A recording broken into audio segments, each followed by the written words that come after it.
Well, well, well. What an interesting theme. And what an interesting, well, hopefully interesting origin. Welcome back. Welcome to Final Fantasy 1 Pixel Remaster Edition. I hope you're having a wonderful morning, day, or evening, wherever you are. It is time. It is finally time to delve into the origins of one of my absolute favorite games, or possibly my favorite game, which is Final Fantasy XIV. I've played that more than I care to admit, and funnily enough, it was my very first Final Fantasy. I've never really played any of the other ones, and just on a whim, basically, decided to download 14 about 6 years ago now, I want to say. Or was it 7? No, it must have been 6.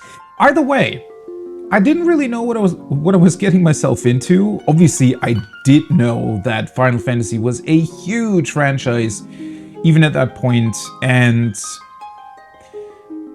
I just wanted to play an MMO, right? And so I decided to try out 14 and absolutely fell in love with it pretty much right away. But I never really went and checked on its past, its origins. So let's do that today, shall we? First of all, hello and welcome. This is going to be, hopefully, an absolutely amazing journey. I've been looking forward to this for a very, very long time. Basically, ever since they released the Pixel Remasters on Steam and on mobile, for whatever reason. Let's actually start up the game here, although the music's going to stay the same. The prelude, Final Fantasy prelude, is always and ever present. Yeah, well,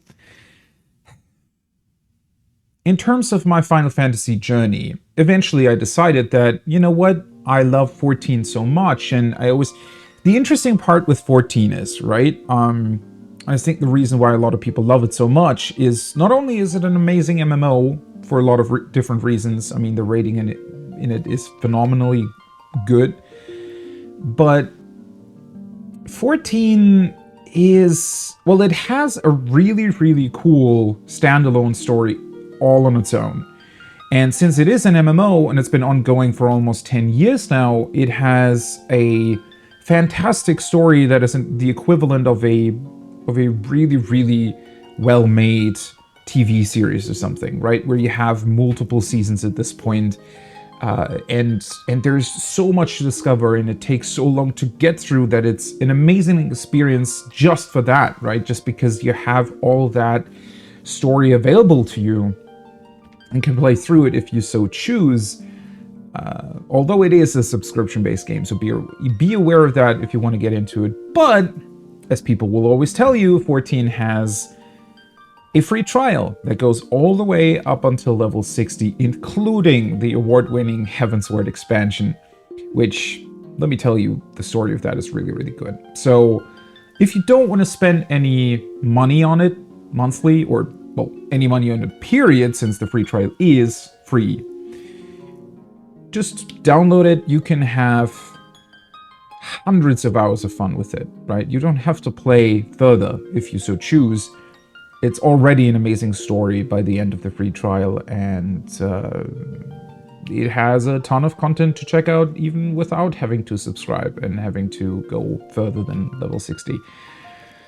Anyways, though, 14, in terms of its setup and in terms of how it's built, is what I've always described as kind of a best-of of Final Fantasy.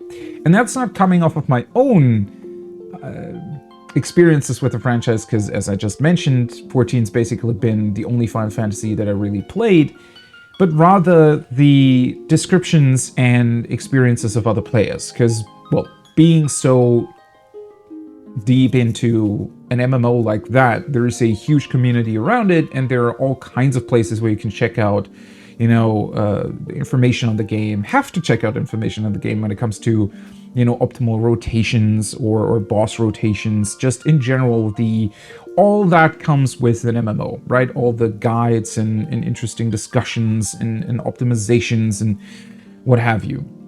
But because of that, and because I'm regularly checking on all those places whenever we do get a new piece of content or a new story beat, there's always these people that say, "Oh, cool, Boss X is introduced to 14," or this is a concept or a place, or this is from that Final Fantasy, and it's from that Final Fantasy, and I always sort of stand on the sidelines going, I guess that's neat, right? Without being able to check on that myself, because I just don't have that background. I have no idea what the past Final Fantasies were about, except for like 2 basically very small exceptions. Right, so it was always my goal, or I always thought that eventually I'd check on those old classics and see, well, where does it all come from, right? Where do these weird monsters come from? These names, these characters, how did they get introduced? Because what's so interesting about the Final Fantasy franchise for me is it's one franchise, and there's a ton of overlap of character names and monsters and all those kinds of things in the games. But all games are separate from one another, right? It's not one continuous story, but rather almost a reimagining, a reinterpretation of what's been there before. I find that idea incredible, especially considering 14, because it also, as do all fantasy franchises or in general RPGs, does incorporate a ton of, let's say, real world lore, right? In that it uses names of Norse gods, for example, right? Very, very old, historic names and ideas, but combines them with other historic ideas from its own franchise history.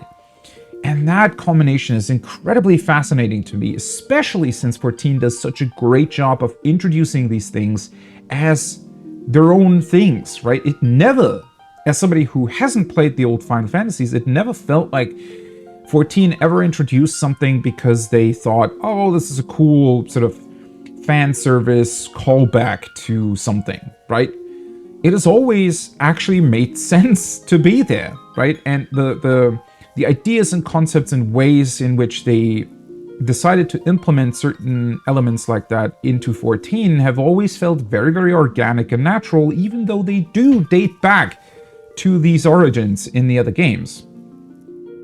Anyways, that is because, or why, I always wanted to check on them. I want to know where this stuff comes from, right?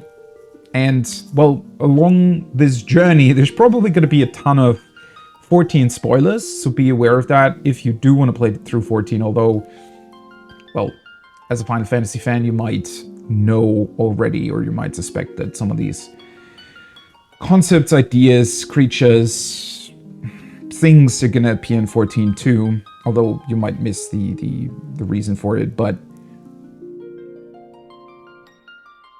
I wanna know, right? And again, when they introduced the Pixel Remasters on Steam, I thought, that's a very neat idea of bringing that back. It's a cool thing. It's something that I want to check on. Because, well, I did try to play a couple of the other Final Fantasies, right? The first one where I thought, well, I tried 14, might as well play 15, right? It's a more modern one. It's probably the best one since it's the latest one. It was kind of my line of thinking. I know that there were some issues with its development, right? Or I knew that back then. But at the point where I kind of dabbled with 15, they had already released the Royal Edition or whatever the hell it was called, right? That it included the additional content that they released over time. And they'd also done some patches to it and stuff. So I thought, well, why not do that? And kind of hated it. I don't think it's a It's a super bad game, but it's definitely a bad game. I'm sorry I have to say that. There's some redeeming qualities that 15 has, I think. Then again, I only played about, I don't know, 6-7 hours of it, something. I was bored to tears at that point and just didn't continue playing it. I do want to go back eventually, though. There are some elements, I mean, the characters were cool, right? And I think with even more background in Final Fantasy, I might enjoy it more. I thought that 15 had a couple of cool ideas, a couple of cool concepts that I would have liked to delve deeper into, but I just couldn't bring myself to do it. At least not on my own. Maybe on stream it's going to be better, hopefully.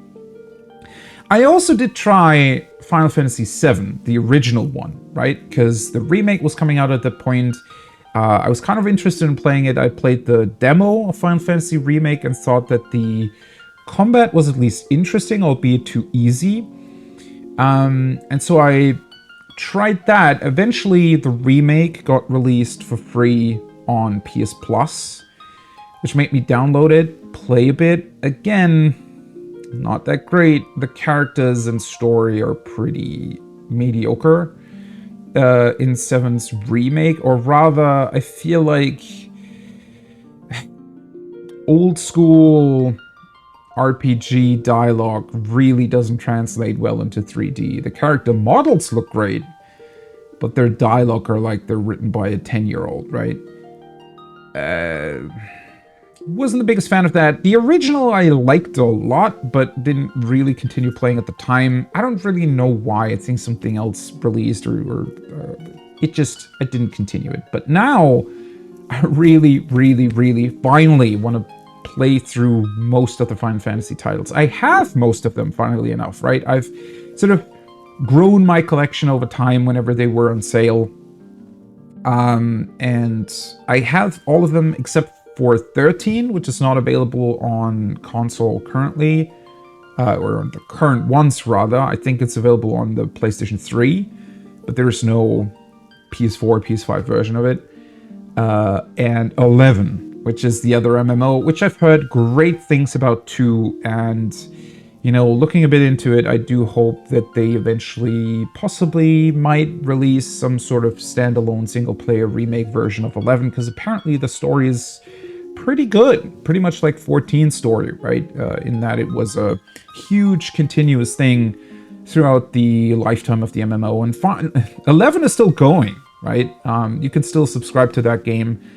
I briefly thought about it, but the problem is that its interface, UI, and everything is just so janky. It's very much 2002 or 3 or whenever it released, and that would be a tough thing to get into, especially considering that it is an MMO and therefore will require at least some amount of grind and stuff. Either way, though, I wanted for the longest time to start from the beginning, and Square Enix just would not let me, right? Because they were only on Steam, and I wanted to play them on PlayStation. And then I heard, hey, they're gonna release that on PlayStation. Little did I know that it would take over a year until they said that, or after they said that, until it actually happened. So for the longest time, I was waiting for these, and finally, they're here. And thankfully, also, at least to a certain extent, a couple of improvements have been made to these games. So let's finally get into it with that, and with talking about my background. Again, there's going to be a ton of talk probably from my side about the similarities and differences and origins of characters and ideas and locations when it comes to 14. One of the big ones right here at the start is obviously the picture that is behind the name of the game, which is the original Warrior of Light, apparently. I know that character from 14, from patch 5.3. It's a major character there, albeit he only takes this form during a very particular fight. Obviously, as I mentioned, I had no idea where their character design even came from, why it was there, why people were so excited about it. The cool thing is they teased his boss form at the start of the patch in a... He appears in a historic book in 14 first, where we read about him, get to know a little bit about his history and origin, and then in a completely new and different context, actually fight apparently what was at one point the original Warrior of Light. Hopefully, I'm going to find out why that is, or what he is, who he is. And let me just tell you, that fight is probably one of my favorite ones from this particular difficulty tier, right? So there's multiple difficulty tiers in 14. There are normal fights, which are very easy. They're just for story, right? Anybody can play through them without any issue whatsoever. Then there's the extreme tier, which is basically a harder version of those normal fights, for the most part, which requires coordination. It requires learning the fight, but overall still isn't that difficult. And then we have Savage Raids, which at least towards the end always get fairly difficult. And then we have Ultimate Raids, which are the, well, as the name suggests, ultimate experience, ultimate difficulty, and they do take weeks and or months to progress and finally defeat. This fight was pretty special though, because it contained a couple of really, really interesting and really fun mechanics, and had an incredible design, and that combined with the background of where the story went at that point and what it all meant for the characters within the game was just overall an incredible experience. But as the prelude has already been playing for almost half an hour here, let's get into it and finally learn some new stuff. So first things first, I did change the font because now we can choose between modernized and classic. Modernized looks absolutely terrible. I don't know why they decided to release the game with this font originally. It's your typical Japanese developer has no idea what they want to do with, Western characters font. This is the font that you saw in a lot of Japanese games back in 2005, I want to say, around that time. Where for whatever reason they just chose like a very generic font that didn't really fit the games at all, and also had weird spacing issues because obviously the Japanese characters are way more condensed than our Western languages, and therefore require less space whenever you have certain things appear on screen and in the UI. So they always chose this weird font style that is very narrow and doesn't really fit the games at all. Thankfully, we have the classic font on the PlayStation release on these Pixel Remasters, and I'm going to go with it because I think it looks pretty cool.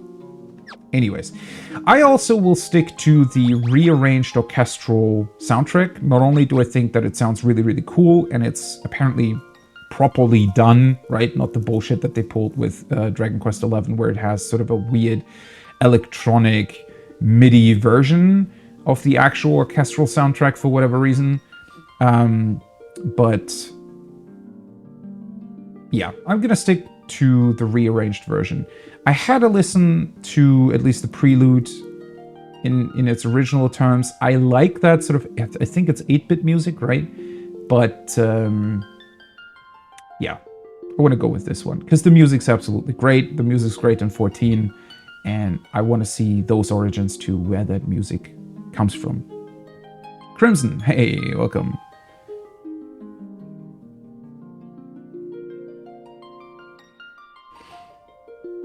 The stream tag? Which one do you mean? A sequel to the Pixel Remaster? Apparently, though, the origins of the name itself are kind of interesting because as far as I know, whenever the first Final Fantasy released, Square Soft, I think they were called back then, apparently was in a lot of trouble financially, and so that's why they called it Final Fantasy, because it could have, well, been their final game, but it seems to have been a success, so...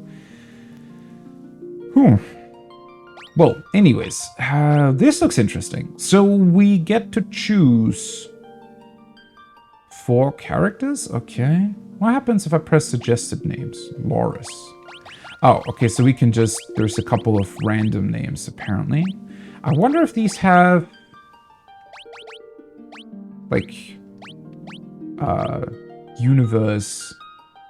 or canon... universe canon names. Probably not. Okay, so there's a couple classes. Obviously our classics. There is 6 in this, huh? So you get a party of 4, but have 6 classes. That's a interesting choice. I like that there's a thief here. Why is it a thief? Because this is... I mean, the thief eventually turns into a ninja in 14, whereas all the other ones are actually jobs from 14 as well. Black Mage, Monk. I don't know why Black Mage looks like the mammoth. It's pretty funny. What I absolutely love about this is that these exact symbols here, like these pixel symbols, are also present in 14 in a couple of contexts.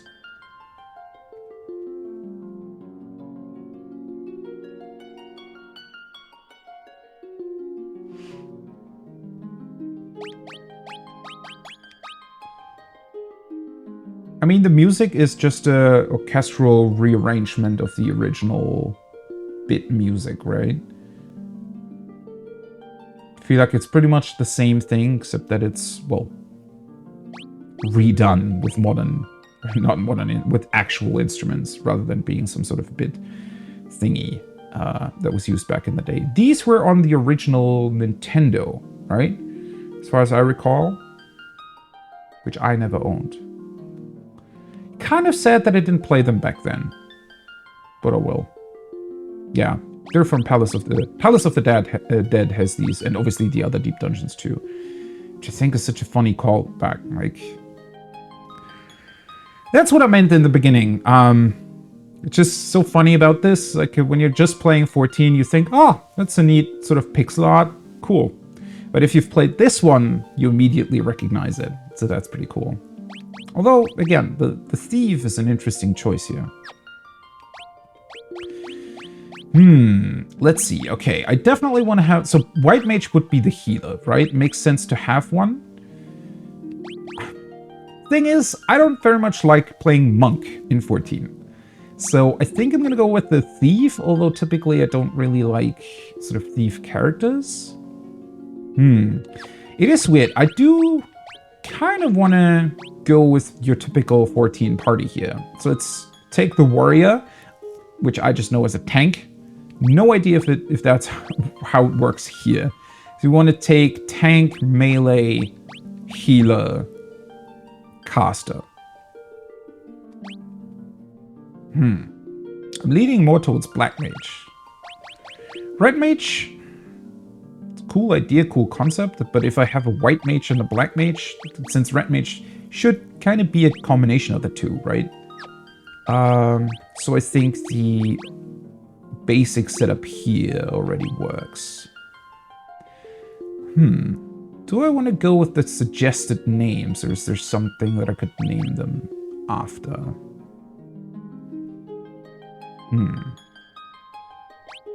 I could go with some names that appear in 14, but I also don't want to possibly create some strange connections whenever those names will appear during later games. So,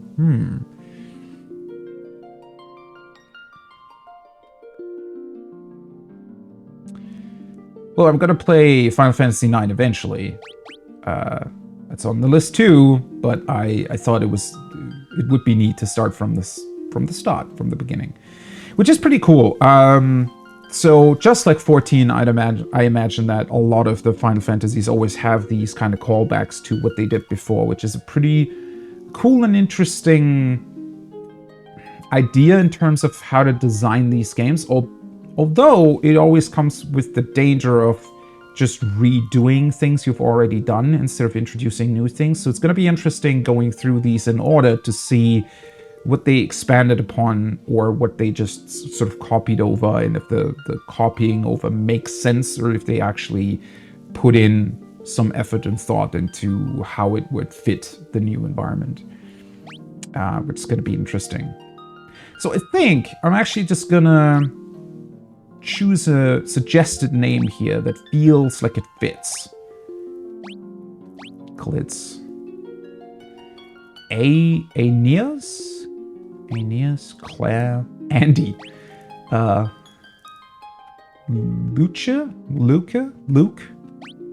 Andy, Morgan, Frank, Arael, Hubert. All right, well, there's a lot more names than I thought there would be.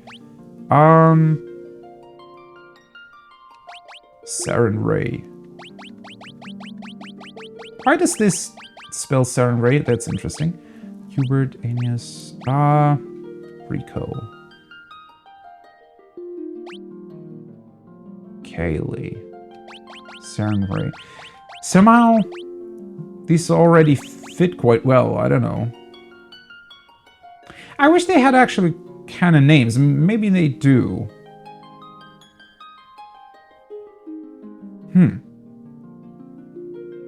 For some reason, that's always how it works. Almost reminds me of the original Pokemon editions where you could choose. Like, they also suggested, like, I think 3 names, and the first one was always the canon one. Although naming your main character blue or red because the edition is that color is a very odd choice, especially considering that those names then also pop up in actual books and manga and stuff that they released. I always thought that was very weird, naming them after colors, but maybe it works in the Japanese original, or works better either way.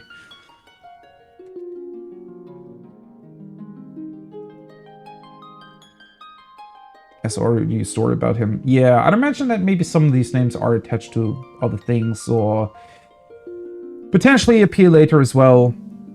What I found very interesting as well, ever since I've gotten into Critical Role, what was it, like 1.5 years ago?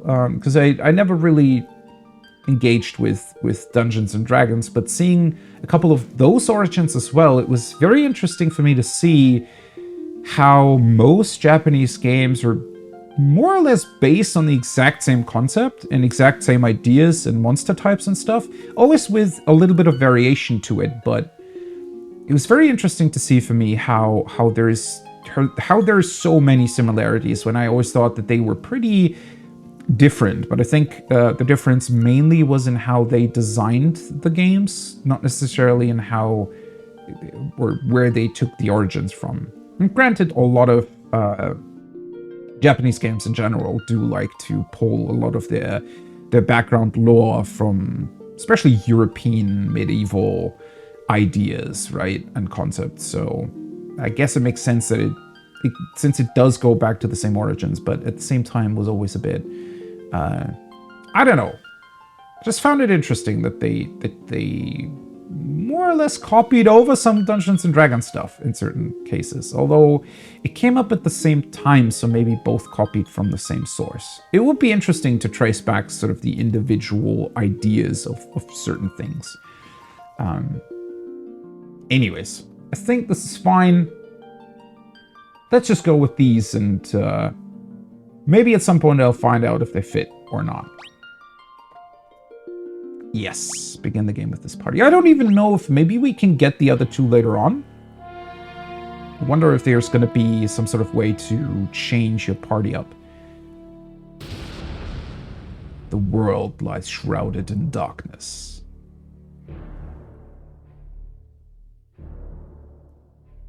Very ominous beginning.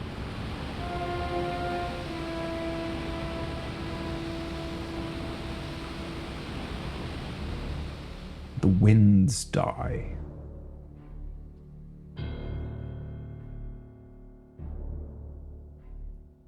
Music already phenomenal.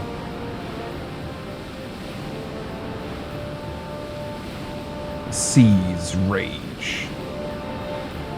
So the winds die, but the seas rage? Wouldn't you think that a lot of storms would also cover the land? Interesting combination.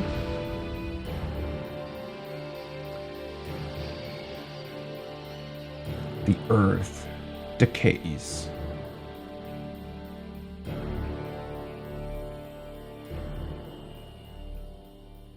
Oh, that's an awesome perspective. But the people believe in a prophecy, patiently awaiting its fulfillment. When darkness veils the world, 4 warriors of light shall come. After a long journey, 4 young travelers did at last appear. And in the hand of each was clutched a crystal. Already loving how close this is to how 14 starts.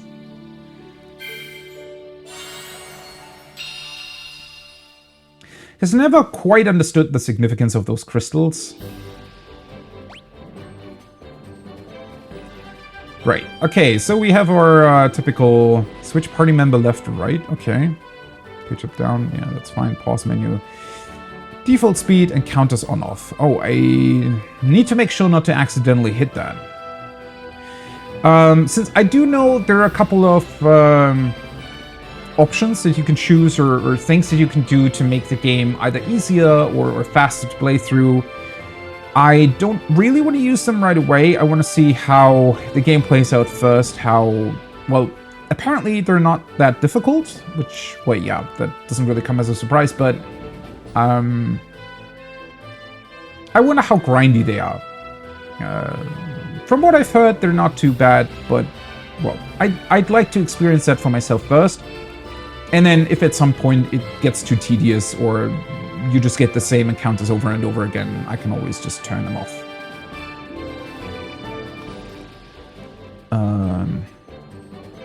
Some classic names of fiction would have worked too, but yeah, I don't really want to associate them with anything, really. These names seemed, at least to me, somewhat random, so I think it makes more sense for me to go with them.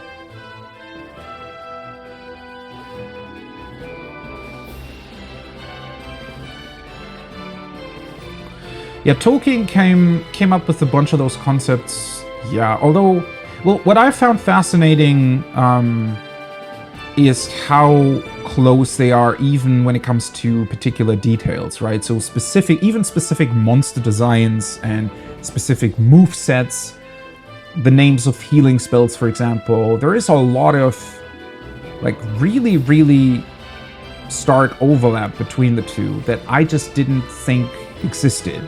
Where I thought that at least, you know, names would have been different, or maybe it was also partially the localization of the Japanese stuff whenever it came to the West, that they just said, well, you know, we already have this one sort of system or pieces of systems that we can just use and people are going to associate it correctly because they're familiar with the one thing, and so we'll just translate that over to the other.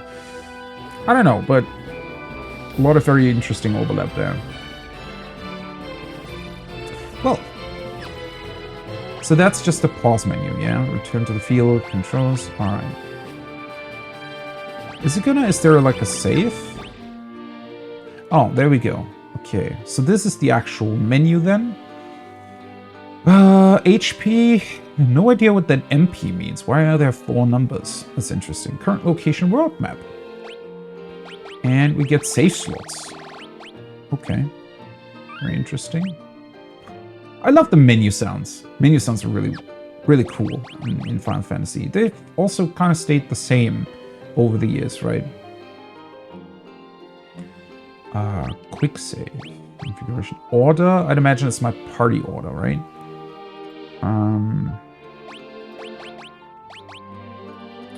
So is that also the order they attack in eventually? Yeah, let's just keep it like this before I know what's actually going on. Strength, agility. Although if they have agility, I'd imagine that determines whenever somebody attacks. Oh god, there's accuracy. 15%? 3%. Alright, I wonder what that refers to, because if only 15% of my attacks hit, that's going to be that. Then we have equipment 2, there's a weapon, there's a shield, arms, head, body, okay. So just a lot of classical RPG stuff in general. And then they also have magical stuff eventually, I'd imagine. We get items and key items, okay. So overall, very, very similar to what you expect from an RPG. And we can just traverse the world map. Okay, that's interesting. It also gives you the entire map right from the get-go, is what it looks like. Oh. Huh. Cornelia.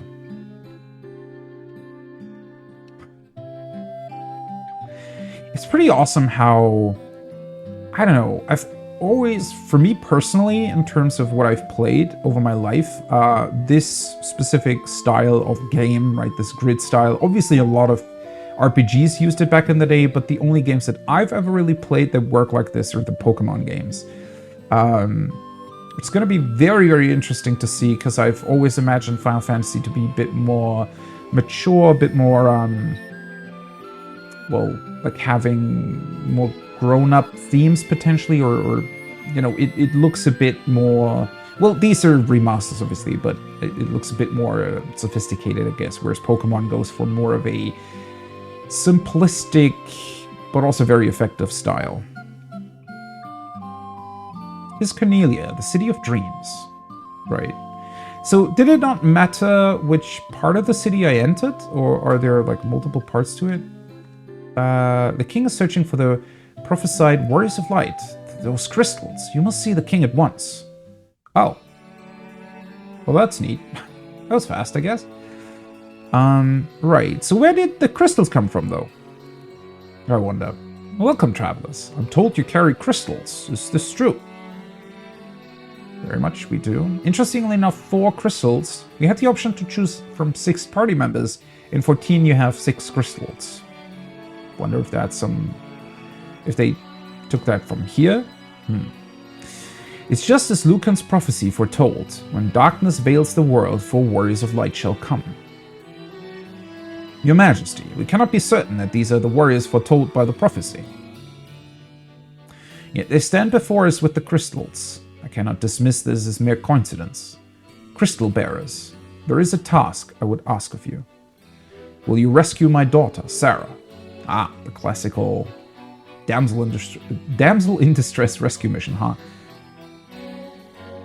Garland. Is it Garland? A knight once in His Majesty's service has abducted Princess Sarah. Interesting. Sid Garland is also a defector in 14, albeit not an evil one, because he's defecting the evil empire. I ask for your aid in the name of His Majesty, the King of Cornelia. Garland has taken refuge in the Chaos Shrine, which lies to our north. Of course, we did attempt to save the princess ourselves, but Garland is the finest swordsman in the kingdom. We have none who can match him. I have heard that you wish to journey to the continent to our north. Did we? The bridge leading north was lost long ago, making passage impossible. If you can rescue Sarah, I will have the bridge rebuilt as a token of my gratitude. Wait, what?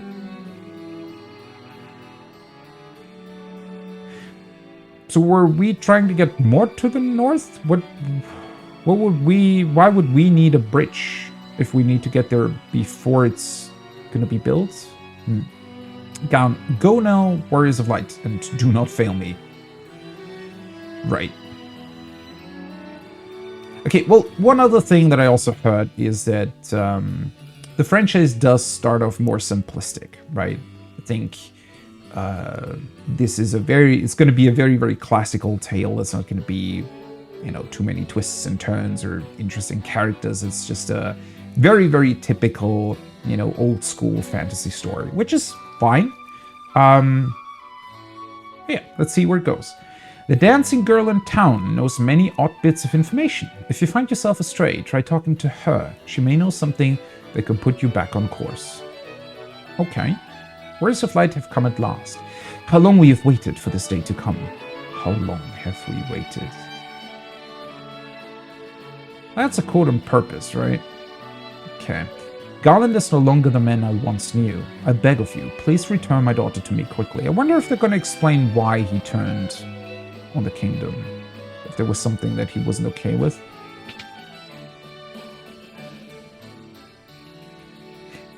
Interesting background. Is this blue? Okay, so we can go down. Holy shit. It's already quite big, these places. Our reports say the Garland fled north with the princess to the Chaos Shrine. Is this going to be our first dungeon, or is that where we'll ultimately end up? I wonder if there's like hidden items to find, because Pokemon was always big in that, right? Where you could just find random potions lying about for whatever reason. So let's go down. The king is searching for the prophesized warriors of light. Those crystals could it be? You know what? One thing that I never understood, and that was quite odd to me, especially as a kid, is this weird, awkward movement that they're doing in place. I wonder why they did that. Maybe they felt like it was too static otherwise.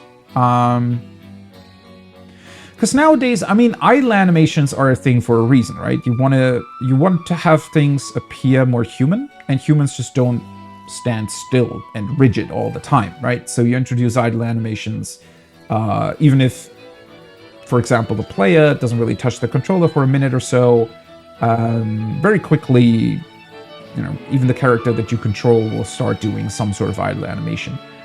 I wonder if this is like an attempt at that? Because Pokemon never really had that. Pokemon from the very beginning always had characters, just NPCs walk around, right? Like they had like a very, very small radius of like 6 tiles or something where they could move around, but they wouldn't do this weird movement. But then I played Pokemon Trading Card Game, which for whatever reason did have NPCs that moved like this. And it always struck me as very odd as a kid why they would move like that. Because it looks like they're just running in place. And even with a very simplistic pixel art style, you'd think they could still do more interesting idle animations, right? I mean, why not keep his legs still and make it look like he raises his hand to his like face or something?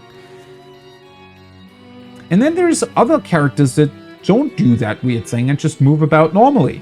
But it's, I mean, I don't have a problem with it. I think it's funny. Because it looks weird. It really looks like they're walking in place for whatever reason. Right. King is searching for the prophesized war. Okay. So the soldiers are all saying the same thing. Wonder if there's any point in going into rooms or talking to people. My sister. I want my sister. Okay. Another daughter of the king. They're understandably all very focused on the lost sister. Which makes sense.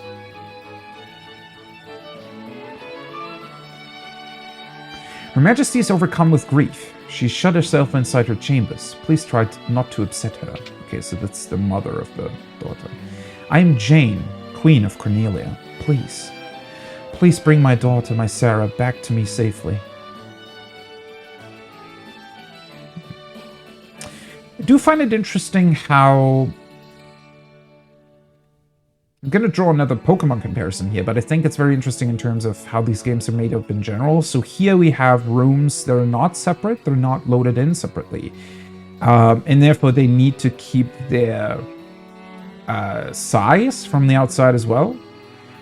Which means that you have a lot of walking about, right? This place kind of looks too big. But I guess otherwise the rooms wouldn't work. Garland was once the greatest knight in the kingdom, but power consumed him and he lost sight of who he really was. Okay. Please, please save Lady Sarah. Where does this lead? Just a random dead end? Okay. Have another one over here too. So it looks like we cannot go to the north yet, or rather I have to go all the way around, I suppose. I like the map in the upper right corner. I think that wasn't a thing in the original either, right?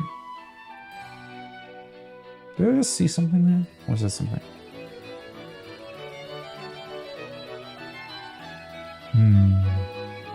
So you can walk around the entire castle, but...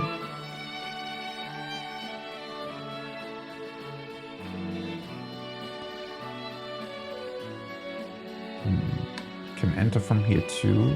Doesn't appear like there's any other staircases. These dead ends are very curious. Don't really know. Hey, who are you? Our ancestors sealed weapons within this treasure room 400 years ago. They then gave the key to the Elf King to hold until the coming of the Warriors of Light. Well, then give them to us, I guess. The Elf King, okay.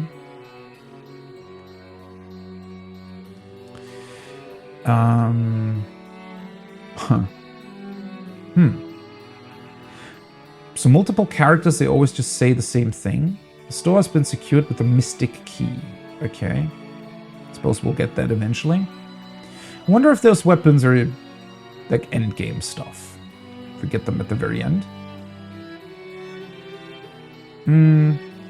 So we're supposed to go north, right? But let's talk to the people in town first.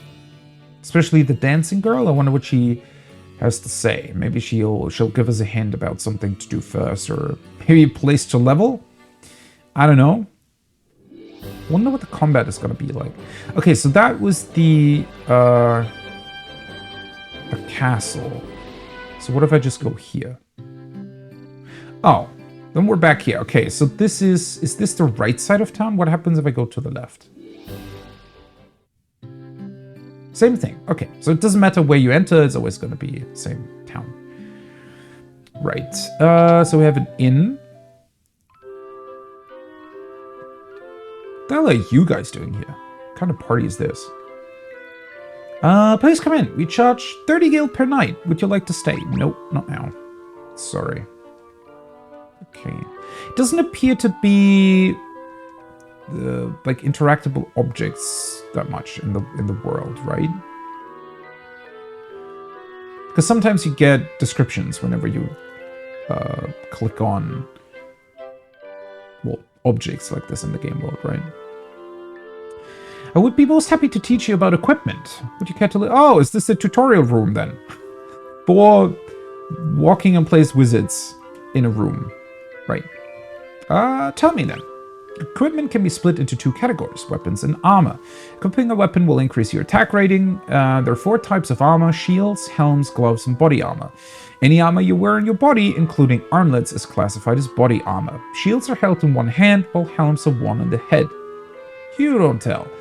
Remember that the weapons and armor you find won't do you any good unless you equip them from the main menu. Selecting optimal will automatically equip the strongest weapons and armor in your inventory. Oh, that's interesting. I wonder if that was an option in the original. Probably not, right?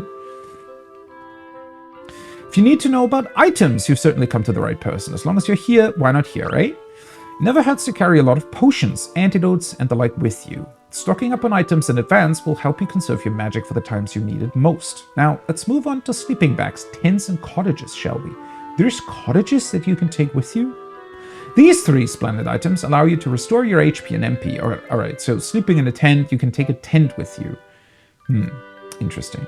Can only use them outdoors though. In addition to these traditional items, certain pieces of equipment may be used as items as well.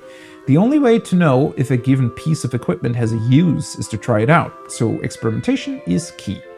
In the course of your travels, you will come across unique items that are known as key items. Interesting. Some key items have an effect when used in a specific location. It is funny seeing these more classical approaches to tutorials, right? It's just 4 random dudes explaining game mechanics. Very directly too. I do love how, for example, the Zelda franchise has always had this weird fourth wall breaking stuff, where characters will talk to you and they'll just suddenly mention, hey, you can press the triangle button to do that. Oh, well, there's no triangle button, but you get the idea, right? I always found that funny and cool. I think it works very, very well in Zelda games. Because it's kind of mentioned so casually and in passing that it just works. And it's never, well, I shouldn't say never, but for the most part, thankfully, it's integrated into normal dialogue and story, so it doesn't feel like you're constantly getting tutorials or overbearingly long tutorials, but rather just, hey, this character is talking to you anyways, right? And then they just happened to give you an interesting item as well and explain how it works. Thought that was very neat. This approach is very strange. And I wonder why FromSoft decided to keep it for, you know, Blood Bowl. Because the tutorials in FromSoft games are absolutely atrocious. They're really, really bad. Yeah. Having played Demon's Souls Remake recently, having just a giant room full of tutorial messages is ridiculous.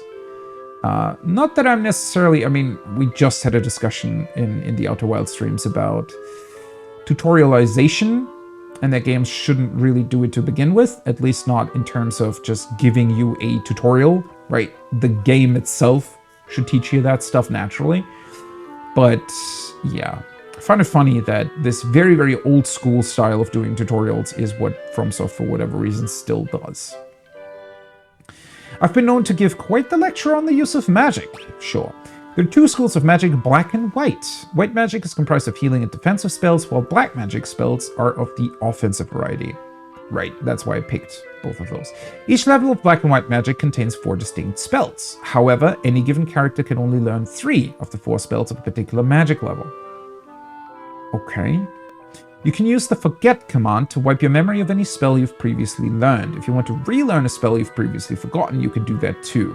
Try to choose a combination of spells that works well with your fighting style. So you can essentially freely choose, but have to choose 3 spells specifically. That is interesting. Okay.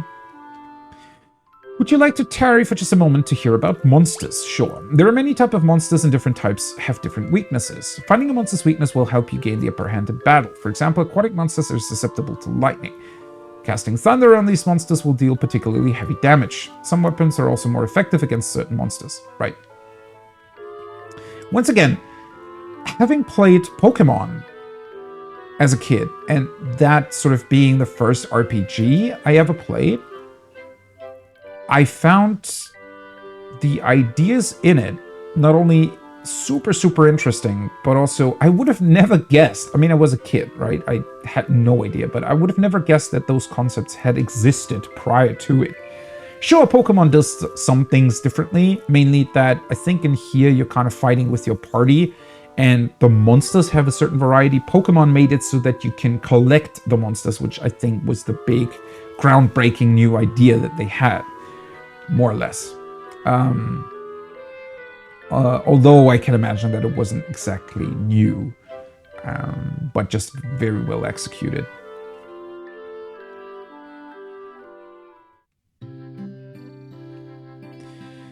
Huh. It's a very beautiful, small little river here. Oh. Okay, so whenever there is something to interact with or read, it always shows a question mark. Okay, this makes sense. Take a peek at your reflection in the water. Ugh, you're filthy. Use this to wash up. Okay. Sure. Hi there, I'm a dancer. What's that? You want to dance with me? Hehe. Right. Is she wearing like a bikini or something? And just walking around in town? Sure. Thought she was gonna give us some hints. I guess that's not the dancer I'm supposed to talk to. Restore the crystals to grace. Okay, dude. That's a very random line. It's a well. It looks like you could climb inside, but you can't. Really. Okay, sure. Right, so we can buy new stuff. I don't have any money yet, though. I'm pretty sure. Oh, right. This is the actual menu. Where does it... Oh! Well, I do! I have 500 gil. Let's quickly check. So we have a knife. Optimal equip. Okay. Attack 10. 5. Accuracy 10. 7. So, okay, that's when I remove it. Cool. Defense 1. Evasion 23. Right. Shield, arms... Well, I could buy pieces for the missing slots, I suppose.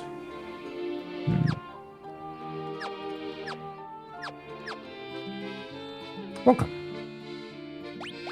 Nunchaku. Knife, staff, rapier, hammer. Those are very general names.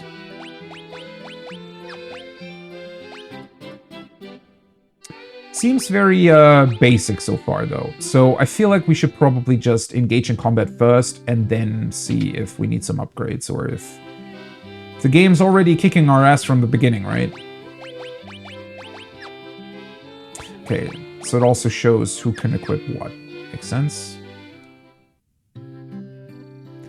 What are the stores up here, though? Oh, that's black and white magic, I guess. Oh, please, you must rescue the princess, right? What are you doing back here? Sage Lucan said something about finding the crescent moon. Then he just up and left town. Okay.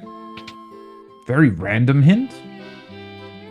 Oh, hey, you look like one of my party members. Do all black mages just look like that? Find anything to your liking. Fire, sleep, focus, thunder. Oh, why do they look like materia? That's interesting. Deals fire damage to one enemy. Puts all enemies to sleep. Lowers one enemy's evasion. Deals like magic. Wait, do I already have magic? I wonder if you can find those in general somewhere. Because it looks like we don't really have magic yet. So let's try just buying the fire spell. Oh, right. And then we have 3 slots. Sure, why not? Seems like that makes sense. Because the my other characters already have weapons and armor. So, but this seems interesting. Puts all enemies to sleep. Funnily enough, works exactly like the corresponding spell in 14. Although, albeit, you know, well, it's never used in 14, really. Lowers enemies' evasion. By how much, though? Lightning damage. I mean, fire is your typical black mage spell, so let's go with that first. Let's maybe just buy sleep too, because I feel like that could get me out of a pinch if, you know, there's either too many monsters or they're too powerful. Maybe you can just sleep them and run away or something. Cure. Deer, protect, blink. Raises caster's evasion. Blink, that's funny. Protect. Oh man, that brings back memories. You used to have to cast Protect in 14, but it was a weird spell, because all it did was it gave you a flat-out buff to, I think, your defense? I don't even remember what stats it raised specifically. Might have been Vitality too, but the weird thing was, it lasted for, I think, 30 minutes, which is more or less, like, there's no fight or anything really that goes longer than that, right? So you would cast it once at the start and then never again, unless a person died, in which case you had to reapply it. It was kind of a weird thing. Became sort of a ritual at the start of each dungeon, right? That you'd have to cast Protect first. Eventually they just removed it because it felt, well, strange to just have to cast it once and then never again. And people would forget it, right? Whenever somebody died, you'd forget to put it back on, and then that person would maybe die again because they were missing, I don't know, a couple of HP to survive the next big attack that was incoming. Deals damage to all undead enemies, but not to others? Okay. Dia is a damage over time effect in 14 now. Right, so Cure we definitely want to have, right? Having the ability to heal, I feel like makes a lot of sense.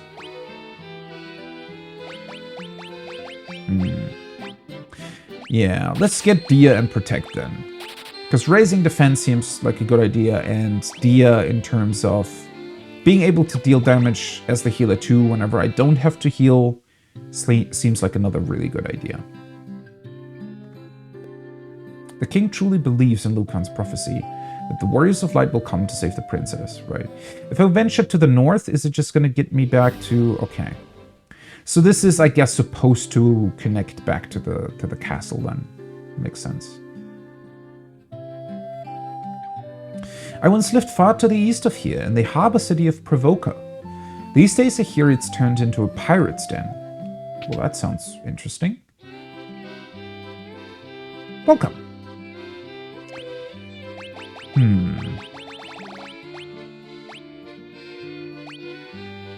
Okay. Right. So since I already bought a bunch of spells, I cannot spend that much more gil here. Wonder if I need the gil for anything else, though. Potion, high potion, ether. 50 HP.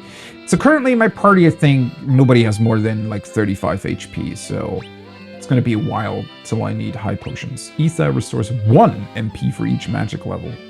Oh. Wait, the magic level's different to the normal one then? Okay. It doesn't seem like a lot of MP is getting restored here, but maybe spells aren't that expensive. Cures poison, right? Cures darkness, cures silence. Gold needle, cures stone. Remedy cures ailments except stone and KO. That is very expensive. Unless there's other ailments that the others can't cure. Partially restores the party's HP, can only be used in the field. Partially restores the party's HP and MP, can only be used in the field. Oh. So I suppose these cannot be used in dungeons or caves or whatever, if there is something like that? Yeah, that makes sense, because I was confused. If this also restores MP, then why is it so much cheaper than just using ether? But if you cannot, I guess the field refers to the overworld, right? Okay.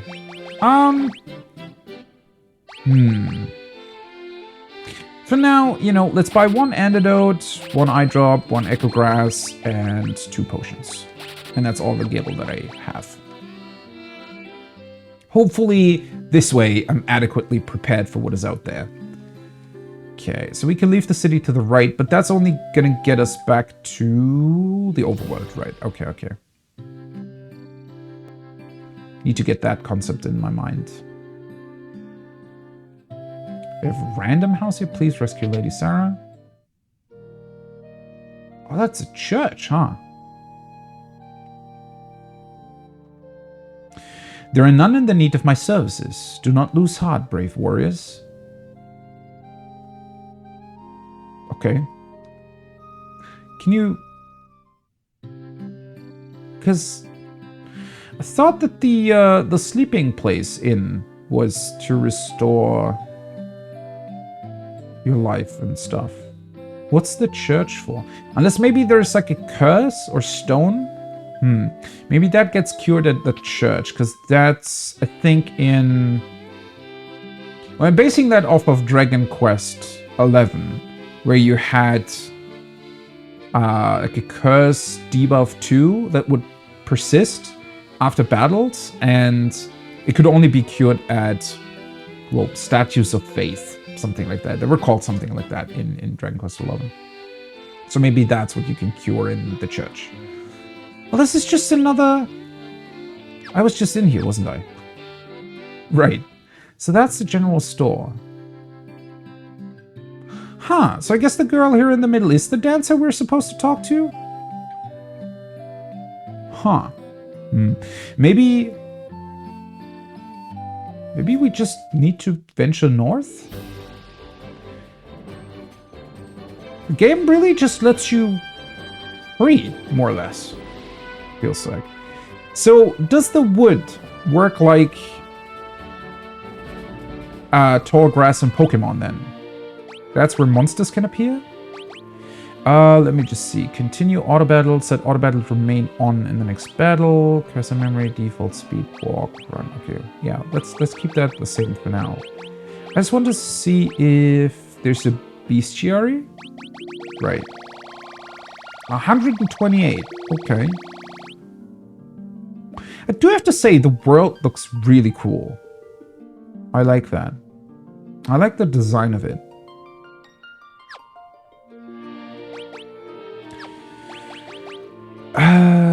Right. I'm trying to look for where it's... Because I can turn...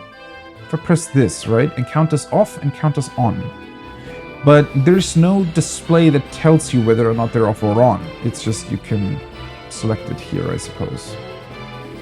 Okay, so that's the broken bridge that is supposed to be repaired eventually. So, is the idea that we have to walk around it then? Ah, there we go, finally. Okay. Yeah, so I wonder if you only ever get encounters in the woods. That's very cool battle music. It sounds very similar to the battle music they recently used, actually, in the Rubicante fight.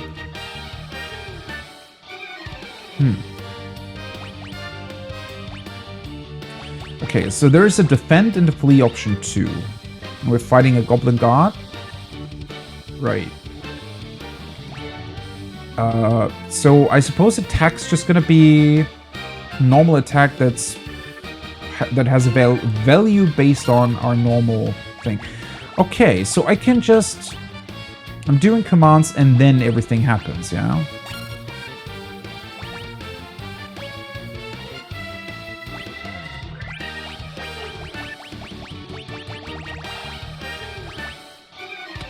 Level 1? 2 out of 2. Don't fully understand what that's supposed to mean. So, are these spells getting stronger eventually, and that's what level 1, 2, and so on refers to? Is this the maximum number of casts that I can do in a given encounter, maybe? Because that would be pretty cool.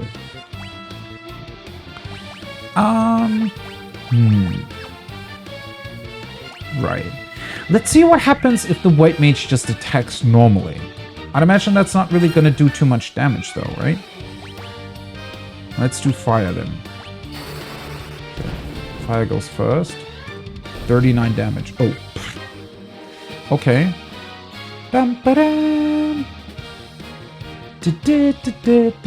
Oh god, I love the music. Just too good. It's also so much more cheery, the victory tune, than it is in 14. Oh, what was that? What happened here?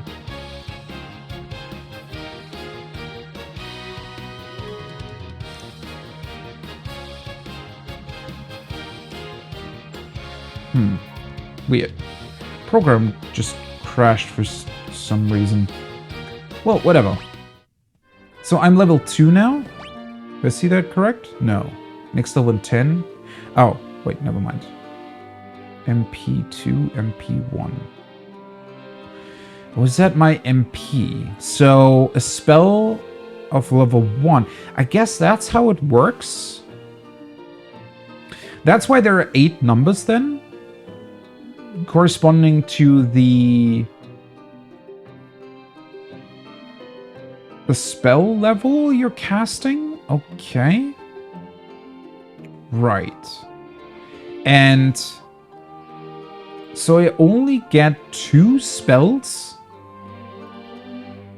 Period? That's not a lot. Wow. Okay. Let's see. Staff. Attack +6. Attack 8. It doesn't say attack here though, right? So if I go on status, agility, stamina, attack 10, 7, 8. So my both of my casters are dealing more damage with an attack than the thief? Okay. Huh. Right. So for the most part, you do want to do just basic attacks then. Okay, I wonder if this is some sort of harbor that I just cannot access yet. Okay, so there's normal encounters in the overworld too. Cool. 4 goblins. Right. Who was the other one? Guard goblin? I don't know. Let's just... I want to see the normal attacks then. Okay, 2 hits, 14. Why did my thief take damage then? Well, that was easy.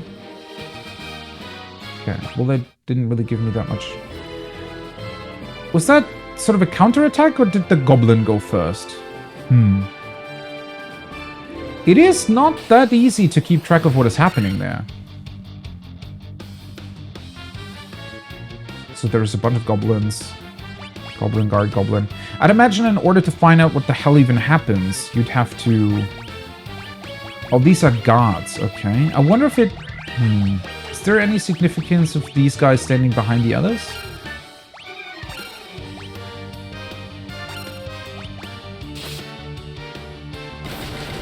Right, so I suppose that was their first... okay, so when they blink like that, that's their attack going off, essentially.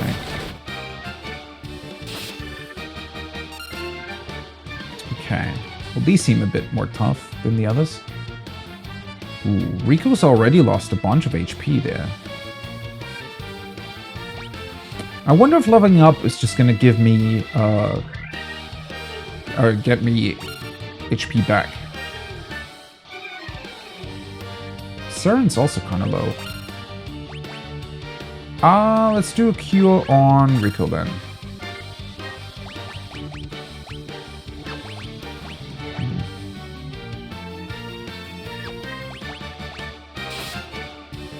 They're pretty fast, it seems. 31. Okay, so that's pretty strong in terms of healing. Oh, they fled too. Okay. Well, that was a level up. What?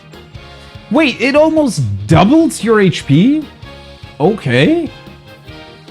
I guess levels are a lot more significant than I thought they would be. Strength 10, 11. But in terms of stats, it really doesn't do much. Oh boy. Rico's kind of a stupid idiot, huh? Intellect 1. Right. Kaylee, 52.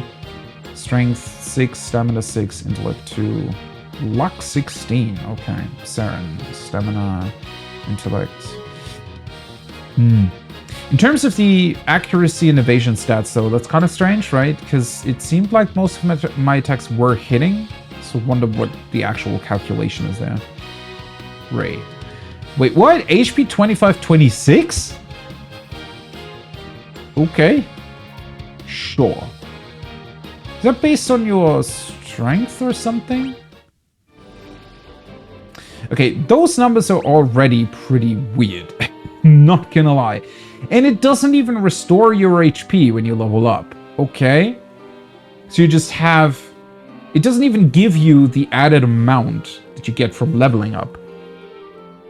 That is very weird. You do get Gil, though. So that's nice. Okay. Huh. This is already very strange, not gonna lie. There's a bunch of stuff that just seems very odd. In terms of design. Let's heal up real quick, though. I want to see how that works. So, I guess we'd have to go in here, right? Oh, it does cost 30 gil, right? Okay.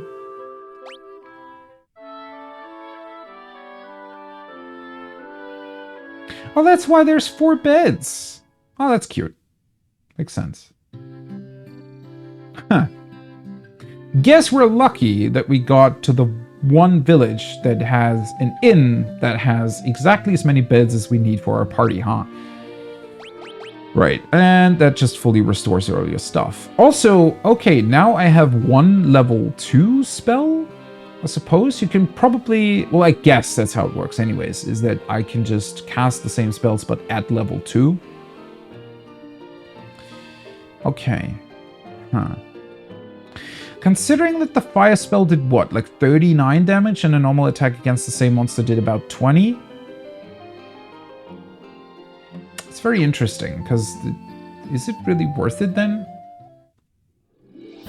Oh, oopsie. That's not what I wanted to do. Right. Let's just go where we're supposed to be going. I don't know if we can make it there, really? So you also want to pretty much kill everything you come across, right? Because at least as of now, it pretty much seems like you can run out of HP fairly quickly. Okay. Well, we're already quite a bit stronger than these guys, though. So it would be easy to level up further here. It's a bit weird, though. Because it would be, in terms of the experience that I'm getting, it would be really easy to just level to level 3, but then I'd have to heal up again. Kind of strange. Right, we're supposed to go north. Oh, wait, we cannot cross the mountains? Ah. Okay. So looks like we have a fairly linear path in front of us then, for now. Let's just go with normal attacks for now. I feel like there isn't really much reason to do, you know, bigger stuff yet. Okay, so we cannot go through there either. This seems to be some sort of wetland. One of the battle background will look different. Let's see if we can get... Yeah, there we go. Yeah, it is. So it's some kind of swamp wetland area.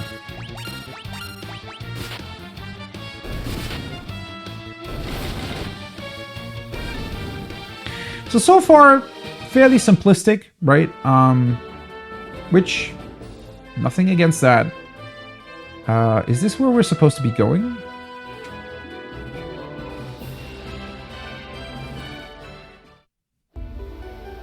Chaos Shrine, right. Okay. So this is where we're supposed to be.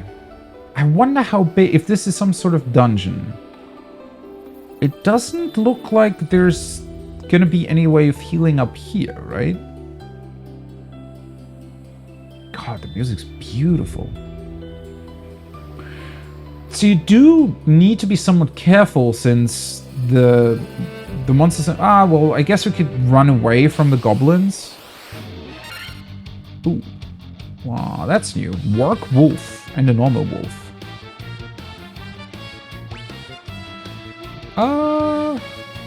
Just get rid of the goblins first, I suppose. Okay. I want to see. I don't think... Oh, wait. Never mind. Can I go back? I can. Right. Technically, they shouldn't be undead. Right? So I wonder if this even works. But...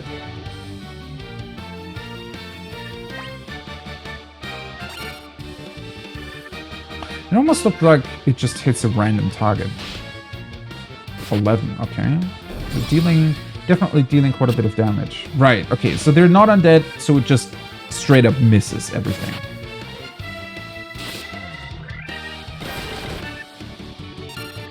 Yeah, okay. I already feel like I'm losing quite a bit of health here, so...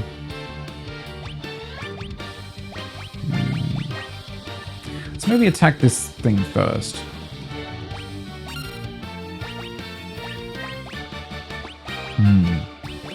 Okay. So it doesn't exactly work like I thought it would. So every spell level needs to be set properly, so I'd have to move, let's say the cure spell to level 2, and then I could only use it once, but it would be stronger? Is that how it works, huh? Very interesting. Either way, let's cure that guy. I wonder how they decide who to attack, because it seems like my Black Mage really isn't getting attacked that much. I do find it interesting that they definitely made the choice to not display enemy HP, which I think is kind of how it works in general, right? Oh yeah, also, is there a way to... why is it displaying that fast forward sign in the top? Did I turn on some sort of advanced battle speed, maybe? I have to double check that. Let's maybe do a fire on the other wolves. Probably gonna be overkill, right? Well, now he attacked the Black Mage. Ooh, it's getting kind of low. Yeah, the wolves are pretty strong already. Or at least I healed the right person. Okay, yeah, that was strong too.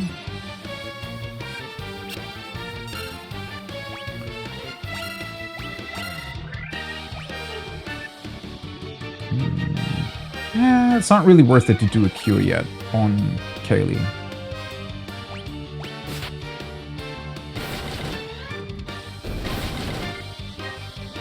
This is my first encounter in this place, though. And these guys do seem pretty tough, don't they?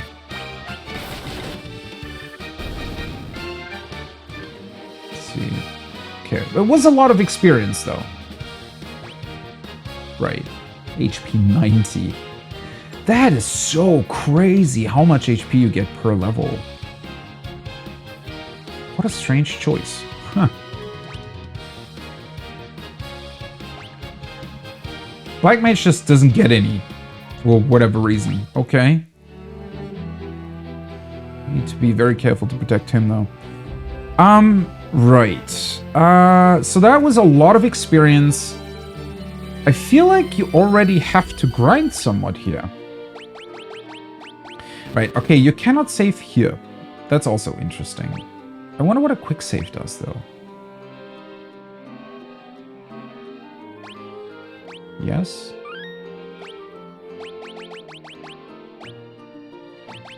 I wonder if quick save just allows you to save anywhere? That would be strange. Right. So that's the default walking speed, but it doesn't look like... Maybe it's just that the symbol in the top left symbolizes whether or not you have auto battle turned on, so maybe it just changes color when you do that. Boost. Change the balance on a variety of game settings. Please note that this may have an effect on progression through the game. I never actually entered this menu. Okay. Encounters on experience 1, skill 1. Right. Oh, so you can turn down experience as well. So if you want to grind more, or reduce the amount of money you get. Bit unfortunate that it just goes to 0, though. Because I don't know if halving it would really make it that much tougher. It seems fine so far, though. I mean, it looks like I have to grind somewhat to, you know, actually be able to traverse through this dungeon. But at the same time, it's not impossible, right? I mean, it looks like doing a couple more encounters in here would already yield, well, me the ability to get through this place quite efficiently. Right, if I go to this, use, cure, right. So I can do that outside of battle, but now I'm out of spell uses. Okay, which makes me... I don't want to run back to the inn the entire time, but at the same time it feels like that's what I need to do, because, I mean... I only have 1 potion, right? Or 2, rather. And those I probably want to keep for in battle. Let's just go back. I wonder if the encounter rate or the possibility for you to get into encounters here, if that's based on how strong you are. So are these goblins eventually going to stay away if I'm stronger or vastly outlevel them? I wonder. It doesn't really matter either way, because eventually they're going to be so weak. Oh, I got a preemptive strike. Nice. Eventually they're going to be so weak that it doesn't matter that I run into them at all, right?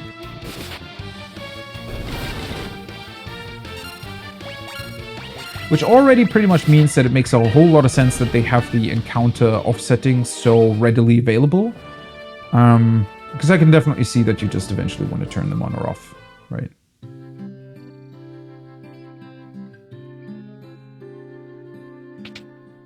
Oh.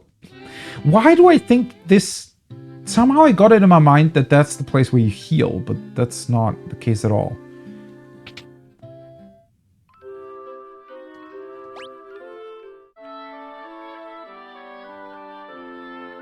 At least healing up does cost money. I think that is something that Pokemon kind of fails at. I don't know... Well, there's probably a reason behind it, or I'd imagine that Pokemon maybe thought that it would be more interesting to... Well, feel kind of safe. It seems like the Pokemon centers, they're meant to be this... I don't know, this place that is always helpful, right? It's always there to come back to rest at.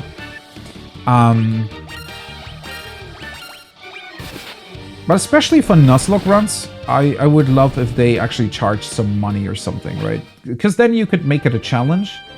The problem for me was always whenever I did attempt to make some sort of challenge run in Pokemon that it always felt, well, I needed to include some sort of restriction on how many times I would be allowed to actually use a Pokemon Center, because otherwise you could just run back and forth and never really be in any sort of danger.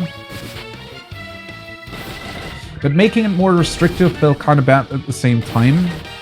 Felt like it didn't really fit, right? Because typically you want to, or at least I like it when there's like limited resources and you have to like properly utilize your resources somehow. Okay. Have to admit though, it's very strange that they're not giving you the additional HP from a level up. Oh, now my Black Mage got a ton of HP for some reason. All of a sudden. Okay. So can I also... because this only means that it can forget them, right? So if I want to use Cure at level 2, do I have to learn it again? That seems rather strange. Man, this is really weird though. Now I kind of want to run back and heal up again. That's so weird.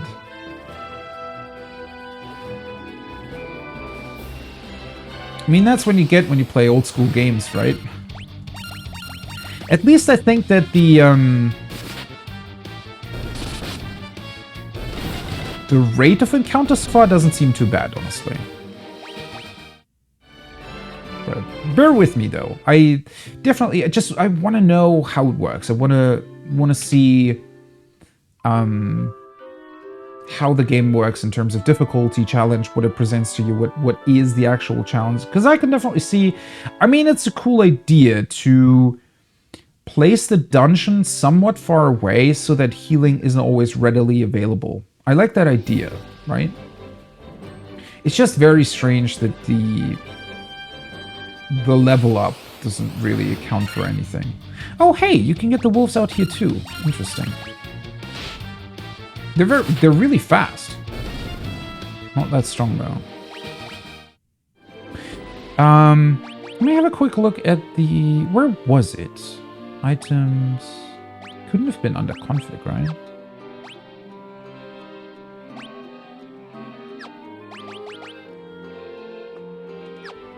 Was it here? Where the hell was the bestiary? Magic equipment status. Config. Right, let's save real quick in my file. So that was my previous save, and then we had a quick save too. What happens if I press load? Alright, okay, so there's an autosave slot, there is a quick save slot. The quick save is just the quick save you do manually though. And I suppose the autosave is probably every time you enter or exit any given place, right? And then the manual save just works on the overworld. So even though it has autosave now, which probably was not a thing in the original, I definitely want to make sure to save from time to time, especially when you're in a dungeon. Seriously though, where the hell, why is it under configuration? That is such an awkward place for that, right? Goblin, right. Defeated 31? We already defeated 31 goblins? Okay, HP, attack, defense, accuracy, agility, intellect, evasion, magic, defense. Right. Guild experience, items, weakness, resistance, spawn area, world map, chaos shrine. Okay. So it gives you exact information on what type of enemy they are, which is interesting. Right, and the goblin guards, they're just essentially a stronger version of the same thing. So they can hold items. I wonder if we can steal them from them eventually. Wolf. Right, HP 20, HP 72. Wow. Work Wolf. Holds antidote. Cavern of Earth. Marsh Cave, Giant's Cave. Okay. So, since it's in such an awkward place, I suppose that bestiary maybe wasn't available in the original? Huh. So you kind of just had to learn what enemy was good at what, which is cool too. The hell is that? A Giga's worm. That looks like a mutated rat. The hell? Okay, I have to admit though, the fact that you don't really get that many magical spells or uses out of magical spells really makes me hesitant to use them. Eventually I think I'm probably gonna arrive at a point where at least the level 1 spells are gonna be quite readily available. I do like the scarcity of it.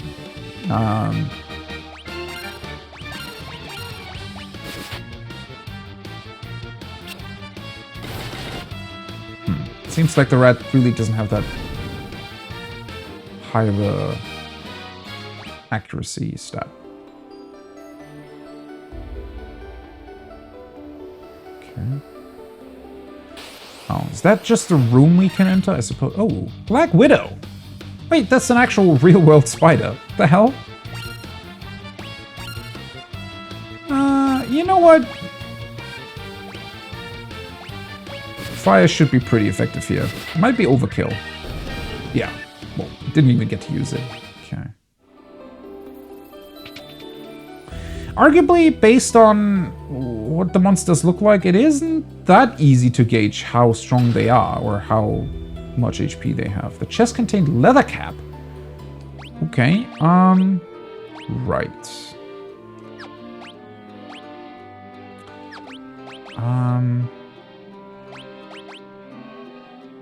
View description. Defense +1, weight +1. Weight +1. Well, my technically tank should probably have that, huh? Attack, defense, evasion. I wonder if weight... Why does it say weight +1? Because it doesn't seem to influence any stat.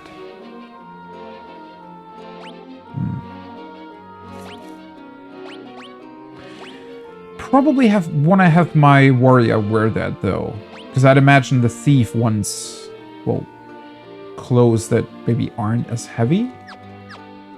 If that's a thing, I don't know. Well, at least I didn't really buy anything in the shop, right? So.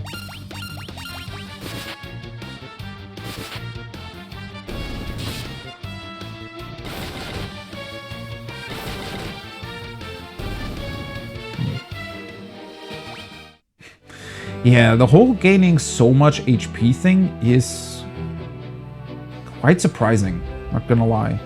Mainly because it means that there's gonna be a huge difference whether or not... Oh, skeletons, hi. Funny looking. Do they have, like, green shoes on, or what's going on here? Did they walk through poison at one point? Yeah, what I was gonna say is there's a huge difference whether or not you enter this dungeon on like level 3 or 4, right? Or even level 2. And the difference between 2 and 4 is gonna be insane. I guess the game pushes you... Because I'd imagine... Well, first of all, if you enter on level 2, you're very, very quickly gonna level up. Just naturally, right? Unless you flee from every encounter. But at the same time... Because you're kind of forced to heal up if you don't want to die, it also means that you... Well, only ever going to be... you know... entering this... Or you're only going to progress this place if you're at the appropriate level, I feel like.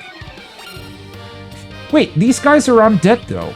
Let's try Dia. Oh, they're fast. That was a lot of damage on my white mage. Also, is my white mage already casting or preparing their spell? Okay, it does hit. 51. Yeah, that was definitely overkill. Especially considering that the other people... I guess I should have just defended with everybody. And just used Dia. Well, there's definitely a ton of stuff that I kind of need to learn here, right? Okay. Place looks pretty expansive, though. Like, it's big.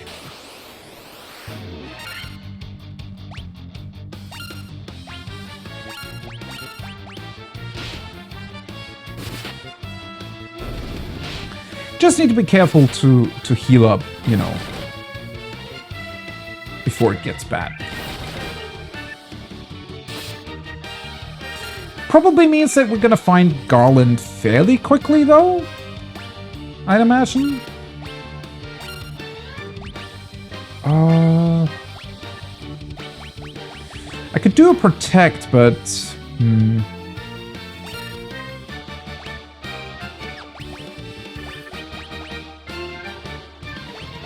If I want to do fire, I definitely need to be careful not to hit the fire attack, or the monster that I want to do the fire attack on with something else, because otherwise it's just going to be a waste and an overkill.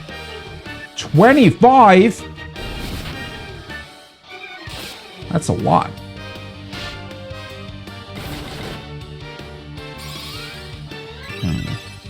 Normal staff attack from my black mage really doesn't do much.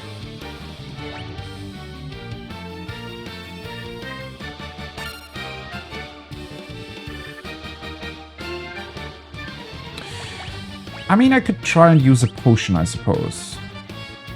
Although I could also heal up myself. I want to see... Right, so it doesn't matter who you use a potion with, you can always heal everybody else too. Makes sense, makes sense. Well, the strong wolf is gone, so... Let's do another cure here. Right. So the normal attack from my... That is very strange, though. You need to do so many attacks that I just... What does that mean? Because I only have 6 spells overall. It's not a lot. I mean, I can do fire here, I guess, but...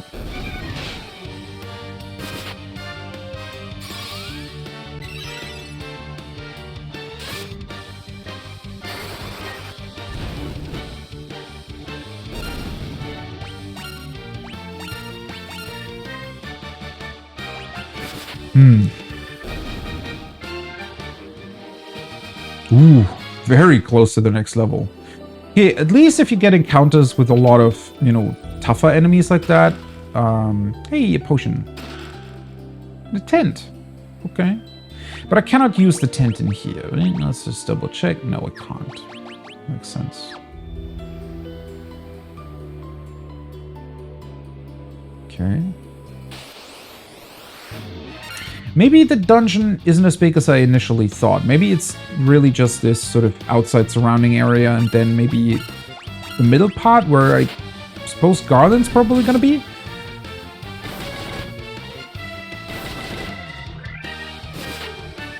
That's gonna be interesting, though, how they handle boss fights. There we go, level up. Ah, so weird. So now we're getting only 5 HP. Is that just completely random, then? Maybe it just randomly rolls between certain numbers. Because that's a very, very big difference in terms of how many HP you get between the levels, right? That is very strange.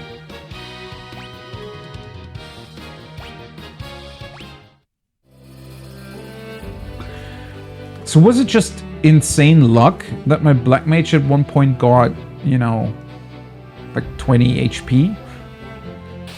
And they usually only get 1? Oh boy. Werewolf 2?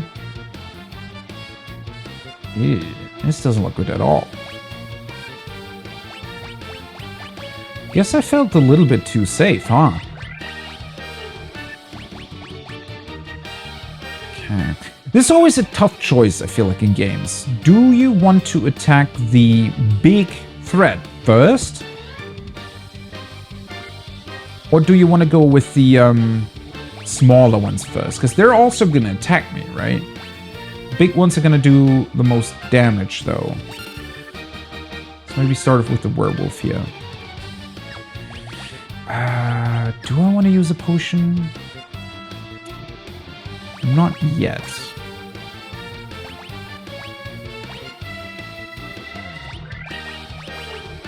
This only raises the defense of one ally, though. So maybe raise my own defense just in case. Don't want to lose my healer. Right, let's use sleep. See what it does. Hopefully it works the way I think it does.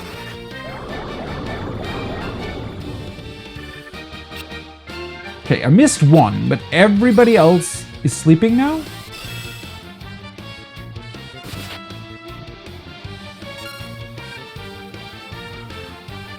Okay, so the werewolves are healing from turn to turn? Is there just no indication that they're sleeping, or how does it work exactly? Let's just keep attacking these guys then. Oh, see, I'm already out of spells. Holy shit. Well, that's not good.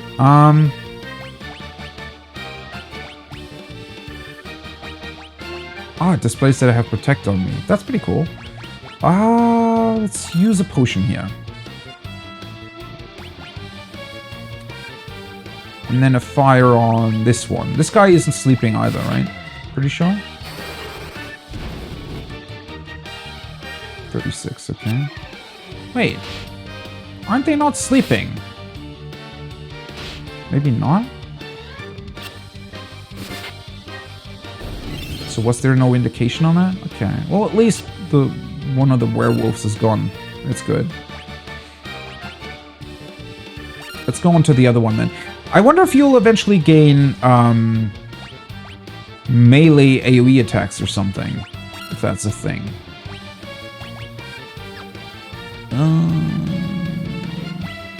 I also wonder how long Protect is going to stay around. Let's use another potion. I did get some gil, right? So once I get back to town, it shouldn't be too difficult to heal up. Problem is I need to get out of the frickin' dungeon. Right.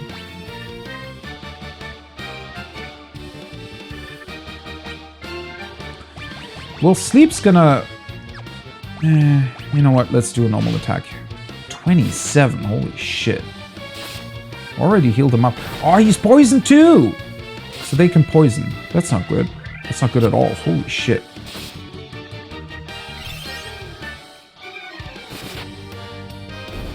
Okay. At least the werewolf's gone.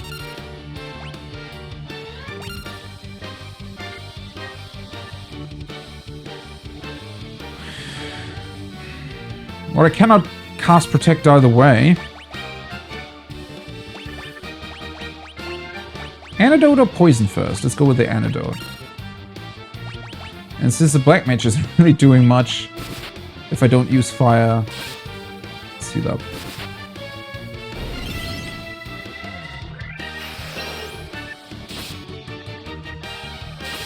Okay.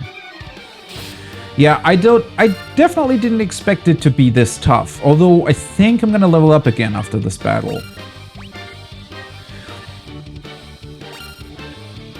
It is certainly interesting that you can run into these kinds of situations, so you essentially... You can get lucky in only getting like 2 or 1 opponent. Even if they're stronger, they're gonna be easily defeated, right?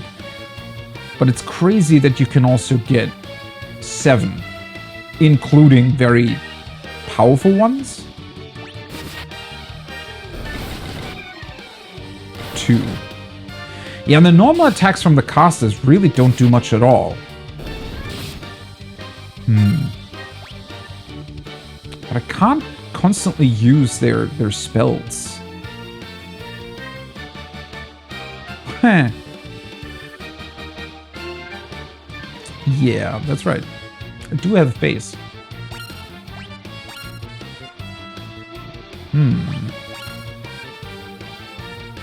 So I want to keep using... Yeah, well, what do I do with the casters then? I mean, getting in like 2 or 4 damage, still better than nothing. But it's really not gonna help out in a tough fight, right? Oh, never mind. I already leveled up, didn't I? Okay, let's just try the quick save. I wonder if that... If I load that in, is it gonna get me back here exactly? So, the place I actually need to get into is the middle portion of the dungeon, I think. Okay. 2 of them. Let's see, protect. I guess I will have to buy these things again. So if I buy Cure one more time, for example, I can probably put it in here. And I already have 1 level 3 spell. But even if you count all of them together, it's still only 8 uses. It's a pretty insane difference compared to your melee attackers.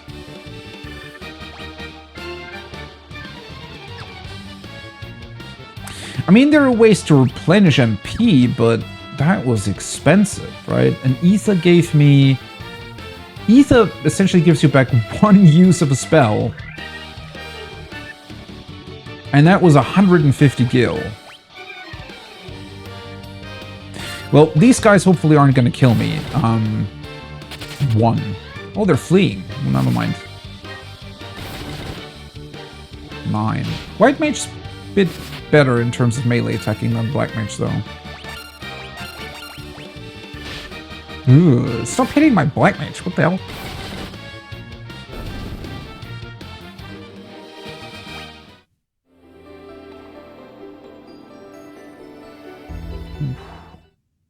I don't want to turn encounters off, though. I feel like that would be... I don't think that's what you're supposed to do. Well, if it was, they would be turned off by default, right? But, it's... Ooh. Definitely tougher than I thought. So there is some initial grinding involved, I'd imagine. Although, in terms of dungeon design, they do let you pretty much enter the place you're supposed to go to right away. I'd expect Garland to be in the middle of it, right? Like in the middle broom thingy that we saw there. So... all the other stuff is optional. You can just find optional crates to get items out of. Which, as always, is a bit of a strange thing with RPGs, right? So you're venturing into a dangerous dungeon, and you're going further in, and it's getting more dangerous because you're doing that, and you find a potion, but in order to get to the potion, you essentially also already had to use one. Or at least 1, maybe even more.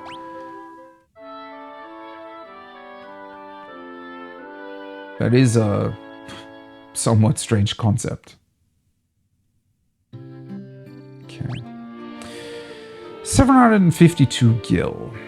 Right. Let me first check on my... Do you have any new dialogue? No.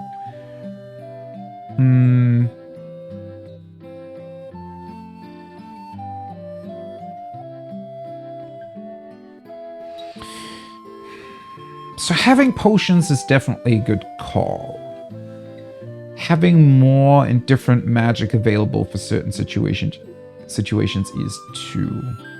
Unfortunately, the magic doesn't really seem to be working like the materia from 7.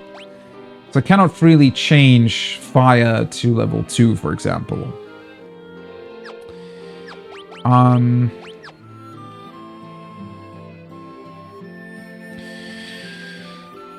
Right. Kind of a tough call here. I feel like increasing your defense is possibly going to help. I mean, 65 for 40 really isn't that much, right? Currently, everybody's wearing clothes. These add a ton of weight, though. 15.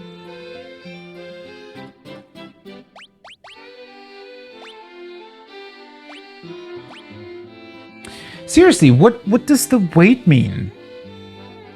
How does that work? Can I just put chainmail on my caster? Let's buy one chainmail. Equip.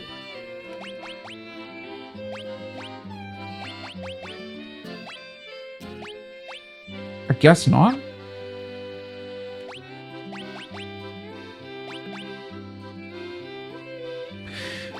Well, that's very strange. So, it doesn't even really tell you who you can move, or not move, but use that stuff on?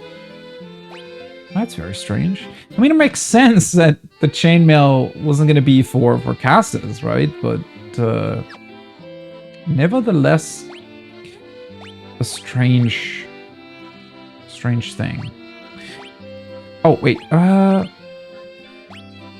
clothes. Let's see if... Okay, he cannot wear chainmail either. Right. 16 defense from 2. Right. So the added weight reduces your evasion. That makes sense. Well, I'd imagine overall it's still a pretty cool update, or upgrade rather, because it highly depends on how defense is calculated. Right, so the leather cap, eventually I might want to move to my thief. Okay. So my casters cannot really wear anything else for now. Right, so the...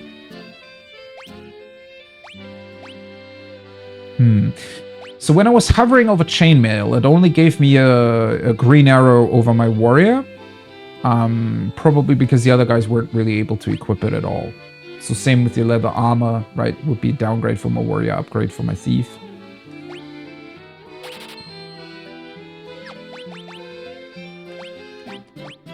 Well, so far a lot of this stuff is fairly simplistic, which I don't mind at all. I feel like that's a perfect introduction into the origins of the series, right?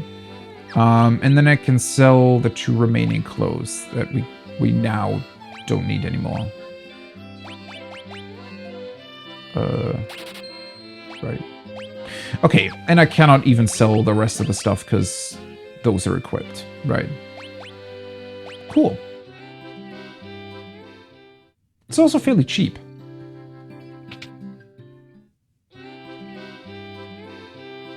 Right.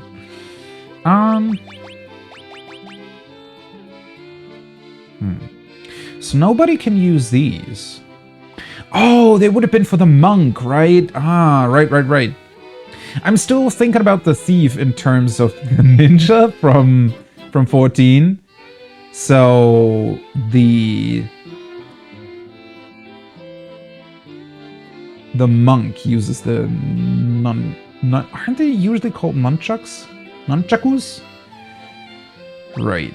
But the knife and staff I'm already using. The rapier, hammer. Okay. Why the hell can my... What? The white mage can use a hammer?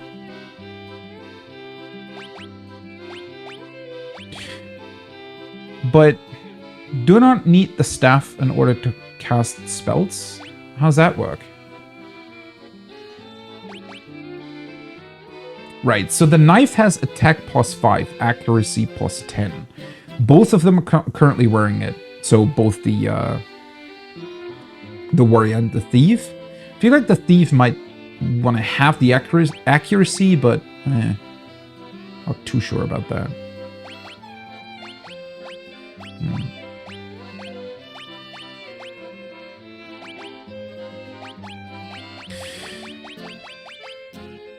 But the warrior can use the rapier and the hammer? Why would you ever go for the hammer if the rapier also increases accuracy? Very strange.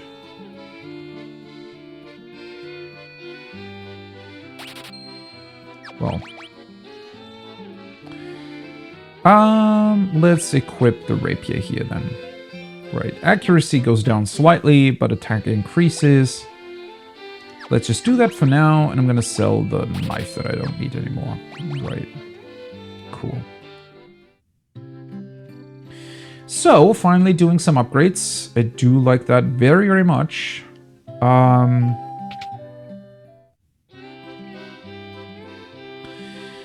Let's see. So, Blink, I currently do not have.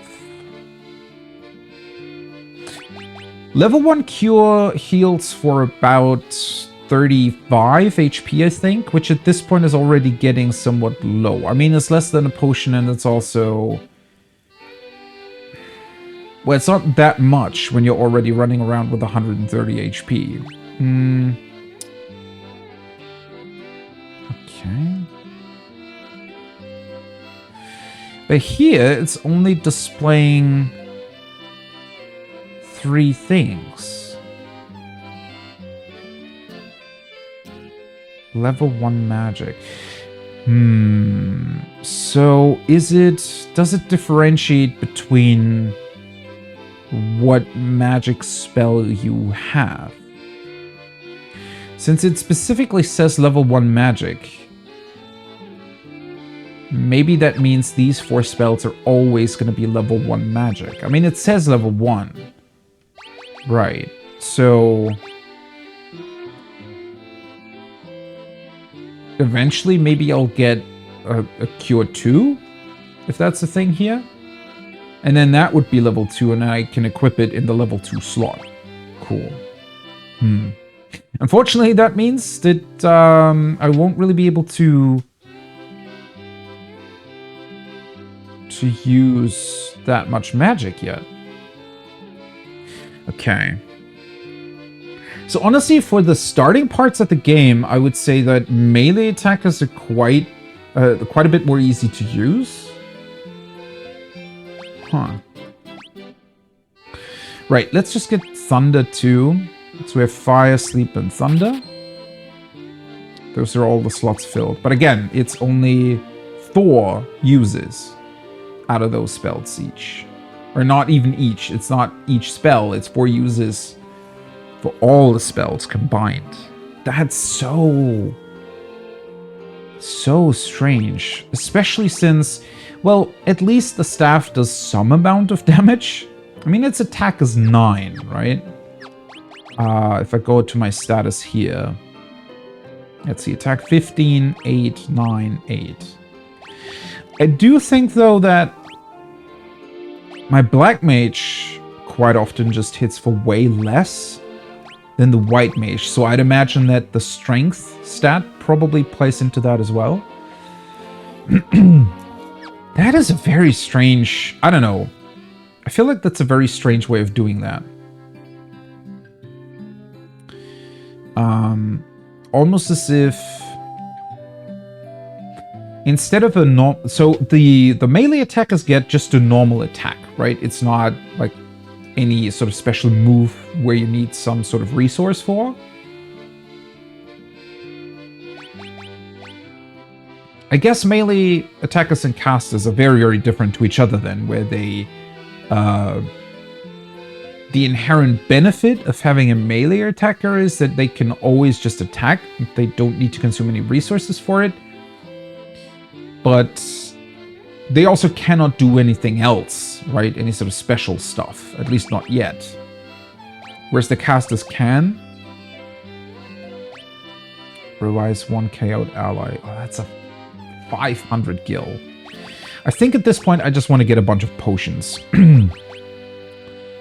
Yeah, let's just buy 10 potions, because they're gonna be more important, I think. And 3 antidotes. I can get another one, yeah.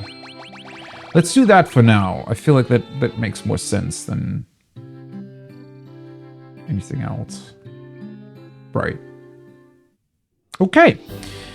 Let's do a quick save and venture back into that dungeon.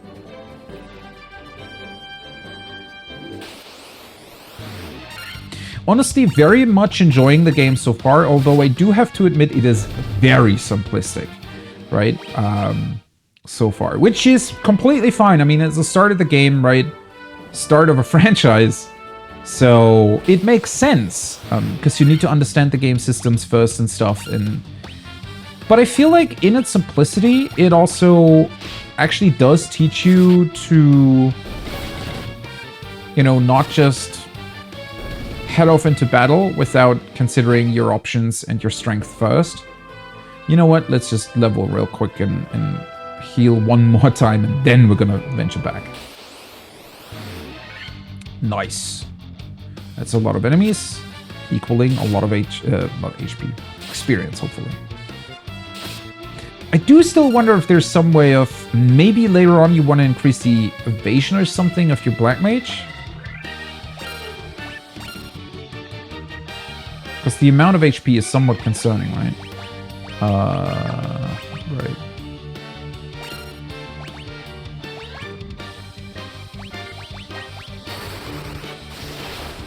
Boom.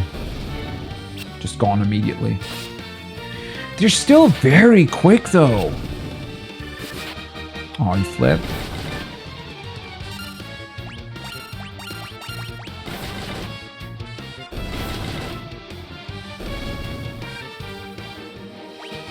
Two, of course.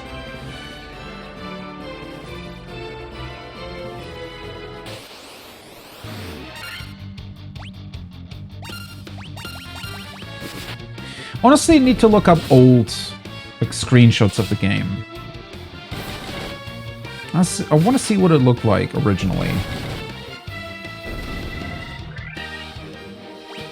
There we go. 1 HP for the Black Mage.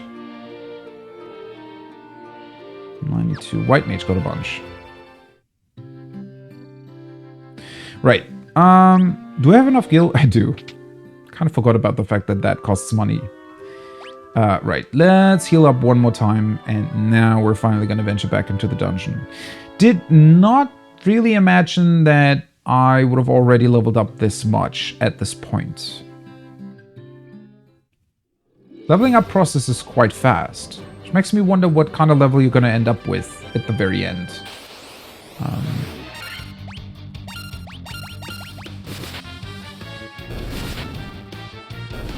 48. Stop hitting my Black Mage! What are you doing? 1. Alright. It's really not that much experience now, though. At least, what I definitely like about the leveling so far is that there is very much, you know, a proper difference between the individual levels. Which is not always the case in games, right? That that levels mean something. Quite often, sadly, the difference between, I don't know, say level 16 and level 19 isn't really that big.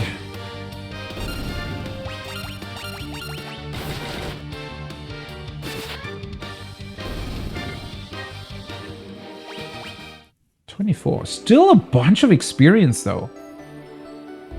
About 10 encounters per level? It's really not that much. Ooh, these are new. Zombies.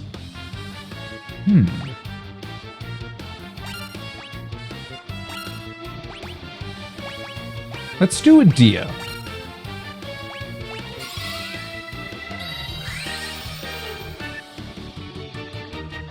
Oh! Holy shit. How is that a level 1 spell? Seriously, why is there one level 1 spell that is completely OP against undead enemies? Store has been secured with the Mystic Key. Okay. So we can open that one up maybe after we've done the dungeon?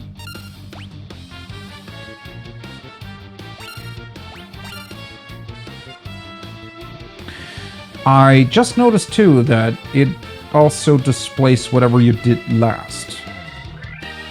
That is interesting, that it keeps that across battles too. Huh. I wonder why, but almost seems like a weird interaction there. Another thing that I just... you know what, let's just do one fire here. Another thing that I just kind of noticed, I hadn't even really thought about before. There are just normal enemies here, right? So zombie, wolf, those are like very basic enemies, which I find interesting. So it's not all your typical Final Fantasy stuff, yet at least. I mean, a lot of it is based on normal stuff too, so, you know, in 14 there's a bunch of monsters that could just count. Oh, finally getting an item from an enemy, cool. In 14 there's a lot of stuff that could just count as normal animals too. But they always seem to have a specific Final Fantasy name to them. It's not the case here.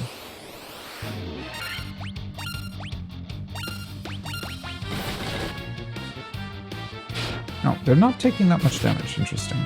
Or they do. Holy shit. Right.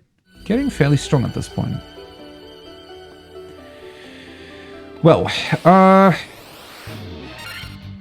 overall, the dungeon does appear to more or less be one big empty room where random encounters can happen, and then you get, well, the corners that have doors, 2 of which are closed. That's pretty much it.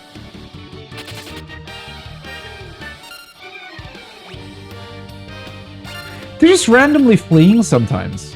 That is so odd.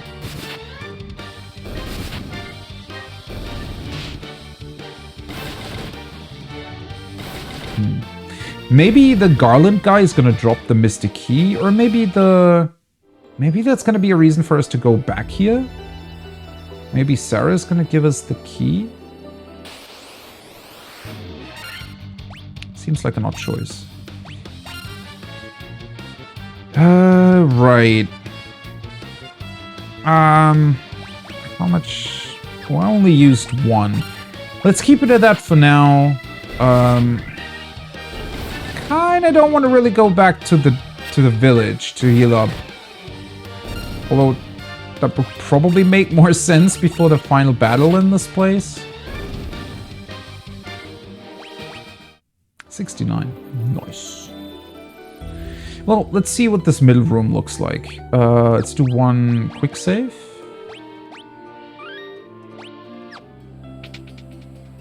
Oh. Well, there we go. Hi. Yeah, it's so funny to me that you could just walk in here.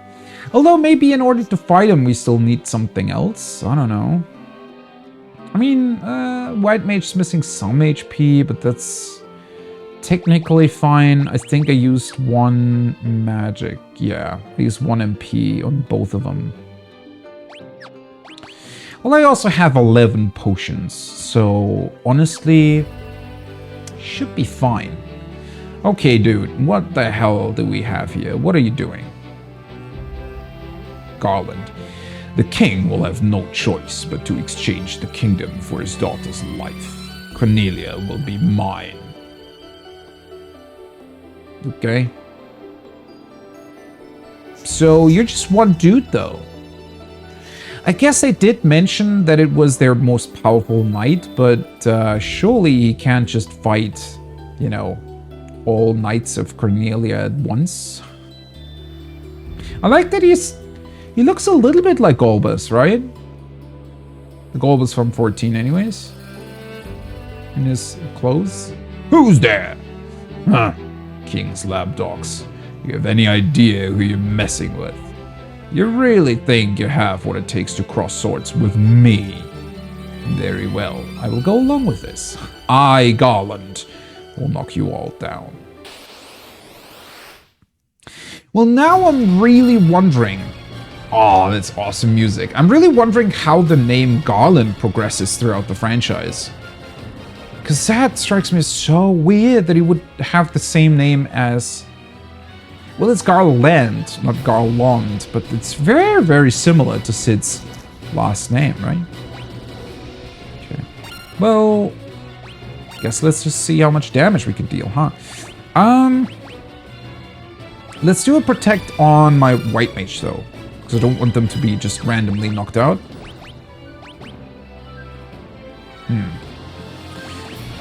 Let's try Thunder.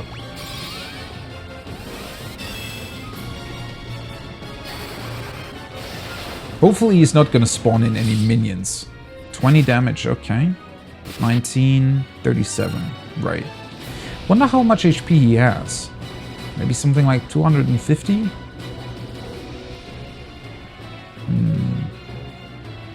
The problem really is that the Black Mage doesn't really have that much, you know, the maximum HP is really, really low. Same with the White Mage.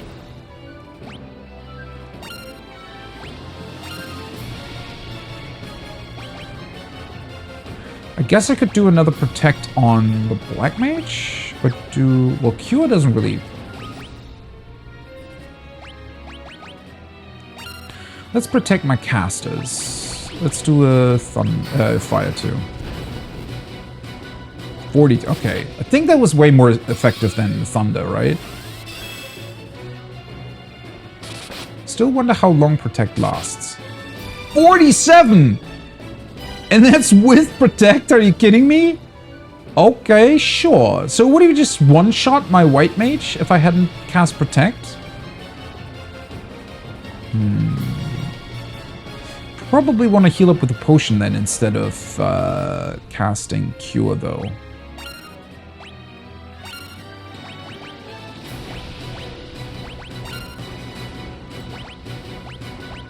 My last fire spell. Oh. Well, I guess it wasn't that difficult then. Wait, how much damage did I deal? Maybe 180 or something? Maybe it was 200? It was 42 from fire, right? I think my warrior hit twice for about 30 something. So that would have been 70, 40. I could probably look up in the bestiary. I wonder if he... yeah, I would guess roughly 200 to 250 HP, something like that. Right. Maybe I already overleveled a bit? Huh. Well, I mean, I didn't know that there were two closed doors to the right. Although, arguably... Well, what makes this a lot easier is that he only gets one turn and I'm 4 people, right? So, huh. Because the one fight that I had with the 2 werewolves and 5 goblins at once, you know, making 7 opponents, was quite a bit tougher than this, but... Oh well, we did it. Hopefully, unless there's... What are the bats doing here? What's your deal? You've come to rescue me. I am Sarah, Princess of Cornelia. Words could never be enough to thank you. It's the first time anyone's ever defeated Garland. You must allow me to show my gratitude. Please, accompany me to Castle Cornelia. Right. So we get a teleport back? Oh, okay, cool. Well, that's awesome at least. Otherwise it would be a bit unfair, right? Imagine you spend all your resources on the final boss and then you die on the way out. That wouldn't really make that much sense. Yeah, maybe I overleveled a little bit, although, well, I didn't specifically grind so much as just explore the environment and defeated everything in my path, right?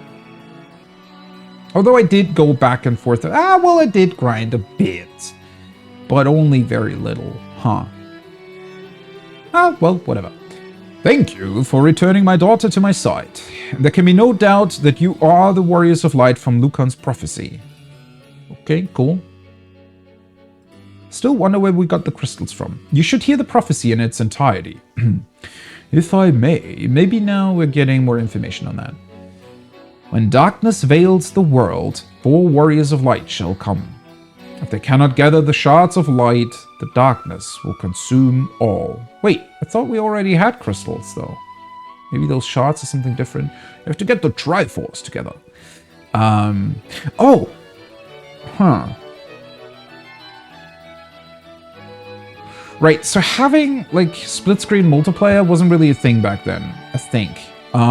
Pretty sure you could attach a second controller to the original NES. But I don't think it was until the not the Super Nintendo, the N64 that you could attach 4 controllers to the thing, right?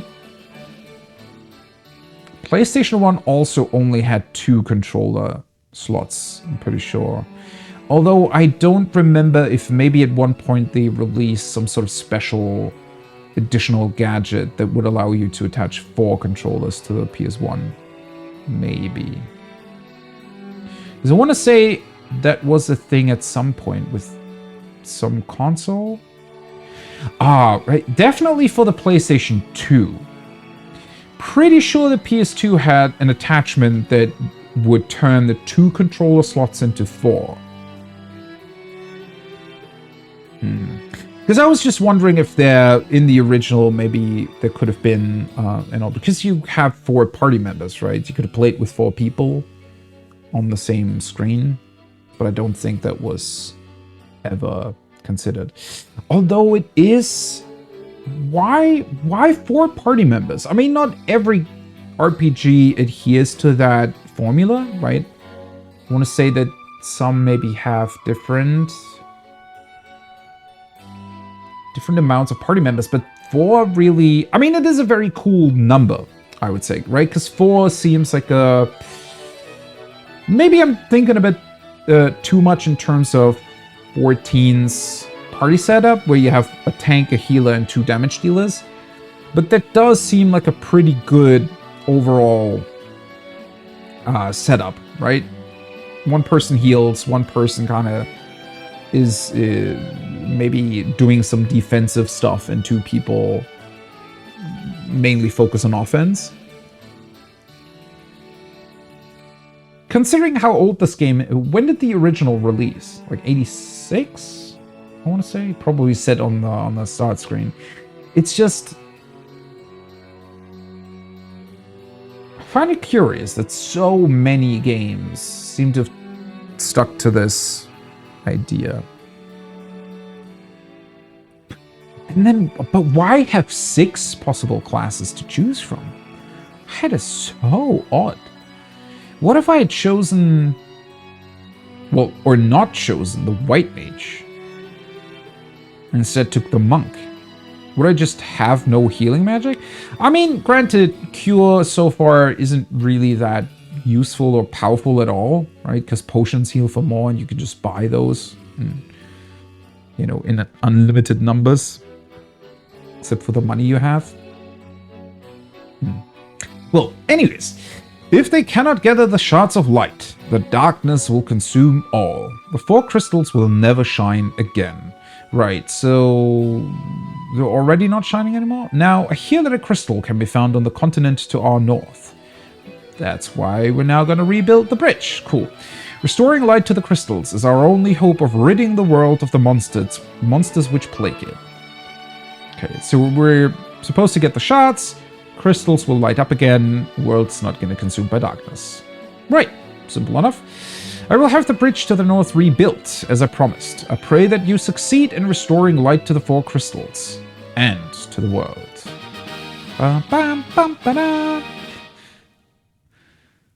Classical Final Fantasy theme. A dancing girl in town knows me. Yeah, but I talked to her and she just asked me to dance with her. If you find yourself astray, try talking to her. Yeah, okay. Maybe that's more of a thing now, that maybe we have a bit of freedom in terms of where we go next. Possibly. This lute has been entrusted to the princesses of Cornelia for many generations. When he abducted me, Garland took this lute as well. I want you to have it. It may aid you on your journey. Okay. Taint the lute. What's the point of being able to If you wanted, you could... I mean, here in Cornelia... No, it's nothing. You should make preparations for your journey and restore light to the crystals. Does she want us to stay, maybe? Sarah's thoughts are always with you.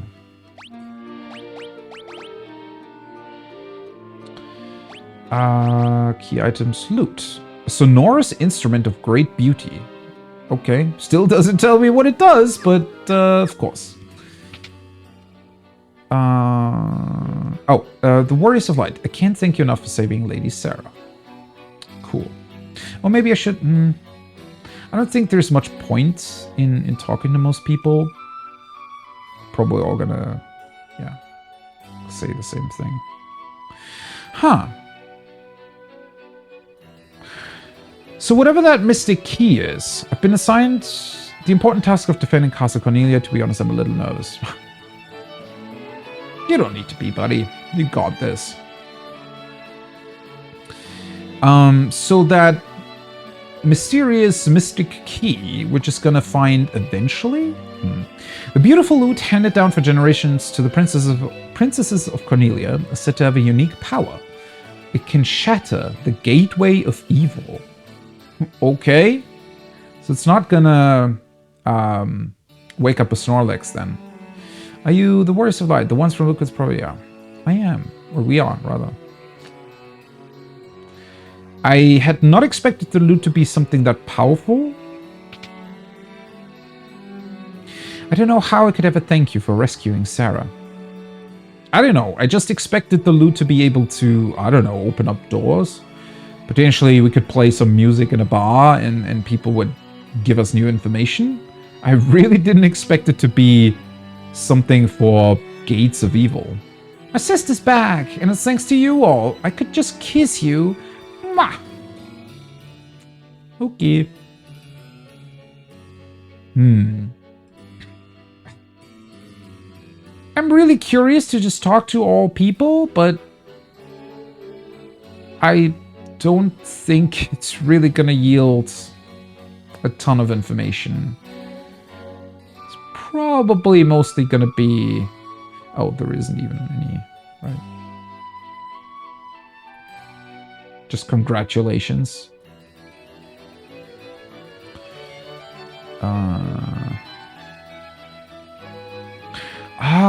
Right, he tells you that. They gave the key to the Elf King.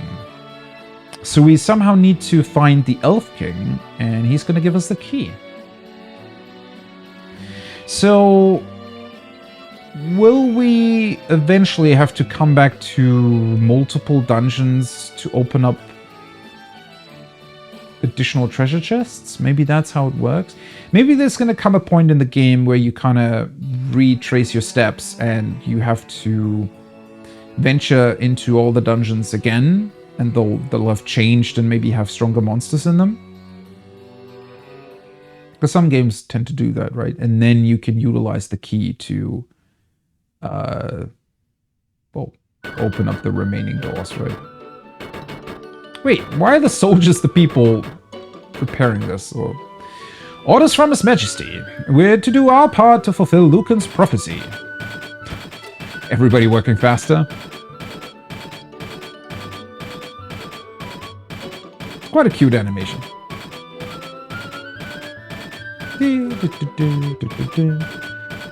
Good music too.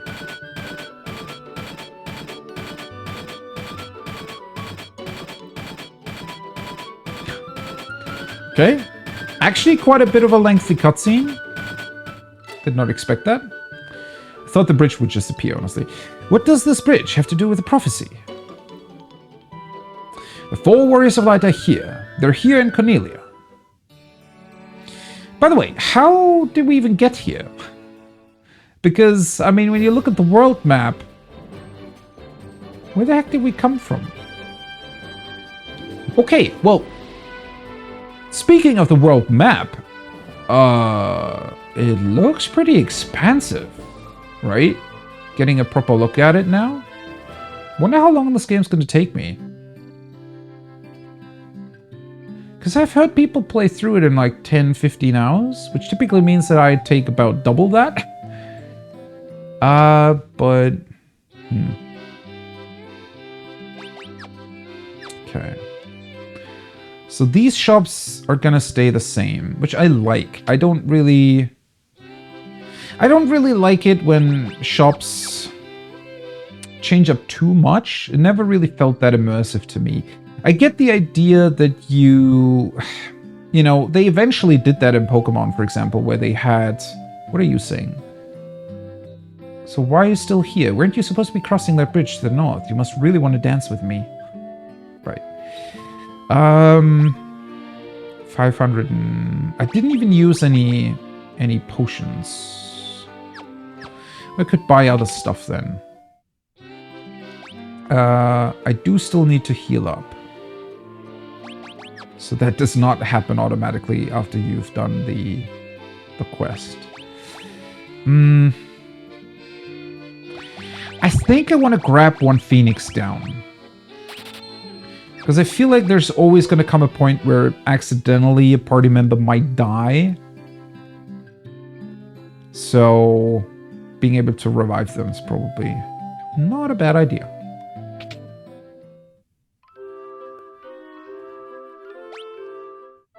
Yeah, I wonder how long this takes roughly and what we're going to discover.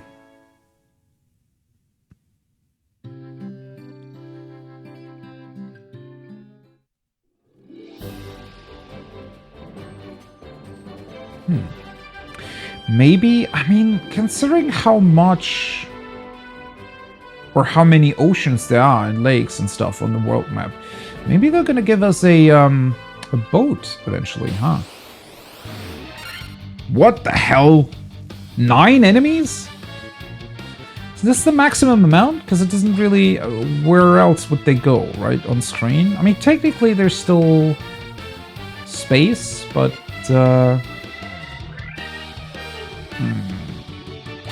Well, it's gonna take a while, but let's just do it.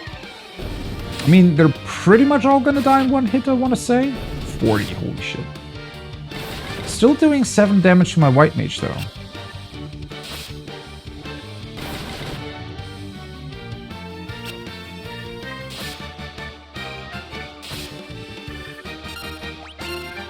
Yeah, I desperately want to have an AoE attack, honestly.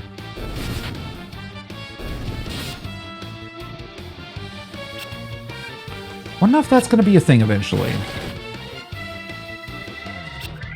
Especially for the melee guys.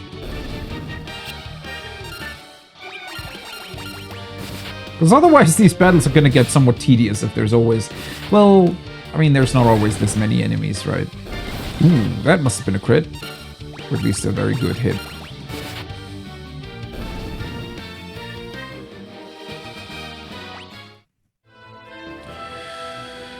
Okay. Oh.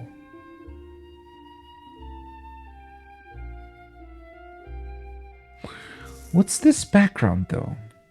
Is it supposed to represent a specific place? And so their quest began. As the 4 warriors of light, they felt overwhelmed by the great task destiny had placed before them. They did not even know the true significance of the 4 crystals they held in their hands. Where did we get them, though? The crystals that once long ago held a light that shone so brilliantly. The time for their journey had come. The time to cast off the veil of darkness and bring the world once more into light. Certainly explains the name Warriors of Light, right?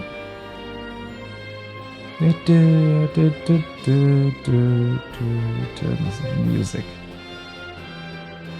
But I have to say, the music's still different. It's definitely the same melody, right? The same music piece as it is in 14. But 14 definitely has a sort of reimagined style to its music. It's not exactly the same thing, which I very much appreciate. Changed it up a little bit, and then we get the prelude again. So that's us then. In front here, in the shadows, looking towards the horizon and towards what we need to do. Right. Cool. Okay, so another mountain range that we cannot really cross. I wonder, yeah, these places could be harbors that will eventually get a ship. Right. Anything up here? So are these goblins just gonna get stronger, or I guess the overworld doesn't necessarily always have stronger enemies?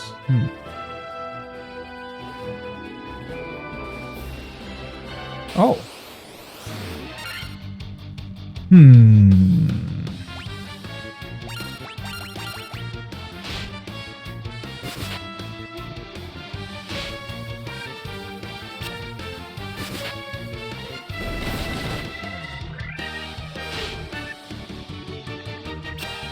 14. Wolf's still strong.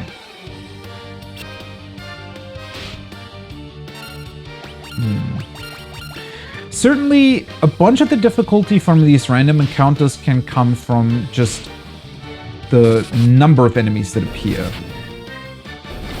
Not always the specific enemies you're fighting.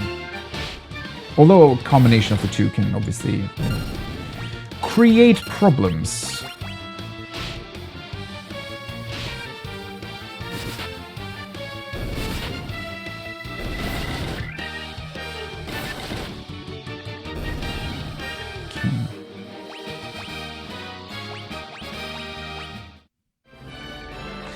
Black Mage's HP, what the hell? Right. Still the small yellow dots. For a second I was thinking that they were just where we came from, or something like that. But now it seems as if they're all the points of interest that you can discover. So is this just a random dungeon as well? Matoya's cave? What?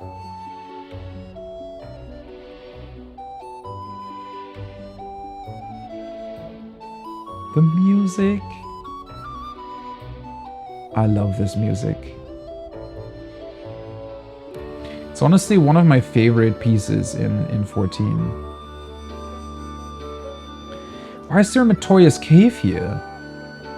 Frontwards, backwards, any way you see, such a strange spell to swish swishery. Oh, what? Out? Ludna Leknuk? Swish swisheroo? What? Are you okay, Broom? Why is there Matoya's cave here? What the hell? How's there... Ouch. Hello? Mrs. Matoya. My eye! My eye! What have you done?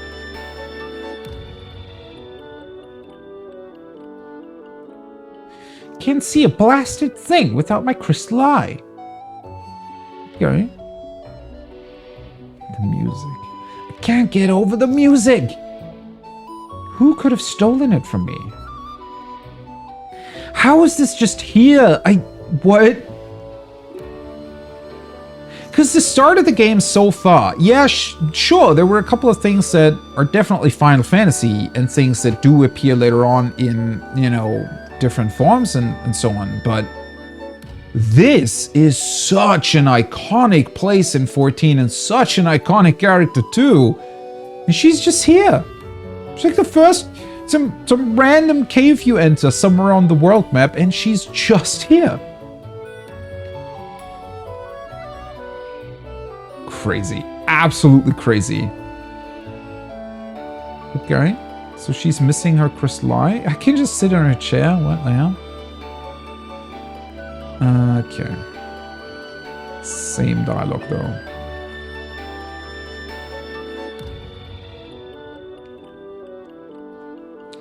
Thought maybe we'd be able to read a book. Potion. Potion? Antidote. Huh. Well, thanks, Matoya. Right. How random, though. Doesn't even tell us anything. Doesn't mind us waltzing in here. Doesn't mind us taking our potions and antidotes. Suppose we'll eventually just gonna find her eye and we can bring it back here? What a random... I can't believe something like that. Like, this is just a random place that happened to be somewhere on the world map in Final Fantasy 1. Oh, hello. Crazy horse. Okay.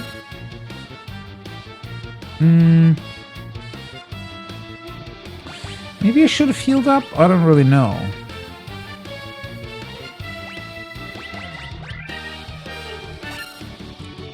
Let's maybe just heal up the... Might as well, huh? Well, I'm not entirely sure when I'll be getting back to a place where I can rest, so... Yeah, as I expected. Not too tough. Well, it was just one horse, right? Okay, could have gone to the right of the... Outrage as well. Funny how we just enter a desert. 2 ogres, okay. Purple ogres, right.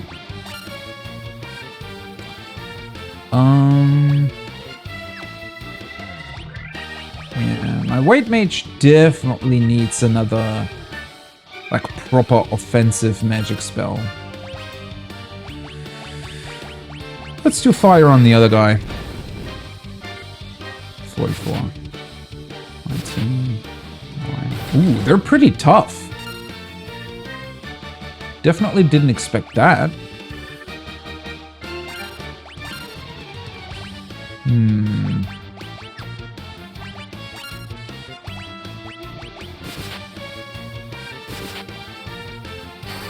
Yeah, they're really tough.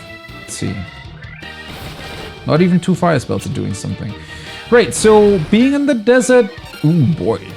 Ugh. Being in the desert means that you're fighting stronger enemies. I should have focused all my attacks on the top one.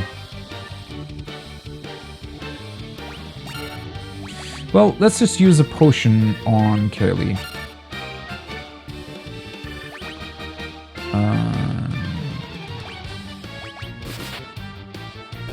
Okay, there we go.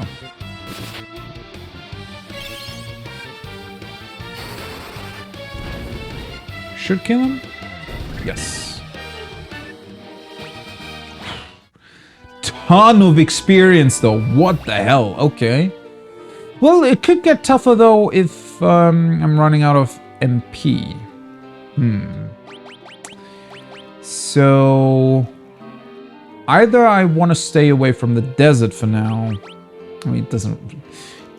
Technically, it looks big in terms of the world map, but it's very, very easy to traverse for us, right? Considering how quickly we can walk. Right. What was it that I wanted to do? Is it worth healing up? Problem is my Black Mage has such a low amount of HP compared to everybody else that it isn't even worth using a potion because, well, potion pretty much is a full heal for him. Oh, right. First of all, let's save. Don't want to forget that. But also, let's look at the bestiary, which I still find it weird that that is here. Oh, Crazy Horse is number 4. Okay. HP 64, HP 10. 28. Only ever saw this once. Gigas Worm, Mark Wolf, Werewolf. I like the backgrounds. Is that where they typically appear, maybe? They're very, very different in terms of stats, too. Huh. Ah, Garland. 212. Alright, so I got that right. Attack 15, 8, 27, 6, 12, 20. Really wasn't that tough, right? Wait, so he can potentially drop a longsword then. Right, but I'd imagine that's fairly rare to get. It's pretty cool, though, that there is a possibility for him to drop a powerful weapon. 100 HP. Okay. Attack 18. Magic defense 65. Seems pretty high, but I got 40 something hits on the ogres with fire. Oh, it really does display every location where they appear in. That's not where I am, though. Like, not at all. I'm in that one, like, desert area right to the northeast of the starting city. Okay. Well, whatever. To be fair, the bestiary's information so far really isn't super important, right? I mean, it's nice to have, but I don't know. Guess it would help if I wanted to farm for some sort of specific item. I mean, I guess maybe later on if there are enemies that drop cool, unique weapons or something that you cannot buy, then maybe it would be worth it to go back and grind for them.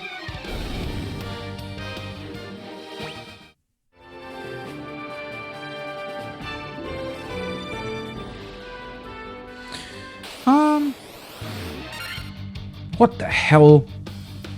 That's supposed to be a lizard. Okay. It looks like a cross between a gecko, a spider, and golem. And it's sprouting some flower on the top of its head, although I'd imagine it's not meant to be flower.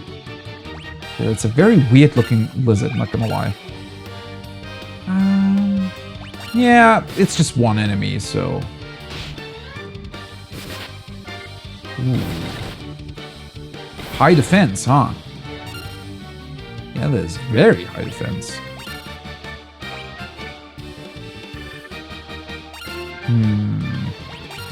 Well, it's not undead. Let's just try fire then.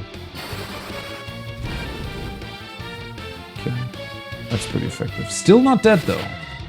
Ooh, that's gonna take a while. Killer Whale, welcome back.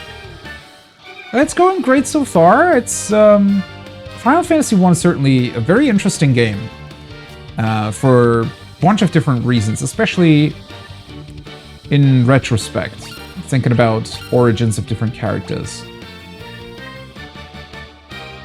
Working on Final Fantasy 4. Oh, nice.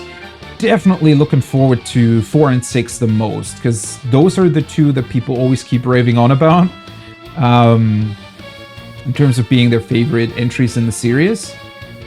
But I want to play through them in order. And have to admit, Final Fantasy 1, fairly simplistic in a lot of different ways, but also nice and just interesting to see where certain things come from.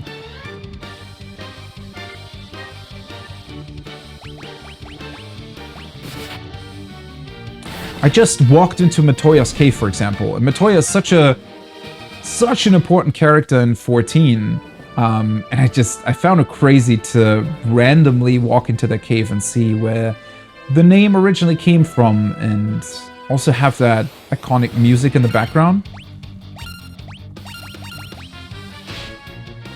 So that's what I'm most interested in, or gonna be most interested in this entry, I think, is just discovering where those iconic characters are and where they came from.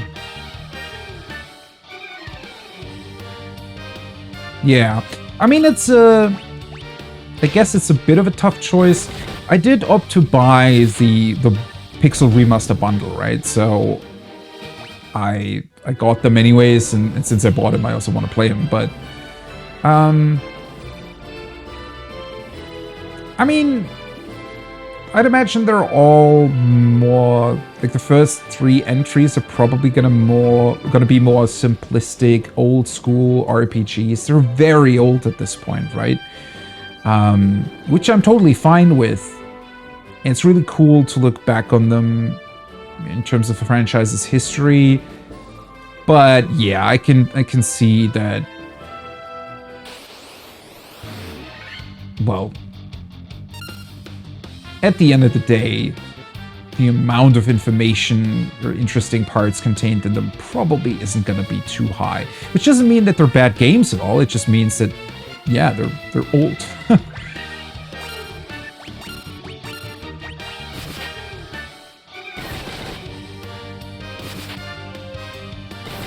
Yeah, I mean, I bought the bundle digitally on PlayStation.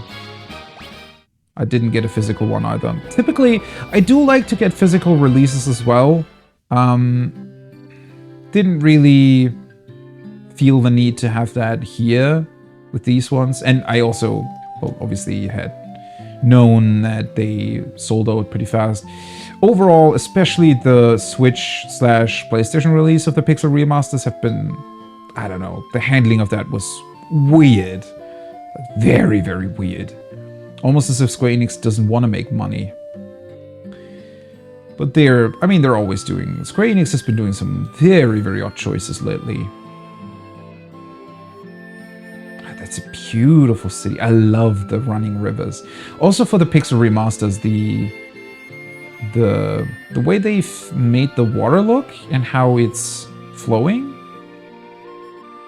is a very cool style. Very much like that.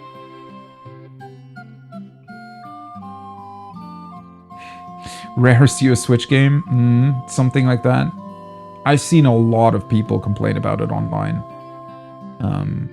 Apparently there was like one store from Hong Kong, right? Or from Asia somewhere that had a lot of copies available, but having to, you know, order it from there, it seems like such an odd choice.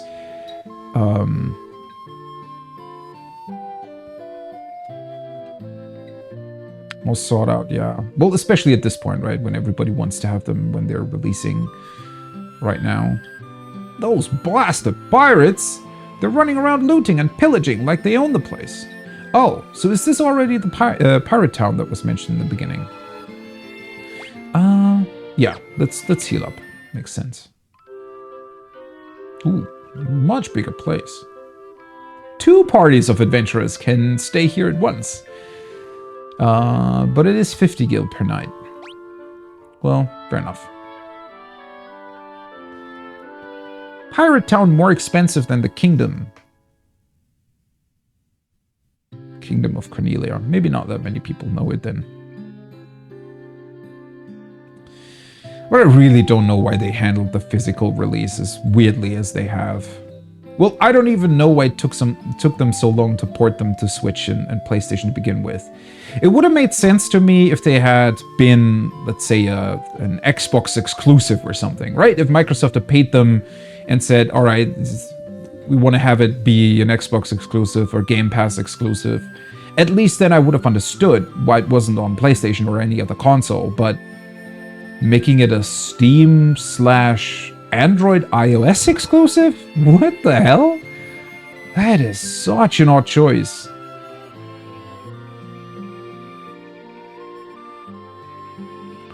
And just what you been doing here?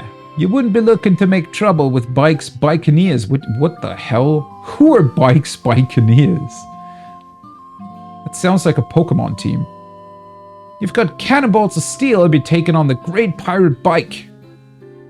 Kill all them, boys. Oh, wait, what? Aye, aye, Captain. We'll make their bones go crunch. Oh. Well, that's not 2 pirates, that's 9. Okay. I did not expect to fight actual people. But I guess Garland was a person, a knight, technically. I've played Subnautica. I do want to return to it eventually, because for some reason I didn't finish it. I don't even really know why. There must have been some sort of major release that came in while I was playing it. I played through most of it, I want to say. I don't think I was missing that much. I always wanted to go, since I still want to play Below Zero, I always wanted to go back and just finish Subnautica again. Oh, right. Well, it also had partially to do with the fact that there were a couple of bugs on PlayStation 4 and the performance in general wasn't super great. But they have upgraded it to the PlayStation 5. So hopefully it's going to be better there, which is why I want to replay it. I do remember getting annoyed that there were a couple of, especially in terms of energy generation for your base, there were a couple of bugs where you always had to, whenever you would load your save, you essentially had to go back in, deconstruct something like the bioreactor, and then build it again. And obviously that wasn't that much fun, so... Definitely want to go back, though. I mean, the game in general, I liked a lot. Subnautica is an incredible game. It is somewhat similar to Outer Wilds in that sense, yeah. Especially since it does have a dedicated story, right? Even though it is this sort of survival base building game to an extent, but it has a dedicated story.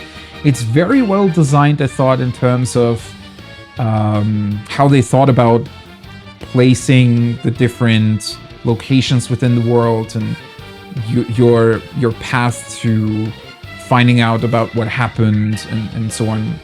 I thought that was really, really well done. Solving, yeah, it's in that regard, it is very similar to Outer Wilds, right? You have the sort of ancient alien civilization. You have exploring the unknown, but in a different way since it's underwater and not in space, but it allows them to do some similar stuff in terms of traversal, right? Because being in the ocean just gives you a lot of freedom in all directions.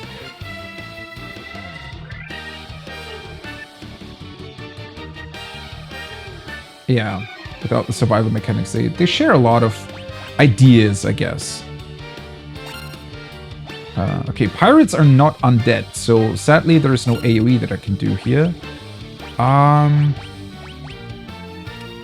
Let's cast a Protect. I mean, I'm very, very close to the healing up place. Let's cast a Protect on Black Mage first, because he's really missing some HP here. Maybe they don't have that much. Let's try Sleep again. I want to know if I just maybe accidentally not hit anyone?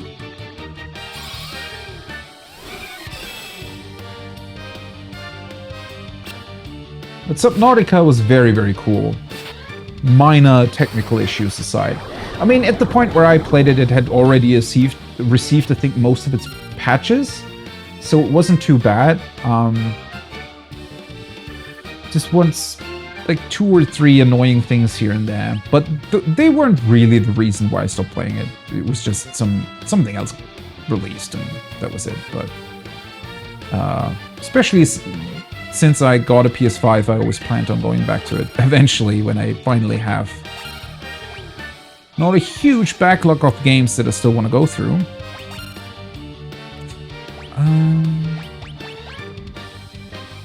Yeah, I don't know how sleep works. Because it only showed 1 miss, I think, on one of the pirates. But they don't have any indication of actually sleeping. Let's just hit one of the back ones with Thunder.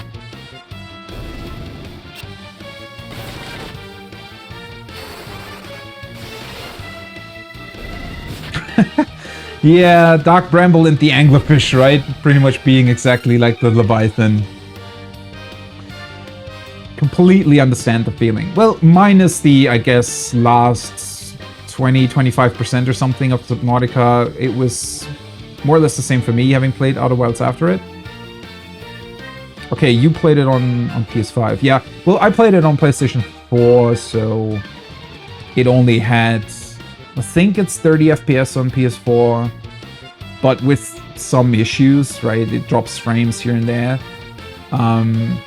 Overall, it was fine. Well, except for that loading bug of your energy stuff. It's not even really a loading bug. The problem was more so that you weren't allowed to choose. So I built like a bioreactor and I built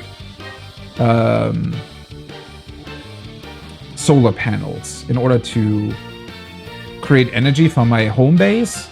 And I wanted it to use the solar panels first and then the bioreactor as a backup.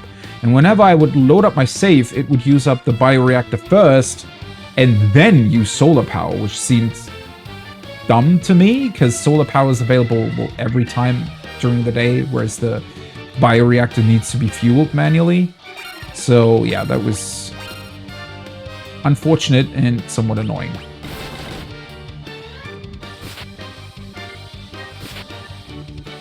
These pirates really aren't tough, huh? I mean, there's a lot of them, but aside from that...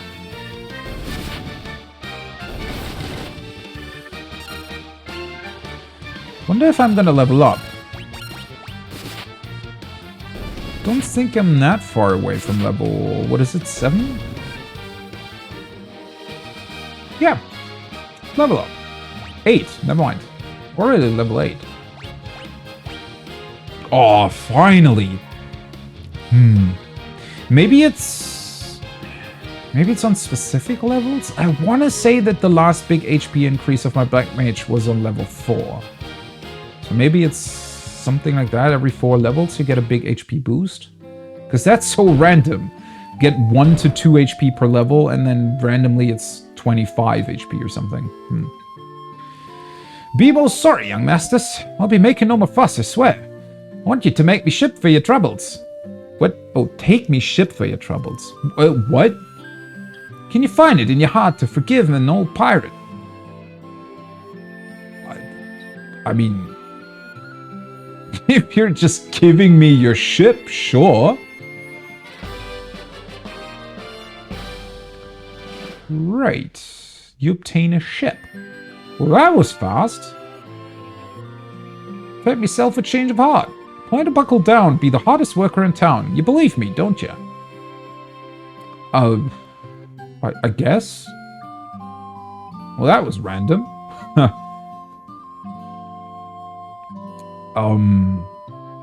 Okay. Well, that certainly opens up some possibilities. Because of you, we needn't fear the pirates anymore. Thank you so much. Oh. Huh. Oopsie. I guess it just went the right direction immediately, and this one encounter meant that the pirates are not an issue anymore? Cool. They say there are elves living across the sea, but the elf prince has fallen into a deep sleep and hasn't woken up. Sounds like our next destination then. Because of you, we need fear the pirates. Yeah, I did that on accident, but appreciate the thanks nonetheless. See, I don't think I have that much money. Yeah, 1,000 gil. Doesn't look like they're selling that much else here, though. I still have enough potions. I could consider a high potion at this point. Because... well, my warrior has 180 HP right now, so... but enemies so far haven't really done that much damage. All things considered. I could buy a gold needle. Partially restores parties' HP and MP. Can only be used in the field. Right, I have 110. I always forget that that's a thing. Because the first dungeon was quite close to the city, but maybe eventually we'll get a dungeon that's going to be further out. Or further away from a resting place. So at that point, it might be beneficial to have a couple of tents in the inventory.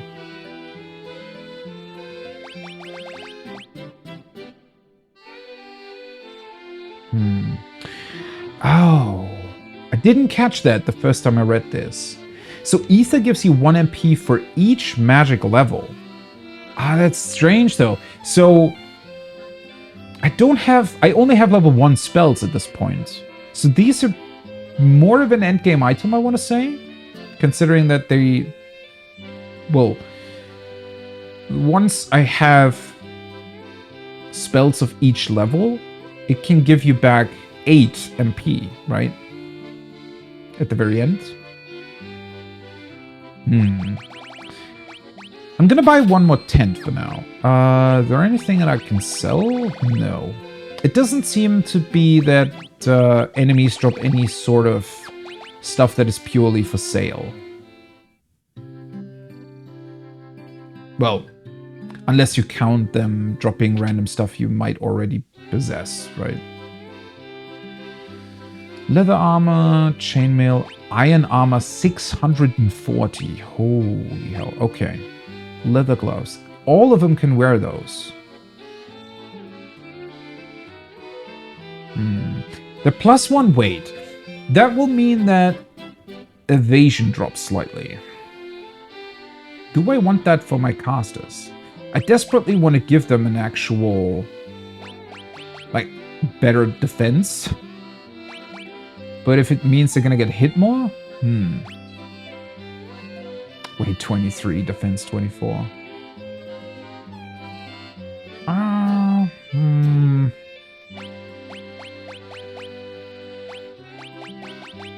That's too expensive right now. I don't think that's worth it. Let's see. Because I don't even have any gloves at all currently. Drops evasion further. Slightly increases defense. It might not even be worth it here. Technically worth it here. Oh. Okay.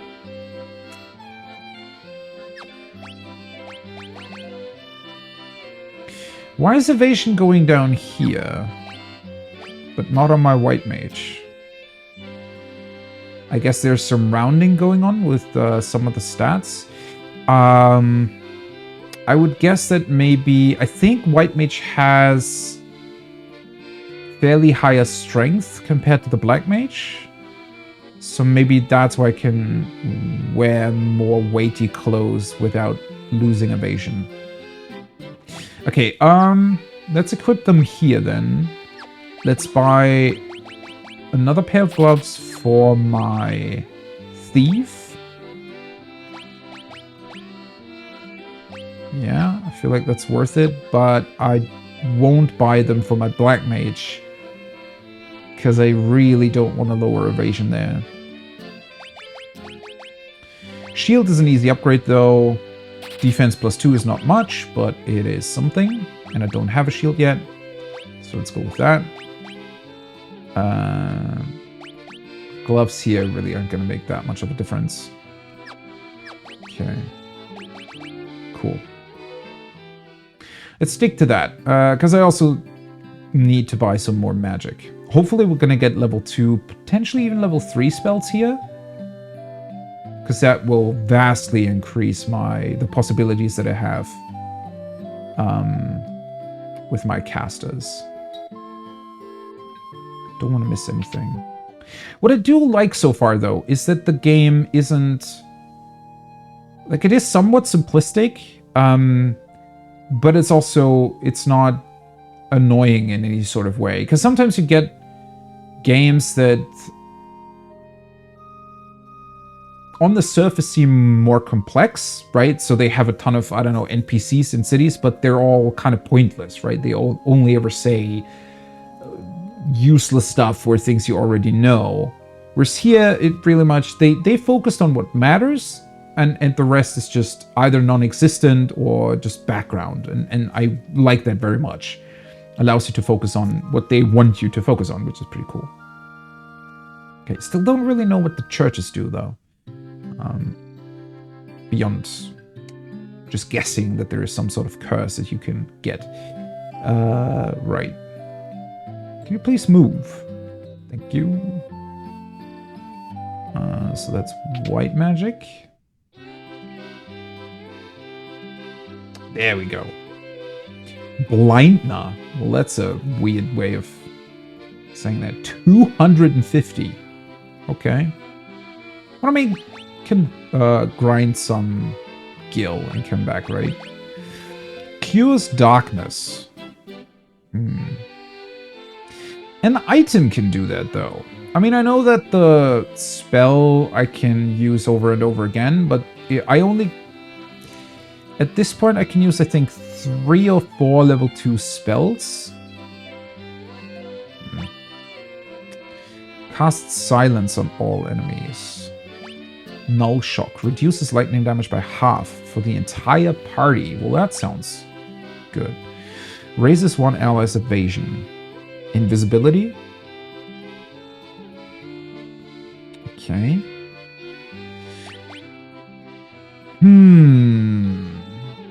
I mean, I haven't really encountered strong magical enemies, which would, you know, it would make more sense to have silence once I know that that exists. I mean, I suspect that that strong magic users will exist.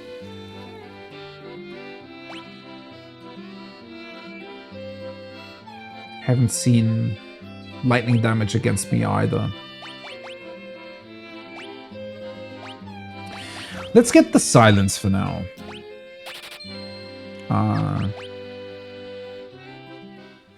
I had hoped to get an offensive spell for my white mage.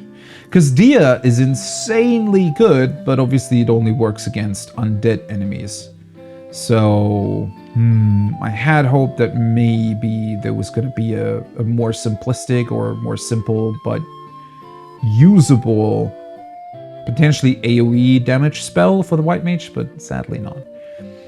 I fled here from Melmond, a town far to the west. It is a truly pitiable sight. The earth rots and monsters attack in the night. Is there nothing you can do to help? Well, we're gonna get there eventually. Be patient, fellow wizard. Hammer. Oh boy, that's getting expensive, huh? Broadsword, battle axe. Those are some weird stats. So the battle axe has 5 less accuracy compared to the broadsword, but only has 1 more attack point? Huh. And the scimitar is for the thief. Let's get that one first, because that's fairly inexpensive. Scimitar, 14 attack instead of 9. That definitely helps. And I can sell the knife.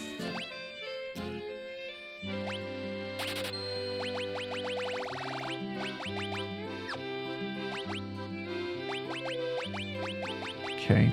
So I need more gil for the white magic. I need more gil for the broadsword. And I'd imagine I will also have to get more gil for the black magic. Which is fine. It's cool. Blizzard. Deals ice damage to one enemy. Really? Can that not be an AoE? Blinds all enemies with darkness. Okay. Well, now I'm a bit on the fence on these spells that potentially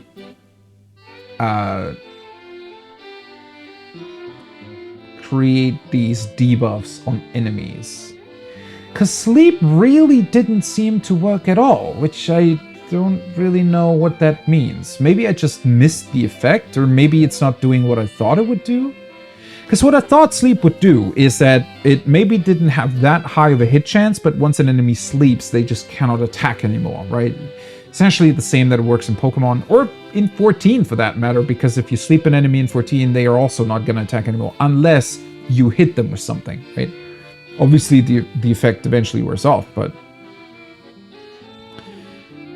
And what was most confusing to me is that, well, on the pirates, for example, they were all hit by the sleep spell, but only one of them displayed miss, suggesting that they weren't hit by it. But if the others were, then what's the effect? Hey there, how's Final Fantasy going? Great so far. Really, really enjoying seeing the origins of the franchise and how it all will build what we now know today, right, in all the different games. Really looking forward to be doing pretty much a full franchise playthrough. Sadly, I originally had planned to play through all of them before 16 releases, but, well, with how long Square took to release the Pixel Remasters on PlayStation, sadly, I don't think I'm going to be able to do that, but doesn't matter. We'll be able to come back, right? Temper. Raises one ally's attack. I mean, that's definitely not bad. Reduces all enemies' number of attacks.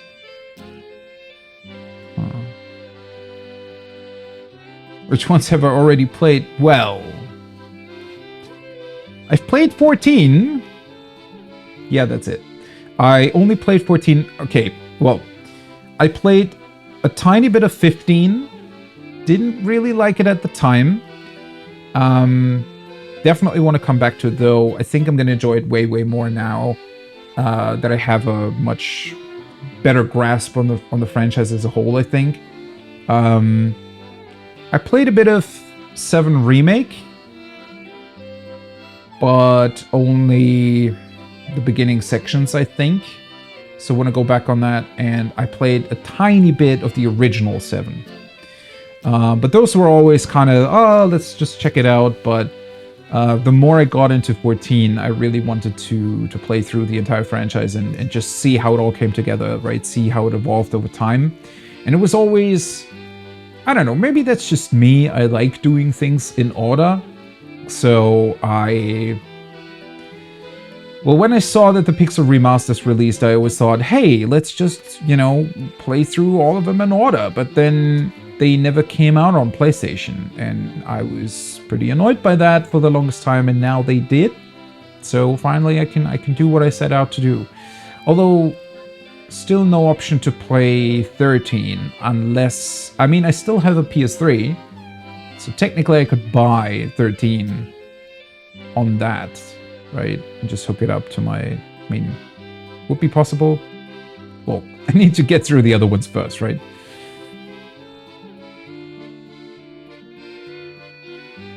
Yeah.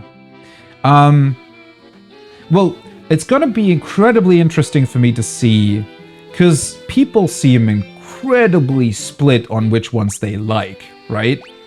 Because there's a lot of people that say, oh yeah, 6 is definitely the best, 7 is way overrated. Then there's others that are saying, oh, 7 is the best, right? I like that so much. Others are saying, wait, so what's 7? What 8's the best? And then others come in and say, what are you talking about? Like 10's the best, the others are shit. And I always just see those discussions having no context whatsoever what the people are talking about, right?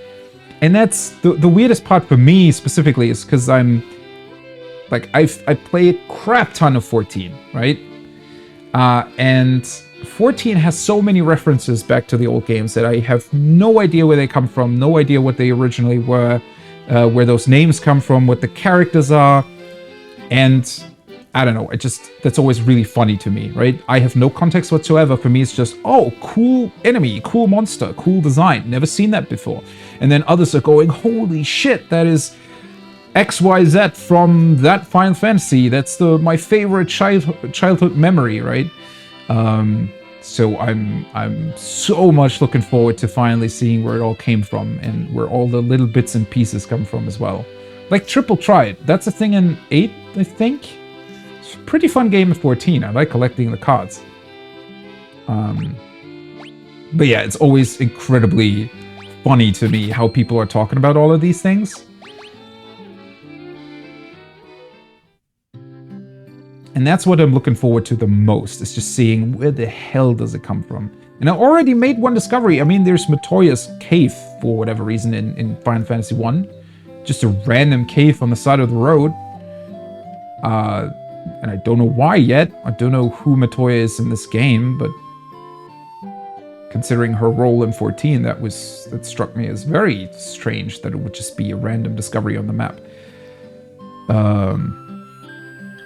They're all very good in their own ways, yeah. And also, with the franchise that is this old, there is going to be a very, very heavy bias on whenever an individual played them, right? So the people... I'd imagine that most people that came in that played Final Fantasy VII first on PlayStation, they're probably going to like that the most, because it's not only going to be the game, but also their memories of it, right? Whereas the people that maybe played 6 or 4 first are gonna like those the best. So, which is perfectly fine. I mean, it's the same for me, right? There are a couple of old games that I like for very, very specific reasons that not always have something to do with the game in question, but rather with memories that are attached to it, right? Friends I played them with. So that also always heavily influences how you think about certain games. You've played this one in 6. Okay, that's also an interesting combination.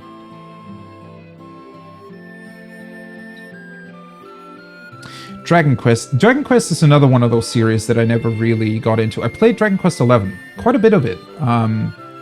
Didn't finish it though. But I played, I don't know, 100... I think my save file has 110 hours on it or something. Which already tells you I take a long time to play through games typically. Because I like to look at everything and, I don't know, just look around. Dragon Quest XI was fun. What I like about Dragon Quest XI so much is that I was a huge Dragon Ball fan. Or, well, kind of... Well... Not really anymore. It's been a long time since I watched anything Dragon Ball related or really had any... I mean, I didn't even watch... What was it? Super? The kind of remake added thingy they released. I didn't even watch that. But I do still have the 42 original manga books, though. They're right over there. So, yeah, those I was a huge fan of. And, well, Dragon Quest has the same character designer, right? Or art designer, whatever you call that. So that's why I was really interested in it. And I thought 11 is a cool game. There are a couple of gameplay, like weird gameplay quirks that I had issues with. I mean, issues in the sense that I thought they maybe could have been done a little bit better, but it was still a lot of fun nonetheless.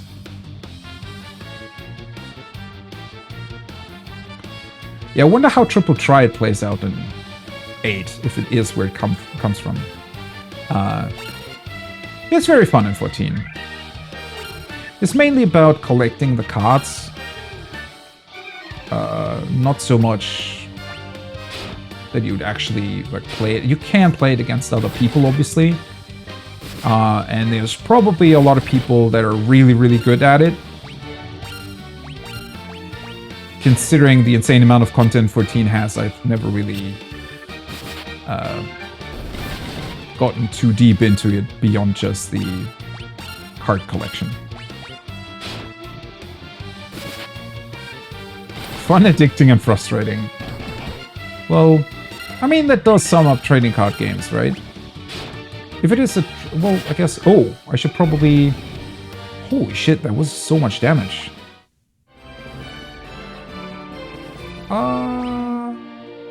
You know what? Let's just use a... Cure? I don't even know. I don't want to spend too much gil, although I got a ton already. I guess these guys are a lot tougher than I thought. Maybe I'm even a bit underleveled for this area. Let's go back in town real quick. I mean, they did mention the elf guy across the sea. Considering that I have a boat now. Probably where I want to go. Just wanted to take a look if maybe I can go somewhere else first.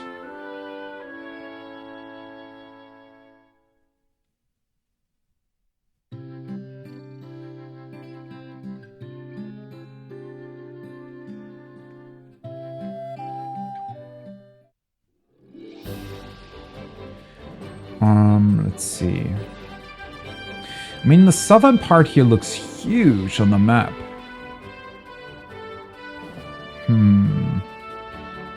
There's definitely a ton of mountain ranges that I cannot cross yet. I'm just intrigued if the game's gonna stop me eventually somewhere. Because on the map it pretty much looks like we aren't really able to go too far here.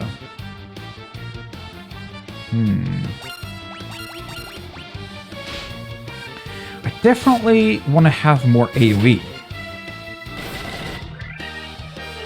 But I don't know if that's a thing beyond fairly specific spells. Still strikes me as strange that Dia is a very powerful AoE spell, only on undead creatures, but also level 1 for some reason.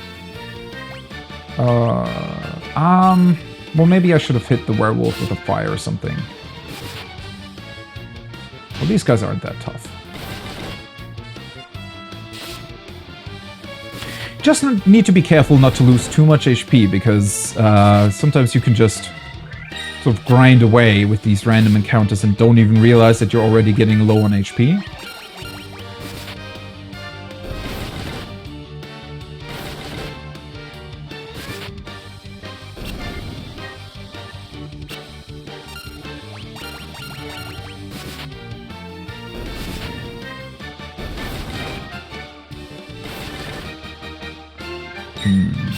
Maybe maybe if I get better staffs for my casters, they'll be able to use their normal attacks.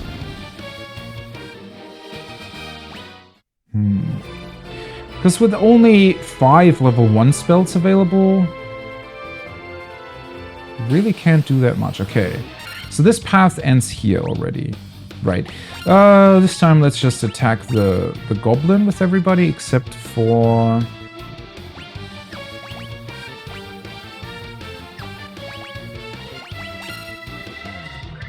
Let's do a... Could also raise attack. Let's do a fire on the werewolf in front. Let's see if it kills it. 42. No.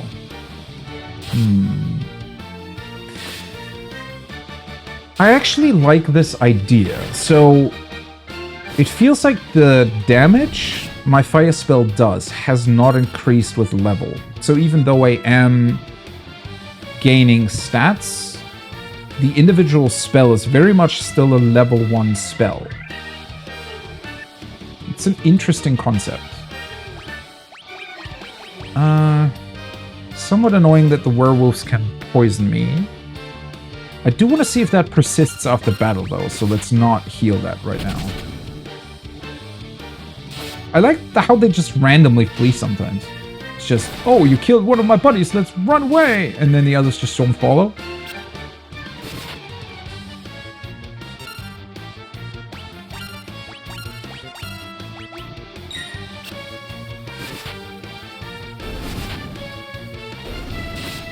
Okay, one left.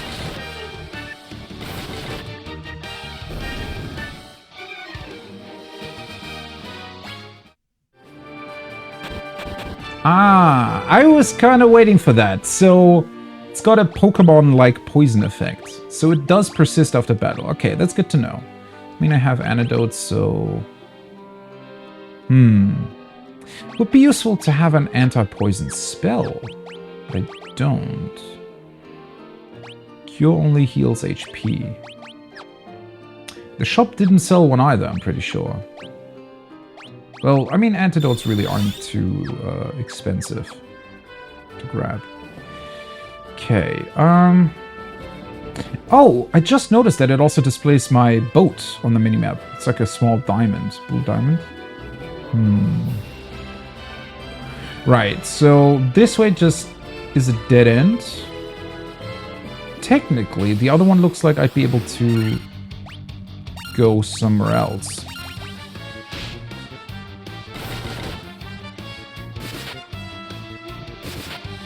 So far, I also very much enjoy the, I guess, difficulty/grind curve of the game. Battles overall quite quick, quite enjoyable. Don't last too long. Enemies, I feel like, are... well, to an extent on the easier side, but you can definitely run into groups of enemies that can give you issues. And healing in general, and with the spells being so limited, you do need to keep track of what you're doing and make sure that you're not suddenly running out of, you know, HP. Let's fire on the second one.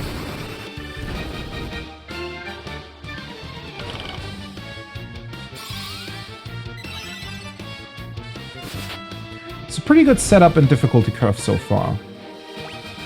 Obviously, I could increase, for example, the amount of experience that I gain, but at that point, I feel like the game could become... Oh, wait. I'm poisoned again? Didn't realize.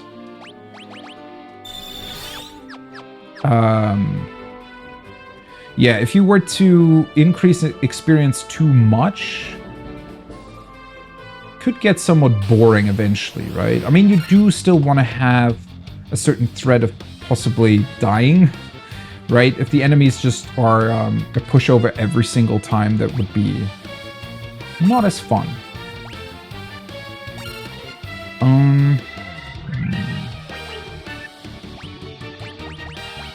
Well, they're not undead.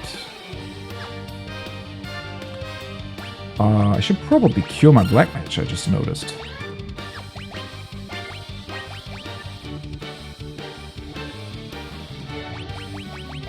I mean, these are different MP slots, right? Definitely need to remember that. Might be worth it to increase my warrior's strength. Never mind. That cure was definitely too late. Holy shit. What did I just say about difficulty of the game? Well, at least they don't have too much. Why are they... Everything's doing poison here. What the hell? Poor little black mage. Oh, shit. I'm not too far from the city. Okay, hopefully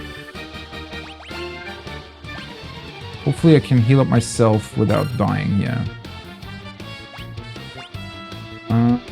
Let's just do 2 potions on him. Nope, never mind. 109? Okay. Sure.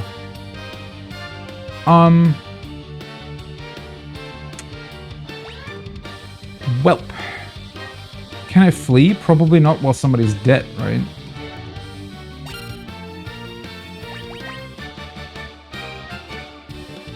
Why does it deal 109 damage? That seems crazy.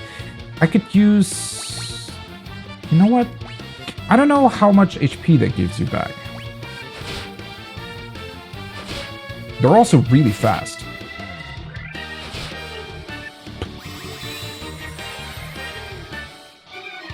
One. Well, nice.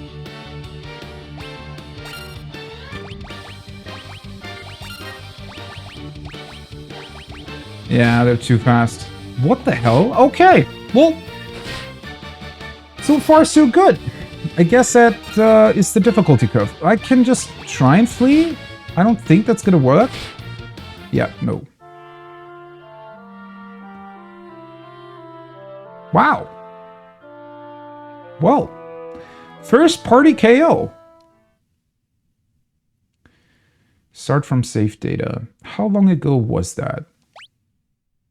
Not that long ago? I mean, that's when I last left the city, right? So I went left and then went back right. Yeah, so I'm missing, what, like 150 experience or something. Wow, okay. Were those guys exclusive to that part? Like the upper sort of half island there on the world map? Because I'm still wondering where everything spawns in. Sometimes it seems somewhat random. Let's actually do a normal save here. Thankfully, the game does autosave. You know what? Let's just run to the left again then.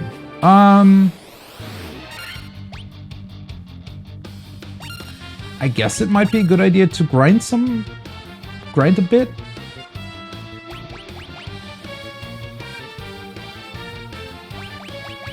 Problem really is that my white mage currently isn't really able to do much. I mean, sure, I could cast Protect every single time on my black mage. That's gonna help out somewhat.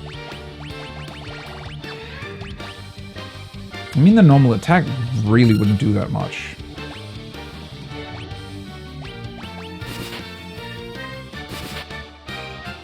Those scorpions were insane, though. So either there's just fair bit of randomness in terms of suddenly encountering very powerful opponents, or that is somewhat connected to the places you get to.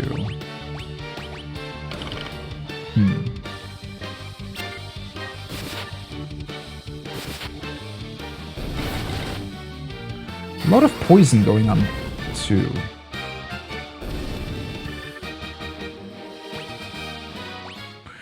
I wonder, those scorpions were pretty strong, though. Well, I mean, it is... it is certainly an issue if you're not going first, right? So in that case, you can very easily be overwhelmed by enemies like that.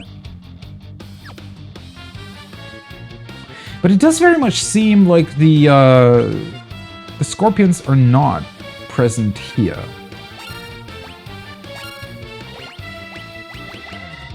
Actually wish my white mage had the strengthen spell, and not the black mage, but...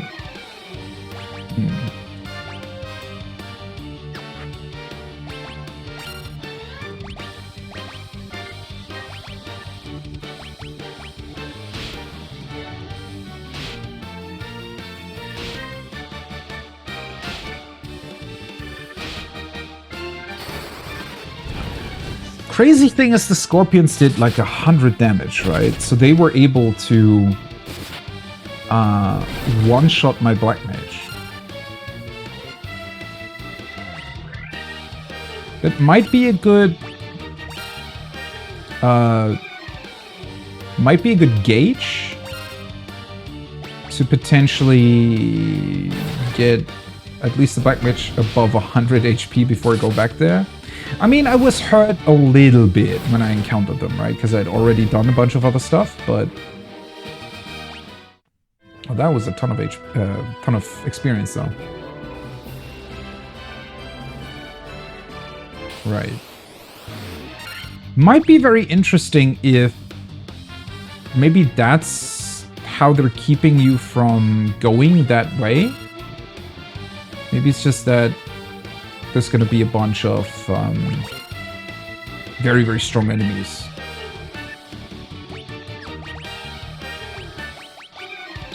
I do wish, though, that I would have more slots for the basic magic attacks at this point. Because 5 still seems incredibly limiting.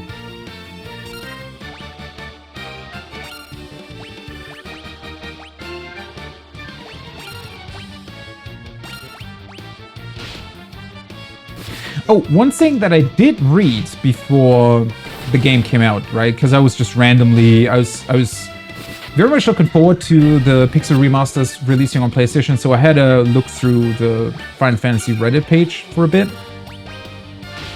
One thing that I did read is that apparently in the original release of Final Fantasy 1, if an enemy died, so if you just targeted, in this example, the same wolf with everybody, but the first wolf dies, everybody else just misses their attack because they were trying to attack the one wolf that was already dead. Do you think that could be very annoying? I like that they changed that and make it so that whenever you select a target and that target dies, it just reapplies the attack to another target. Right. Do I want to risk going this way again? Let's do another save. Another one of those details where I wonder how saving in the original possibly worked. Oh, these are undead, right? It's just Castia. Probably a bit of an overkill, but at least that way I can use the spell slots.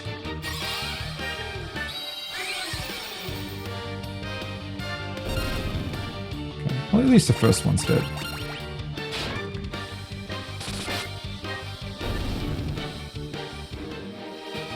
Nice. Level up. 211. Not that much HP on the other ones. Okay. One quick heal up. 769 gil. Nice. What else was there to buy? There was the broadsword that I probably want to get, the weapon, and then a couple more spells before I go on.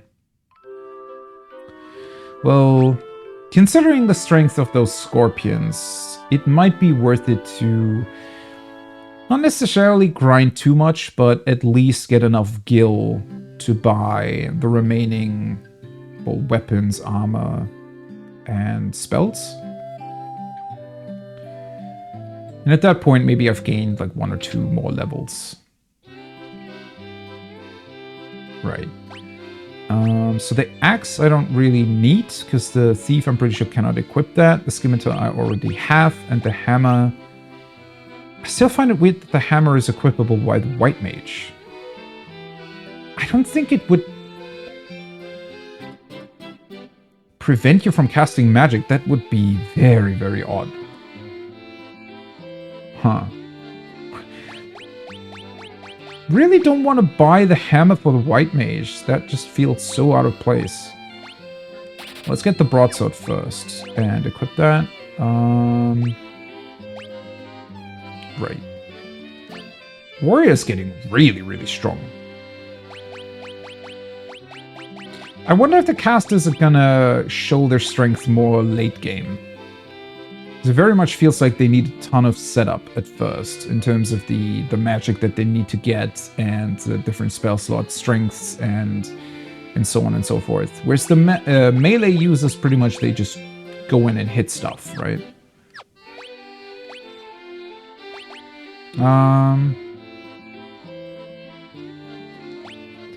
Yeah, let's just sell it again.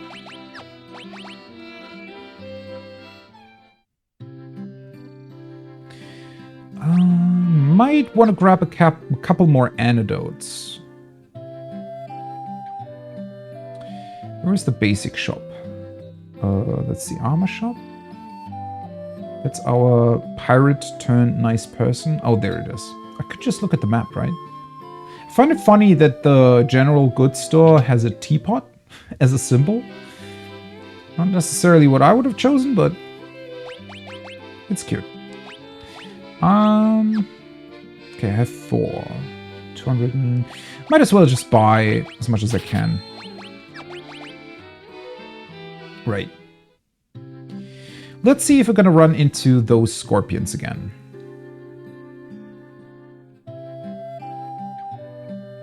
Maybe we can take revenge. Or maybe I'll get incredibly unlucky and just run into a group of 7 of them. It's gonna wipe me. Ooh. Ogres here too, so they're not exclusive to the desert. Which I guess I kind of saw when I looked at the bestiary, but...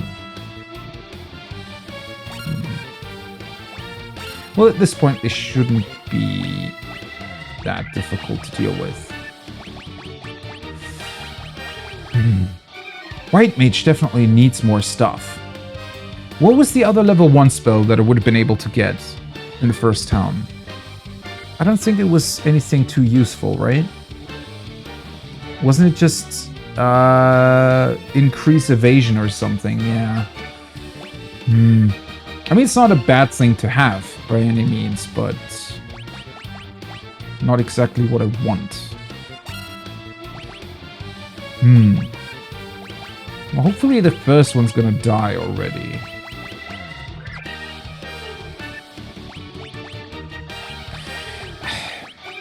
I wonder if it might be more worth it to just defend whenever I realize that I don't really want to use magic. Yeah, because that 3 with the staff just... it's not really worth it. Let's just defend with the casters for now. Also want to know... Okay, yeah, that's the question that I wanted to have answered. So, when you're defending, they can still be hit, right? Because they were taking a step backwards, and I thought that maybe that would do something. Because I remember that... Was it in 7? Where you can take... like a primary position and a secondary position? I don't remember what it was called, but... my brief adventure into the original Final Fantasy VII, I think they had something like that, where it depended on where your characters were standing, and it would determine whether or not the enemies attacked them more. It wasn't 100%, right? So the ones in the back row could still be targeted. Just was overall sort of on average. Enemies tended to target the ones that were standing in front more. Clearly, that's not really what happens here. Which is fine. It would be a bit too easy if you could just prevent them getting hit altogether.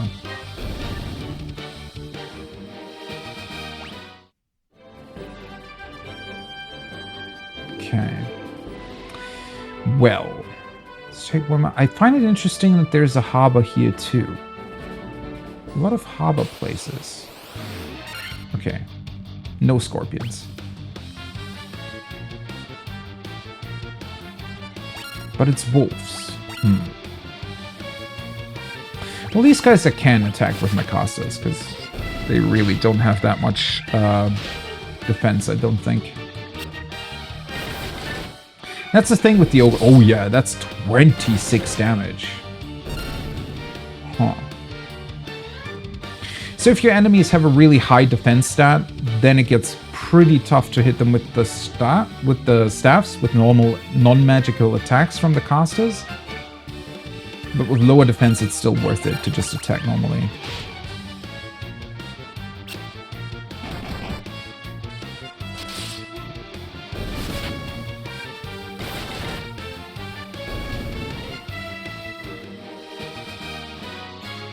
It would be nice to have an option to maybe influence a bit more which one of your party members is going to be attacked by the enemy. To be able to, well, put up the classical, you know, tank healer, damage dealer type stuff. But then again, I also do enjoy whenever you have to make sure that your whole party's fine, right? I guess in terms of tactical options, that's more interesting to me. And thankfully, this does not contain what Persona 5 has, which I'm still going back and forth on, in terms of when your main character dies, battle's over, right? It's a game over. I don't know if that's good or bad. I do like it to an extent, because it means that your main character... Because, well, to be fair, in Persona, your main character also has the unique option of changing his personas, right? So it's inherently a much stronger target, if you will, than any of the other characters. But it is somewhat strange sometimes that, well, there's like 7 people alive and 1 person dies and it's a game over, right? So maybe a cool middle ground would have been to have some sort of, I don't know, option to get like a rescue turn or something. Where you can get your main character back, and if you're not able to do it, then it's game over. Although, at least Persona 5 later on adds the ability for your friends to shield you. So if your main character gets in danger and they would have died from an attack, somebody else can die instead, and your main character goes to 1 HP or something like that. Wait, how... Do they shield you completely and die instead, or... I think there's 2 things that can happen, right? There's like an endure thing where they can remain at 1 HP, but there's also a protection thing where somebody else can essentially jump in front of you and protect you from an otherwise lethal attack.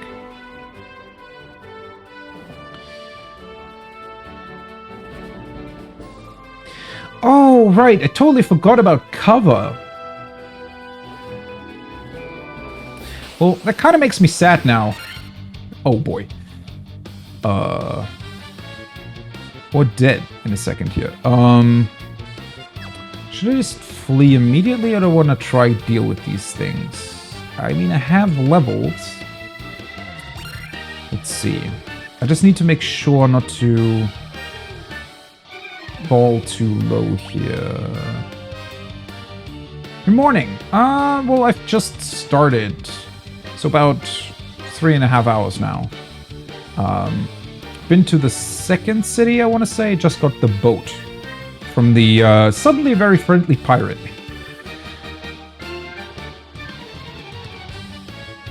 Yeah, in terms of cover, I guess kind of forgot about that ability because nowadays it has a very sad existence. Lives a very sad life in Final Fantasy XIV.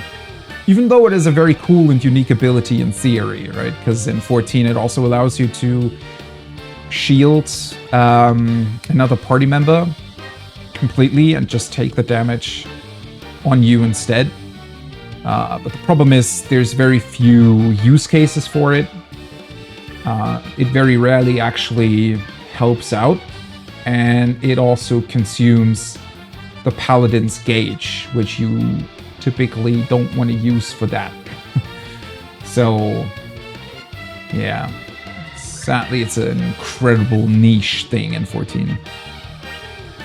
Yes, it's first time playing Final Fantasy 1. Want to properly get into the series and play through, well, hopefully all of them, eventually.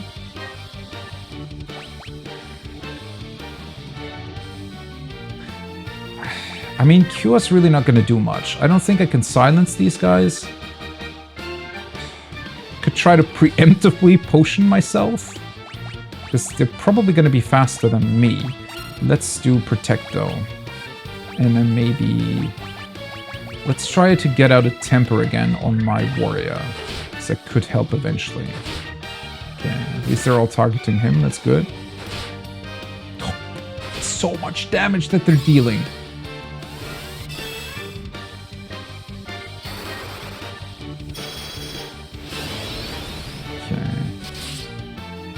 Oh, okay.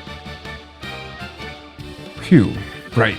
So now I just need to keep everybody alive, hopefully. It's going to be difficult to do with my Black Mage.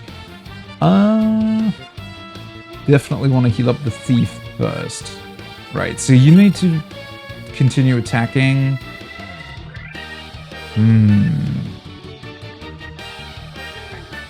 Might be worth it to set up and protect on the Thief as well.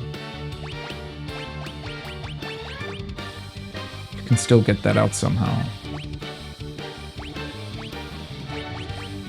Let's use a potion here. Another protect on the Thief.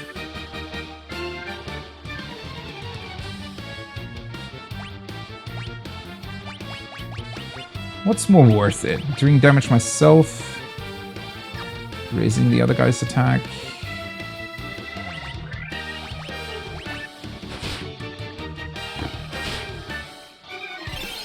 That's 52, and I have Protect on.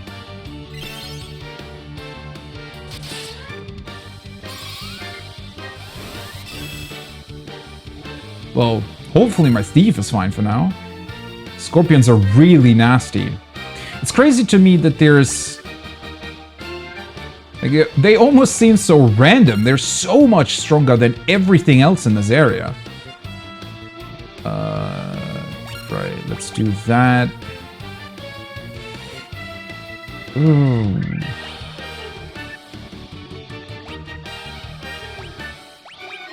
Kinda need a potion on myself.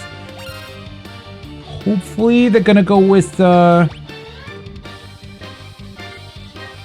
other guys in terms of who they're gonna attack. I still don't know if this is worth it, and I feel like this is not the right fight to test it. Okay, that one's gone. Alright, keep attacking those two. I cannot believe that they're all poisoning as well. Okay. Well, this looks better now. Right.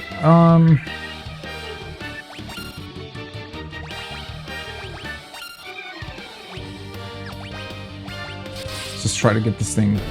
oh, okay, there we go. Whew! Whoa, well, at least the experience is worth it. Wow.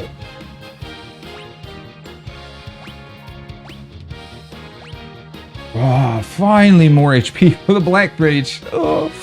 106 is still not much, but I'd take it. Let's see. Should hopefully be able to load in from here.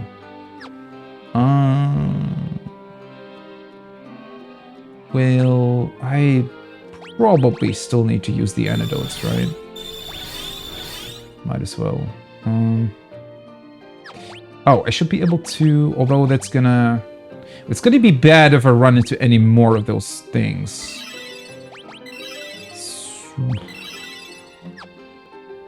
I really don't have that much left. I really wonder if their location is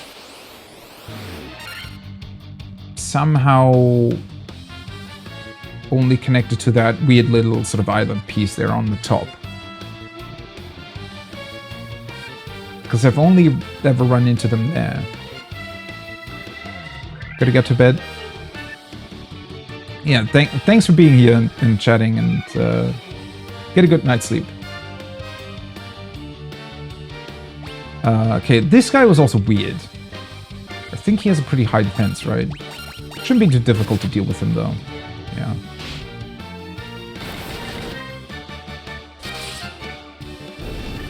Okay. Oh, What I just noticed, in terms of the experience that you get from every single battle, it almost looks like once you level up, the rest of the experience that you would have gotten is just lost? Did it just look like that, or is that how it works? Because I feel like I got screwed over there with the scorpions. Okay, dude, you gotta be in a different place. You know that you're, you know, keeping people from getting to bed.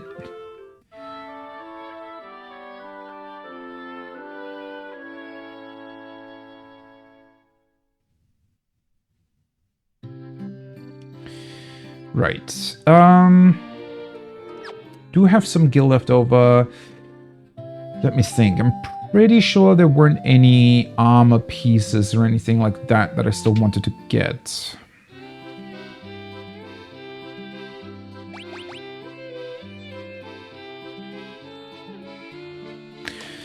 Ah, man. Do you want to go with this one? Typically, I really don't like evasion stats and stuff, because I hate relying on RNG to evade attacks.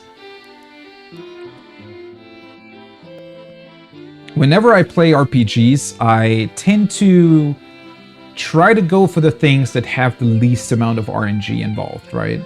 So that I can be absolutely sure that what I want to happen does happen. But in this particular case, it might help. I mean, I still need to get the spell off though, right? So in a tough fight against the scorpions...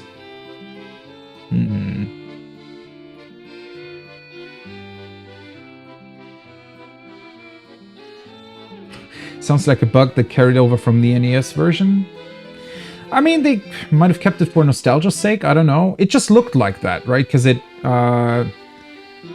converts your experience points from the ones you get, like the visual converts it into the ones your characters receive, and it just stops at 0 and then says level up.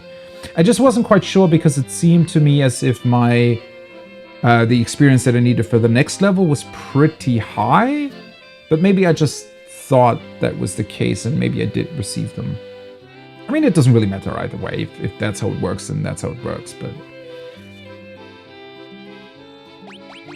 Would have just been unfortunate that it happened on the strongest enemies with the most experience. Lightning damage by half. Why the hell am I getting this here? I mean, technically, this is worth getting just for the fact that the others aren't really that worth it. Let's grab this one. Raises evasion. Might help me out in a pinch. Lightning damage. I mean, this sounds cool. Guess I'll have to wait for an enemy that actually uses lightning. Right. Let's take another look at the black magic. What a funny way of, I don't know, differentiating between the two.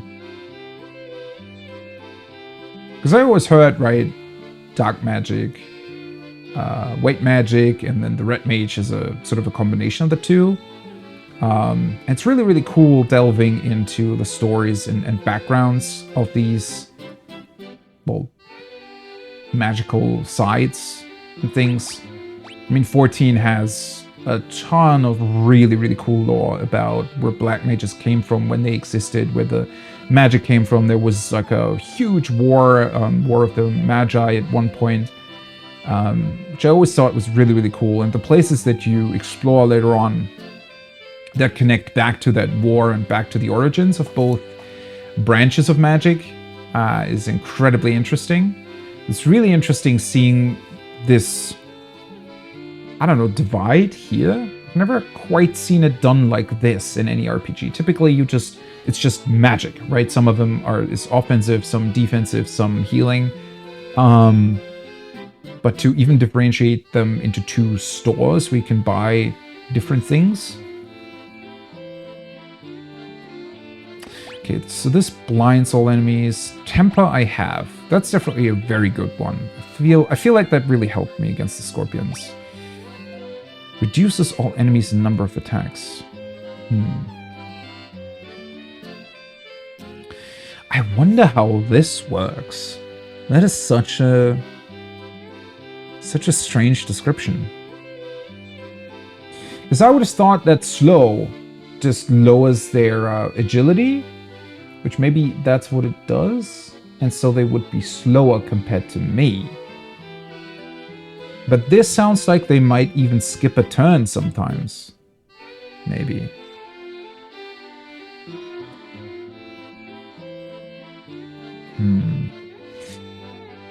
Ooh, this is actually going to be somewhat of a tough choice.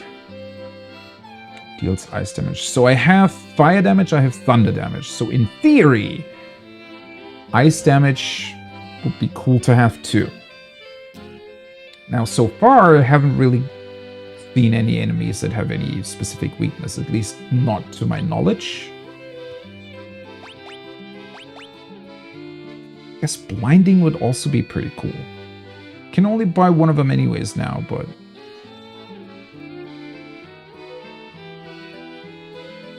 Oh! Well, yeah, I wouldn't really consider that backseating. It's more so that in this particular case, the description really isn't that good, right? Right, they hit multiple times. I'd just forgotten that they do that. Okay, that makes sense then. Well... I mean, it can certainly help. It can definitely help. That's not the issue. It's just that in the case of the scorpions, well, the damage variance is also fairly big, so can still be hit by one fairly strong hit as well. Whereas I think technically blind should make them not hit at all, at least if it triggers, obviously, right? It's not going to be 100%. But I'm going to go with this first. And then I'm not sure if I want to go for Blizzard or Slow. Maybe I should just try out Blind a bunch of times. See what it does. I mean, yeah, I already hit multiple times. I think I've gotten off a bunch of double hits as well. I was just confused by the description, because that made it sound strange. Or maybe that was just my kind of... Because later on, the series becomes...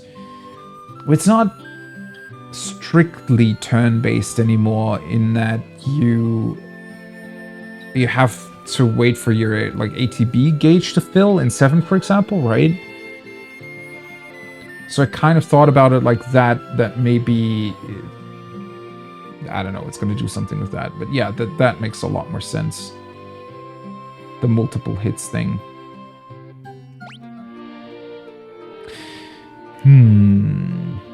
Well, I guess I'm just going to go to the right still.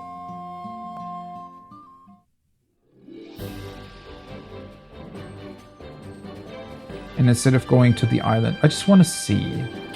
Might be that there's just something blocking the way here eventually.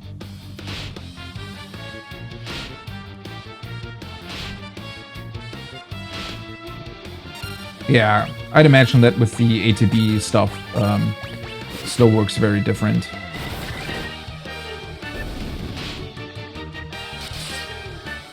Whereas here it does pretty much still seem strictly turn-based and purely based on your agility stat, or whatever it's called here. I think it was agility, right? Just calculating whoever goes first, and there's probably some variance in there as well. So very much your classical turn-based combat.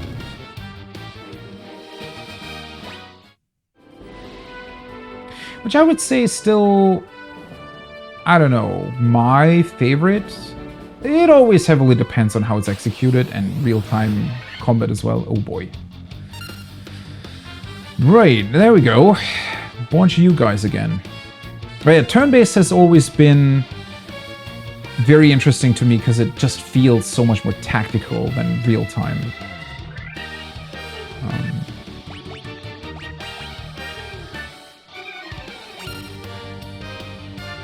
I mean, these guys can really only attack at this point.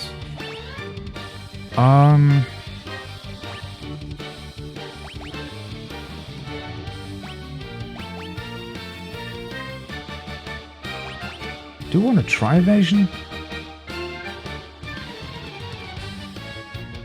Let's maybe try that. Let's go with the thief again, because he's got less defense. And then let's try the blind. Let's see how that works.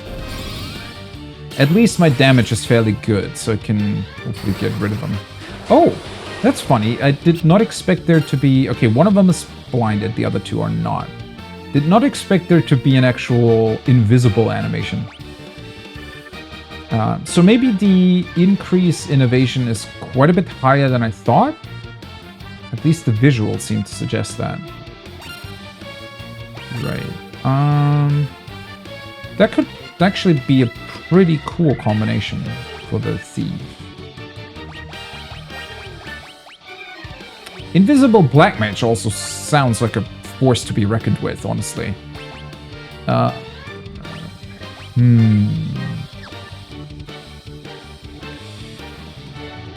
Not really worth it to get a cure off or anything here. Maybe let's do protect on my Black Mage.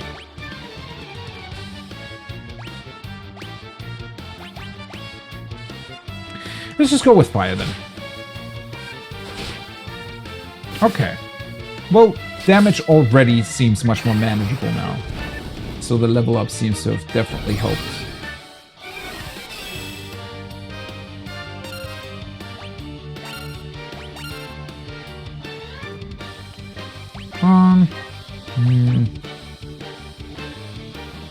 Probably don't necessarily need to spend all my points here. Could go with the cure though. Ah, sure.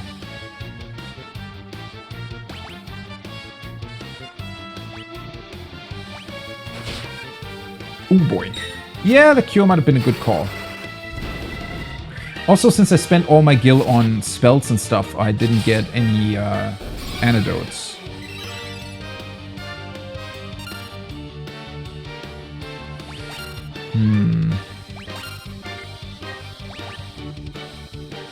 I would really like to have a spell that can get rid of poison. Let's use a potion though. And maybe fire? Ah, sure.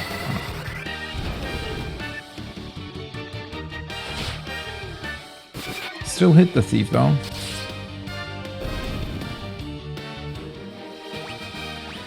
Poison's kind of crazy. I feel like the possibility of getting poisoned is quite high.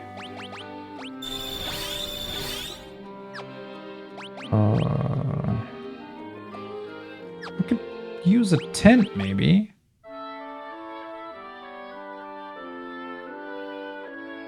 Did not expect an animation. Okay, that's pretty cool. Right. So my Black Mage had 3 out of 6 MP, so it gave me back 2 MP on the level 1 slot. Okay. Seems to cure quite a bit of HP. Because they're all full now. Alright, that's nice. Oh, it does not cure you of poison, though. Wait. Didn't I just use... Was that just a... Where did I just see that poison? Oh, no, never mind. I'm an idiot. That's my saved game. They were all poisoned when I saved my game last time. Ah, well. Okay, there's nothing here.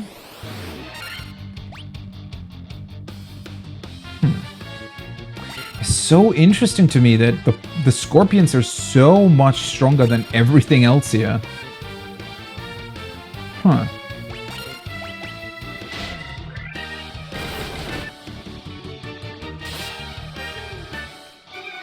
Very unexpected.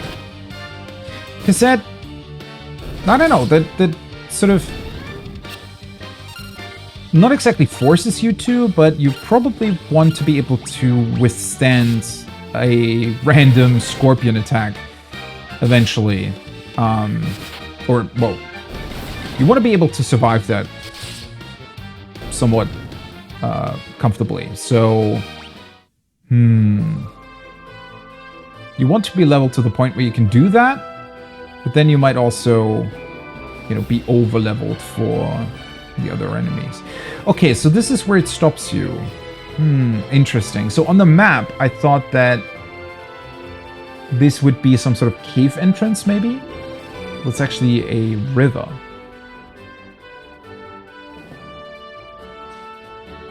So this place we're gonna enter with our boat eventually. Right.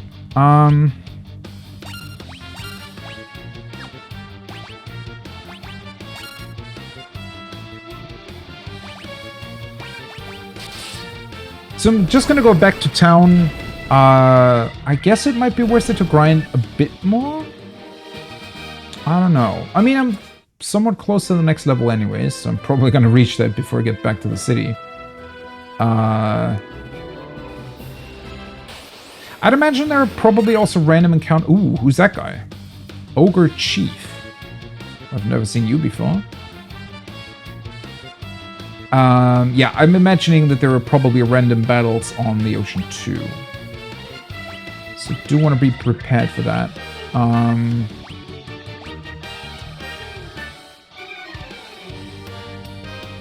Let's go with the normal one first.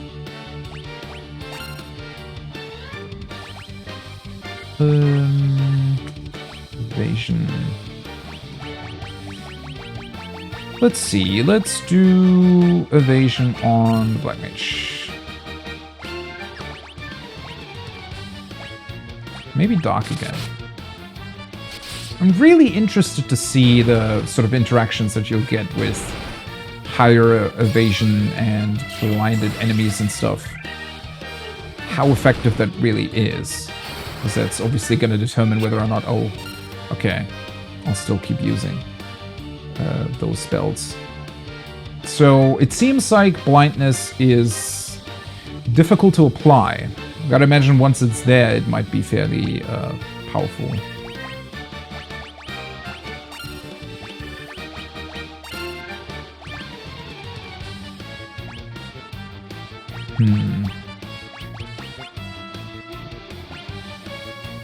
I mean, you know what? Can go with the cure.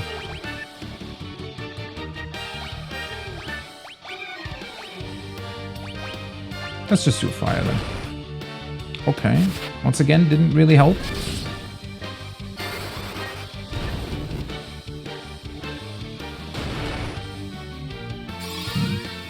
Right.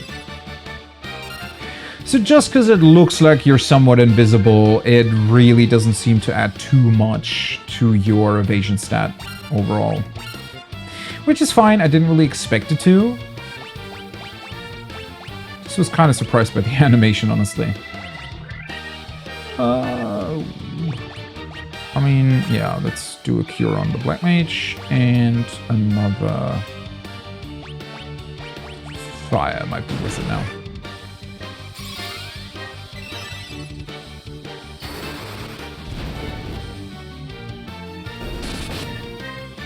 Big dude gone. That was a miss. So 1 out of 4, I think, since I applied it.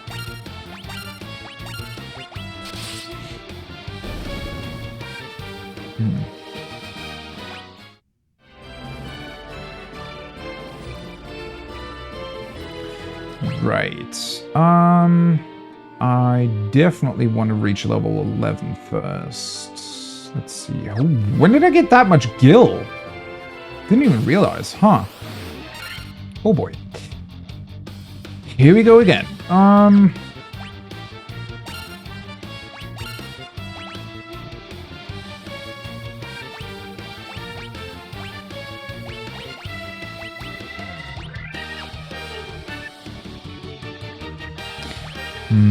Thief is somewhat damaged, but a potion isn't worth it yet. Let's go with invisibility here.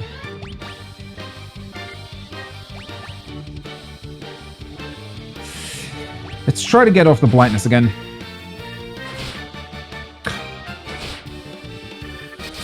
The chance for being poisoned is so high.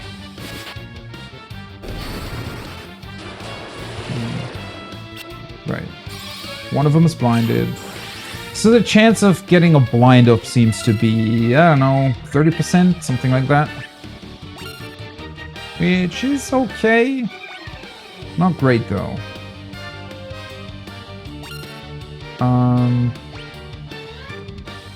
Already took quite a bit of damage.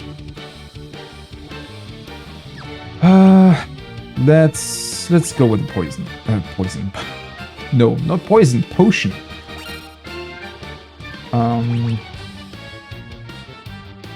Oh, I should have not... Wait, can I go back? I can, right? Because I started attacking this guy, but that's the one that's blinded.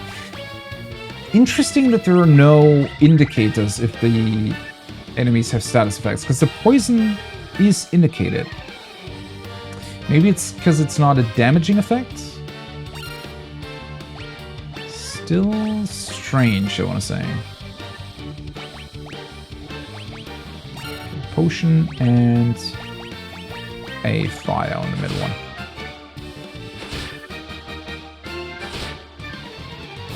I mean, they're still dealing a fair bit of damage, but definitely much less than when I encountered them for the first time. That was crazy. I mean, the 109 or whatever it was also a critical hit, I'm pretty sure. Or like multiple, although it didn't really... Might have been 2 hits. But it was way more damage than I expected. Right. Let's just do a cure at this point. I feel like I'll be fine. Right. Okay, so that was a miss.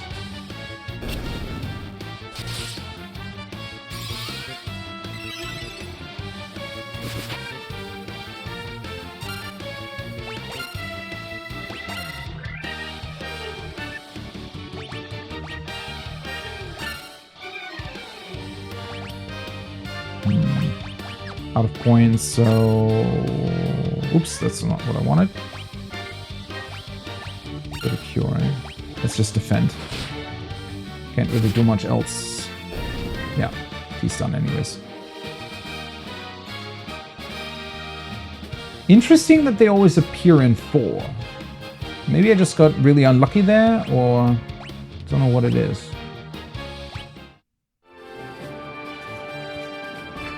The HP increase per level is still very strange to me. Oh, by the way, that was what, 4, right? Okay, so every time it like triggers that effect, it's 1 HP lost. Okay. Can I get back to town? Okay. Would have been crazy to run into more of them now. But, oh boy.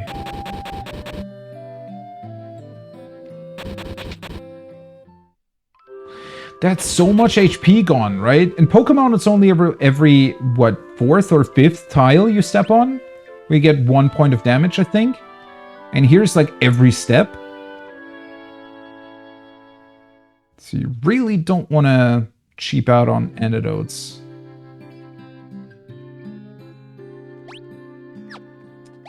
Let's save it. Okay. I'm missing what exactly? Oh, I always forget that. Yeah, you're still poisoned. Why is poison such a crazy effect here?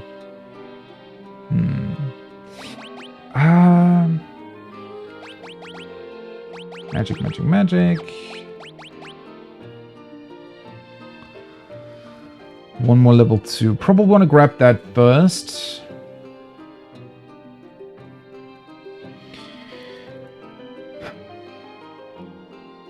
Do I really want to go with Blizzard?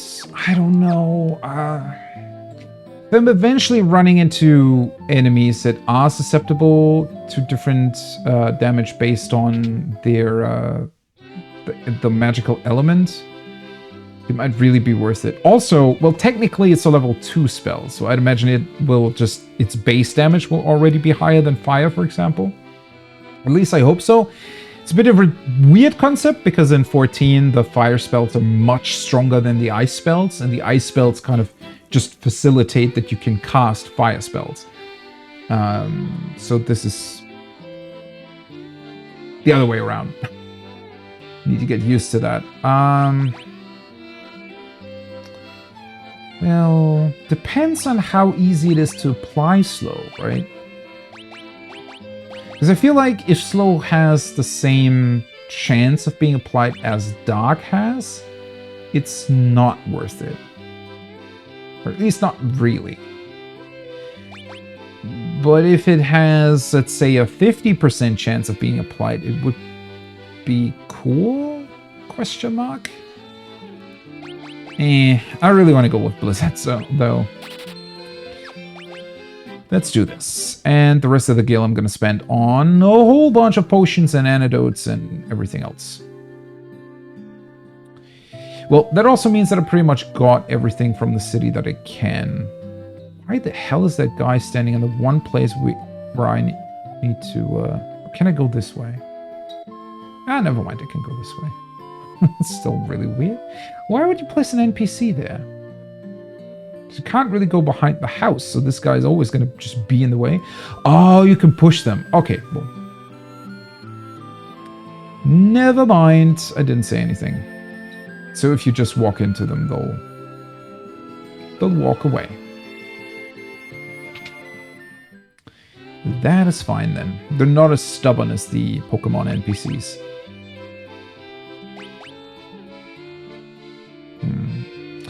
I feel like I'm getting into high potion territory, especially if I encounter, you know, a scorpion-like, fairly strong enemy. This would be a really sort of in a pinch move to get a character back to almost full health. What was this again? Stone. Well, I haven't really encountered stone yet. Driven, welcome back. It's your favorite saga? That's so cool. Well, 14 is my favorite game. So I'm just looking forward to getting into the rest of the franchise, which I've never really played through. So a lot of games still ahead of me. And a cool beginning.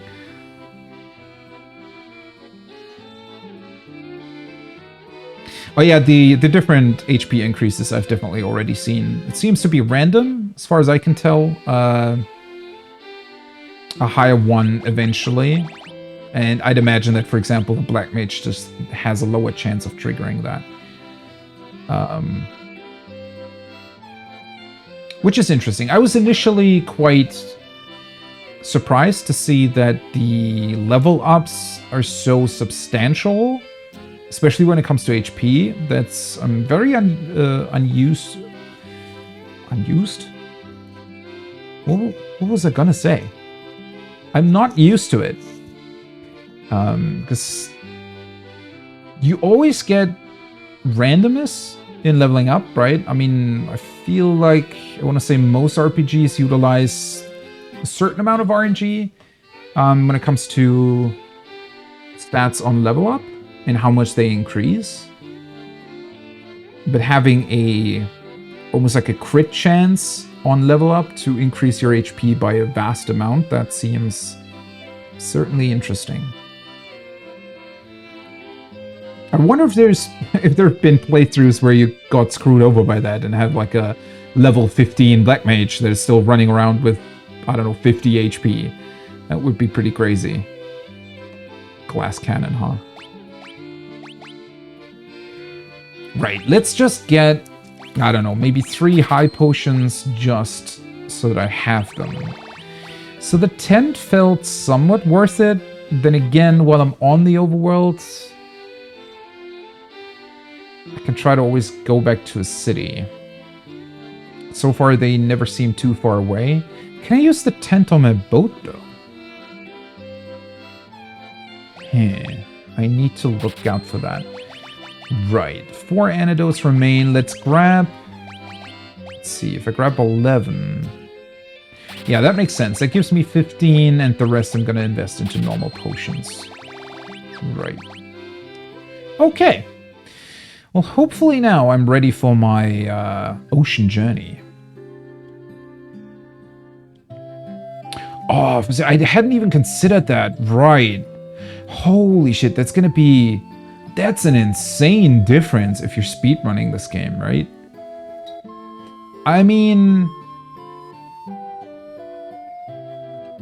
I imagine that at a certain point, you still don't really want to restart, right? Because eventually you just sort of have to stick to the hand you've been dealt, unless it's really bad. Because it is heavily RNG based, so you'd have to... I mean, probably the first, I don't know, 5 to 10 minutes maybe of a run. You probably want to start over immediately if you get screwed over. But after that, I don't know. Or maybe they're without Black Mages, although I'd imagine they may be fairly strong later on in terms of just sheer damage output. Because if Black Mages introduce that much RNG into HP values, might be worth it to just go with a different class, right? Because I'd imagine Monk, much like Warrior and Thief, probably get those HP increases quite a few more times than Black Mages do. Either way, fairly fun and interesting mechanic for that. I just never really seen that particular concept. It's a thing in D&D, right, where you level 4 HP on your level up as well, and I feel like since D&D works with lower values in general, the sort of inherent difference in RNG is bigger. Like the variance from one playthrough or level up to the next is higher.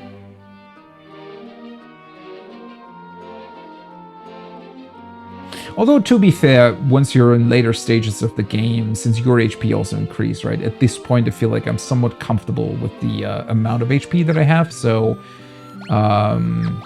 it's probably going to get less and less important as the game goes on. Right. Let's enter the boat for the first time, which the nice pirate was nice enough to give to us. It's really cool. Boat background and everything. Sahagin, there we go. I know you guys. They're quite a bit different to their counterparts in 14, though. Man, it's so fun to see, because they, you know, these tribes, or beast tribes as they're called in 14, they have a lot of character to them, right? They have actual characters, actual quests, actual interactions and stuff. Here they're just sort of random monsters of the sea. That's awesome. Right, anyways, let's check out... I don't... Hopefully they're not going to be as difficult as the scorpions. Let's see. Do I already want to go with magic, or... Let's just check them out first. No, they're not powerful at all. No, that's great. Well, 25. Wasn't bad, but yeah, shouldn't be a big deal.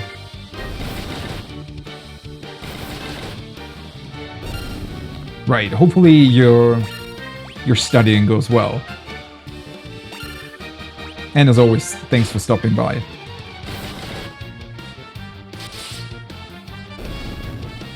I'm gonna try to get across the ocean in the meantime. Although I have no idea where to travel to. I mean, the upper portions here, I've already been to, obviously, and then it looks on the map as if sort of the eastern parts, or the eastern shore of this big lake is inaccessible by mountains. Ooh, shark!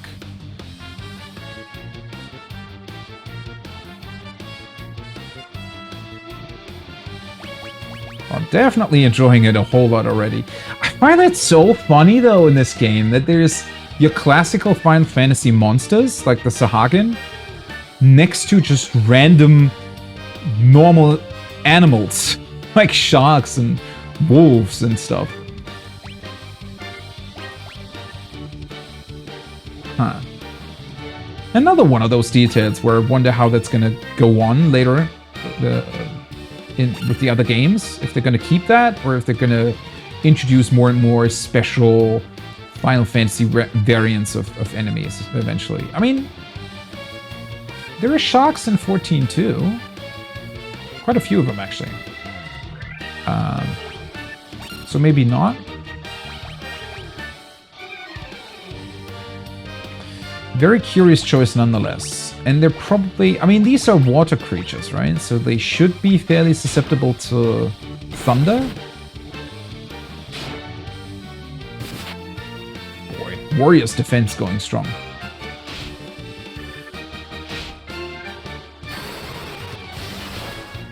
Yeah, 75 damage. Okay. Do seem to have a fair amount of HP, though.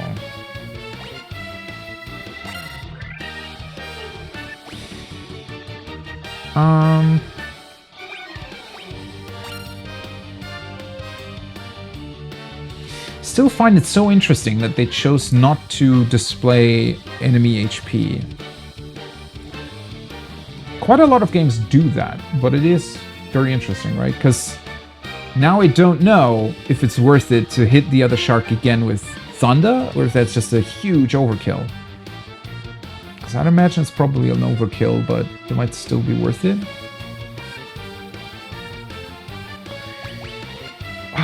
Is Cure worth it, though?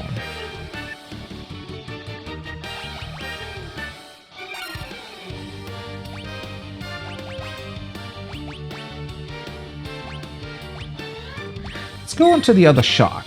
Might not be the best idea.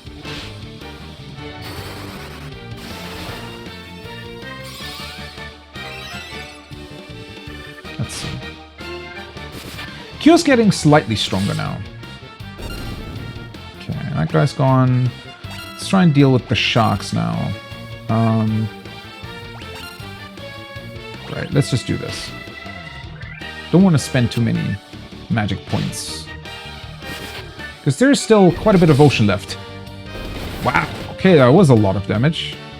That was more damage than thunder. Now I kind of feel bad for my Black Mage. Although I have to remember that I have the tents, right? And I wanted to test if I can use the tents on the boat too. Right.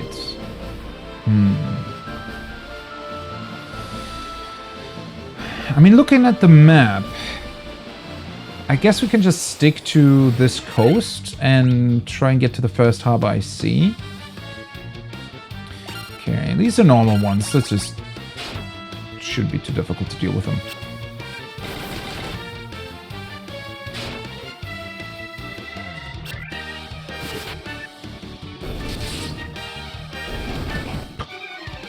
one shot. Nice.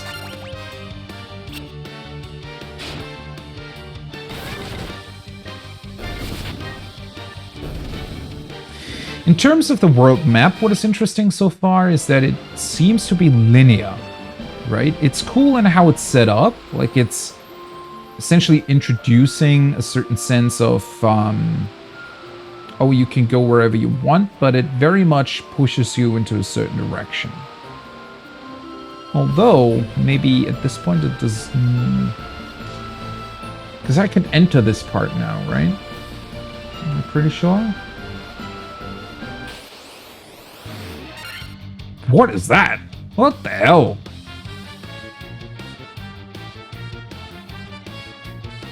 It looks like eyeballs that were ripped off of another creature. Not like a creature in and of itself.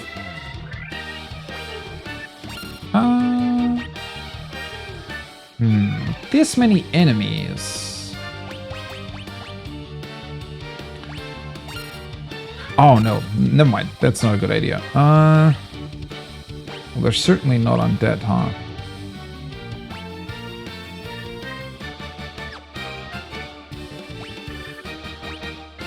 You're gonna do an attack, and I'm gonna attempt to blind them. Considering that they're eyes, maybe it helps a lot.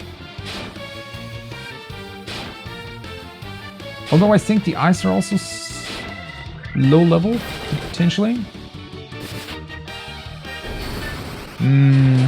Might be worth it not to always... Oh, I hit a lot of them. Might be worth to choose a different target for my white mage. So it was definitely an overkill on the first Sahagin.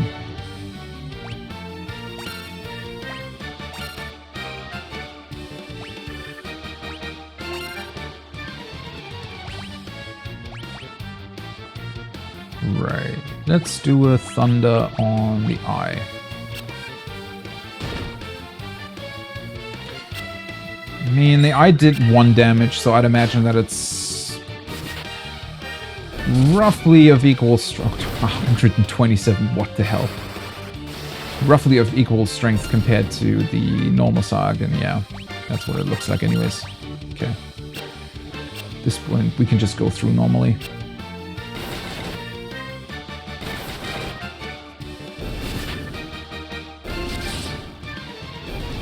There we go. Hey, a potion. Might actually be worth using that. Okay, so I cannot use tents on the boat. I mean, to be fair, it would be really, really strange to camp out on a boat. But should the boat be able to provide the same sort of comfort at night that a tent can? I mean, it's much larger than a tent. Okay, let's heal up a bit. I don't know how much bigger this ocean is, or rather, it still looks pretty big. Right, so I could enter those rivers that are running all the way through the mountain range to the southeast here. Okay, there is a harbor here, though. Huh. Maybe now it's opening up?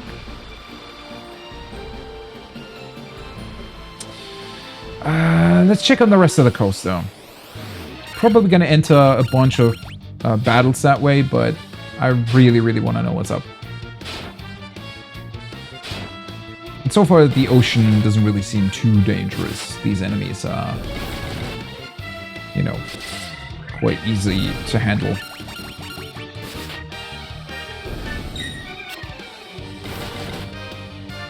So every time he puts up his shield, is that like an additional evasion chance, or is it simply added defense for that particular hit?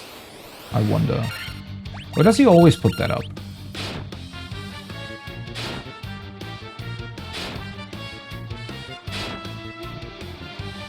How are they so fast, though? I just realized. I'm so much stronger than them, but most of them could still get the first hit off. Or maybe they just got a surprise attack. That might have also been it. That only ever appears at the start on the top of the screen, right? So I don't always look out for that.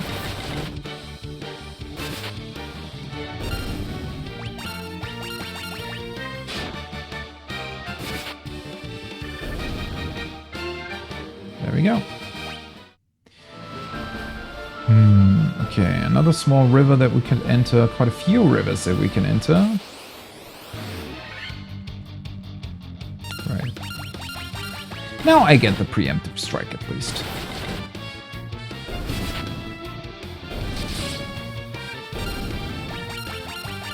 And I'm still good in terms of resources, and I'd even be able to use a tent once I get off. Although I should probably heal up my Black Mage.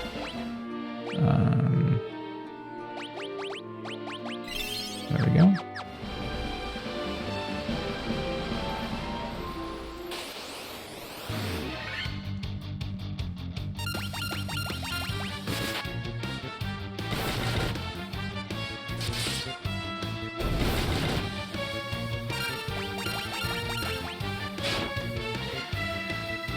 Really wonder what the next town is going to be. Maybe we can already get to that elf city that was being talked about. And potentially grab that mystic key from the Elf King. I doubt he's just going to give that to us, so we probably have to do something for him, huh?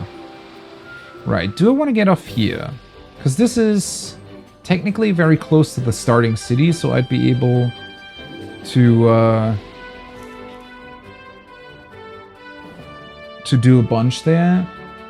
Or rather, I don't know. Somehow I think that maybe this is where it continues. Right. So there were 2 direct ports that I could get to. And I could have also entered the rivers. Quite a few of them, actually. So, right. We get wolves here.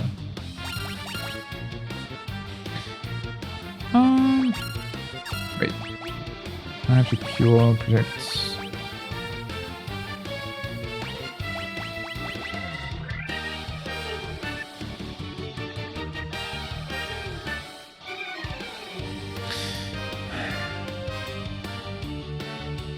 Sadly, my white mage sometimes feels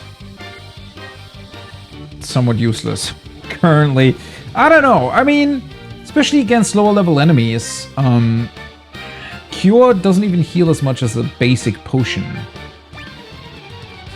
Silence doesn't really do much if they're not, unless I'm misunderstanding that and I could cast it on pretty much everybody. Let's just go for the normal attack then.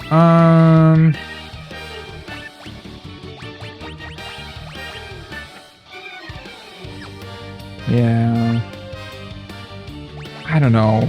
These aren't... Like, I need to keep my MP for stronger enemies, I feel like. Although I could use a tent.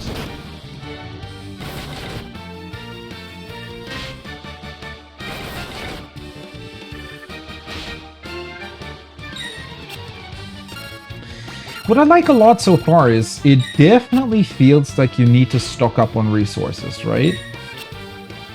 Which I would say is somewhat rare in RPGs, that it really pushes you towards making sure that you'll always, you know, have resources available. It's going to be really, really interesting to see how this pans out, because for the most part, a lot of our RPGs just give you way too much stuff, right? So you'll have way too many items and resources available to you, to the point where it becomes a non-issue. Same with money, right? Pretty much every RPG that I've played so far, about halfway through the game, you more or less have infinite money. Or at least, you're at a point where money really doesn't matter that much anymore. Which is unfortunate, because, yeah, I don't think it should break that heavily. Like, the economy shouldn't break that easily, right? In RPGs, I would say.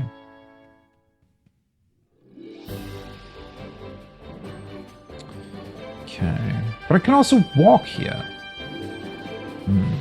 Looks like this doesn't lead anywhere right now. I think I can just sort of walk around the... Wait! Doesn't the tent just say replenishes some HP and MP? This definitely didn't give me full MP last time I used it. Gave me back like two level 1 spells. But it does seem to full heal you. At least right now. So that's pretty good. Last one just fled. Right. Okay, so this doesn't really continue. Let's try going down then. Already starting to flee now. Well, I am also reaching the point where I'm not entirely sure how worth it is to engage with these guys.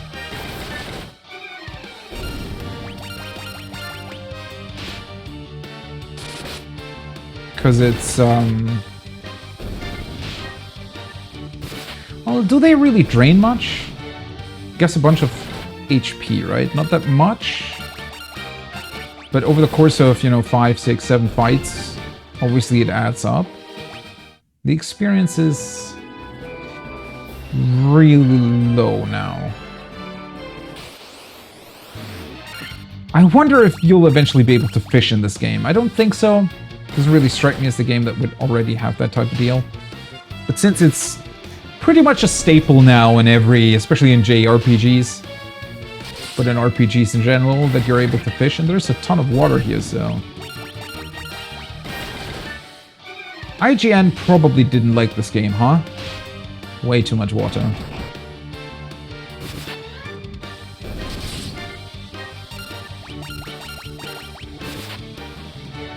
Seriously, now that I'm thinking about it, how can you ever criticize an RPG, especially the Pokemon edition where they criticized it for having too much water when you have world maps like this in other RPGs?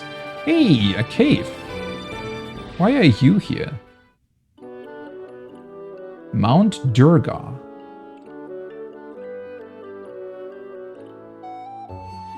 Okay, that's peaceful music. Lally-ho to you, my friend. Hey, that's Matoya's theme, theme though. Huh. So is this more the sort of generic cave theme then? In Final Fantasy 1? Because that would be funny if it is. Maybe it is.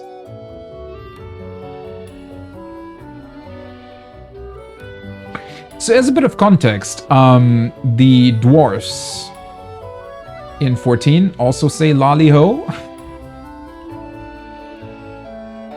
Hey, grab, wait, what are you saying? Hey, gap, wait, or smith. In the smithy he is. Dude, what are you saying? Gapped, as in talk to? Our old smith, maybe? Something like that. It's an interesting English accent. Where Chris lie, even the blind can see. Ooh, that sounds like something we might want to bring back to Matoya, huh? I hear that the dark elf Astos nicked the one belonging to Matoya.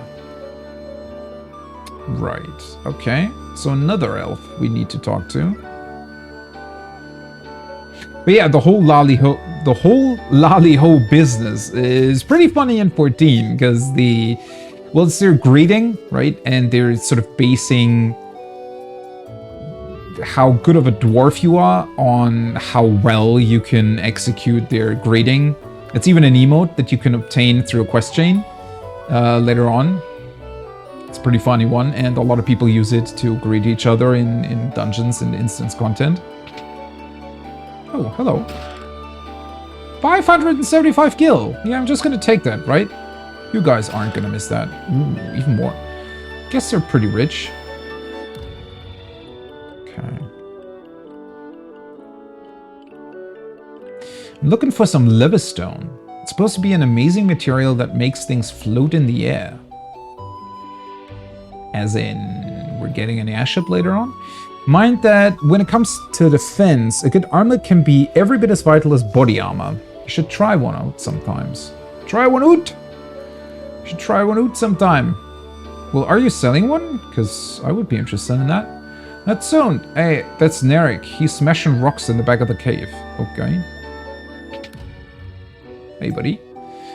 There might have been some nitro powder in the castle treasure room when they sealed it up. How would you know about that? Wait, what? So you're referencing the castle room that has supposedly been sealed by that elf guy with the mystic key? Well, no, we don't know who it was sealed by. We just know that some elf has that mystic key that allows you to access the castle room with the 400-year-old weapons in it. Why exactly would there be some explosive powder in those same rooms? There is a lot of dwarves here. Smith. Hey! If only I could have some of the legendary metal adamantite. I'd be able to craft such a magical sword. So adamantite is something special here too.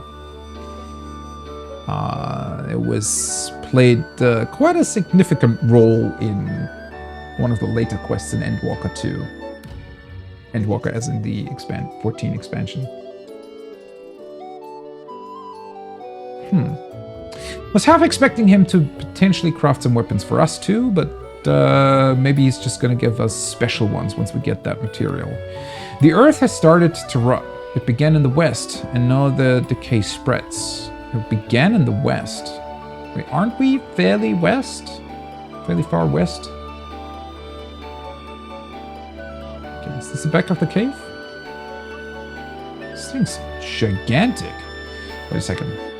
Just want to make sure that I didn't forget anything or overlooked anybody. No. Pretty sure I talked to all of you. Yeah. What I definitely enjoy though, and I hadn't expected that at all, is that these caves that you find, at least the two that I found so far, are peaceful.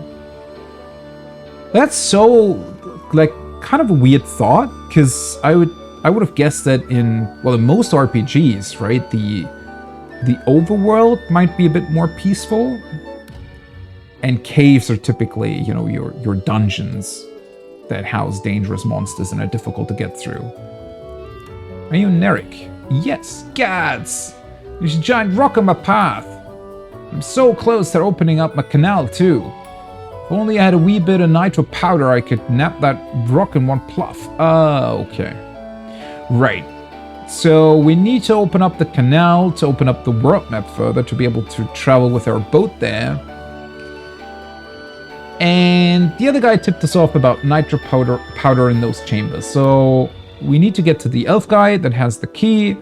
Gonna grab the weapons, gonna grab the nitro powder. Then we can come back here and he's gonna open up the canal. Right. Okay. Pretty cool.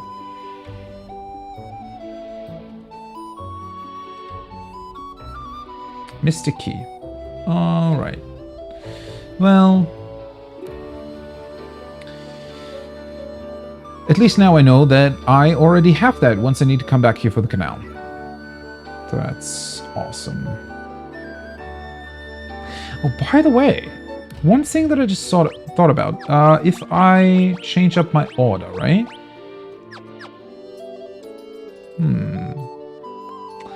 It does not change my figure in game. That is interesting. Because I expected, or maybe it does if I now... No.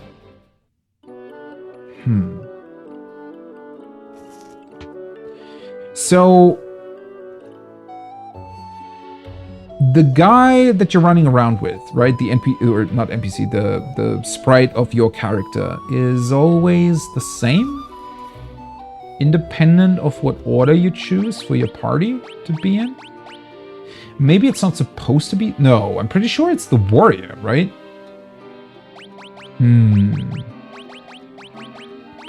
Is it just some sort of random choice, or is the warrior kind of... kind of a main character. I mean, nothing has really referenced that to any sort of degree, so I'd imagine that's not really true. Maybe they just chose that for simplicity's sake or something. I don't know. I mean, it works out either way. Guess it fits. But since your party doesn't really seem to have any sort of, you know, they don't really have a personality. We're just 4 random warriors of light that are adventuring. Wait. Is this not an accessible canal then? Because it looks like it would be. Well, either way, it looks like I'm not really able to do much more here.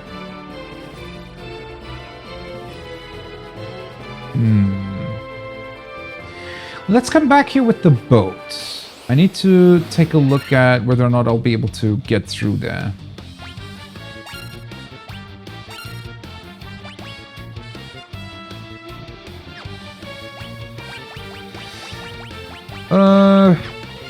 Yeah, let's just attack them too. Maybe do... I haven't tried Blizzard yet. Let's try a Blizzard on the Ogre.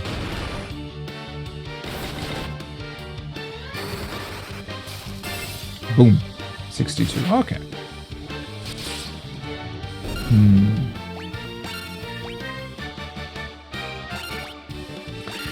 Somehow I do think that magic should deal a bit more damage than that, though, right? I mean, in terms of strength, it does seem to be somewhat similar to everything else, right? In the sense that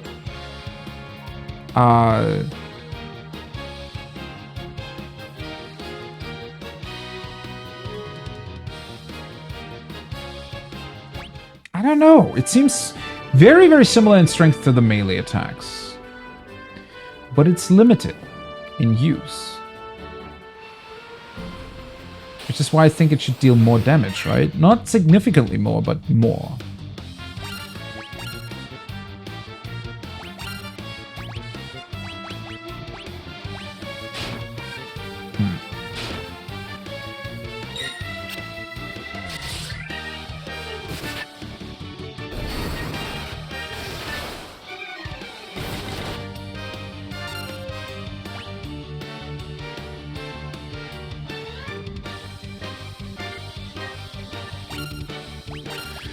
I think I could just burst those last two down.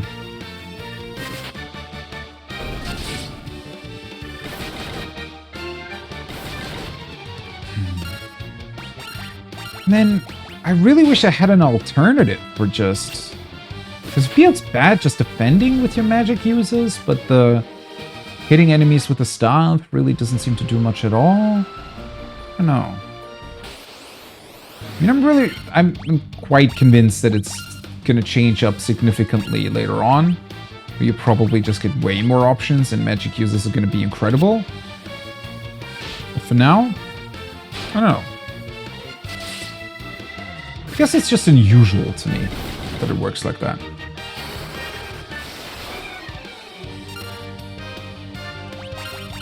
Do need to be somewhat careful though. Should definitely use some potions here. Could have healed up with my white mage, I guess.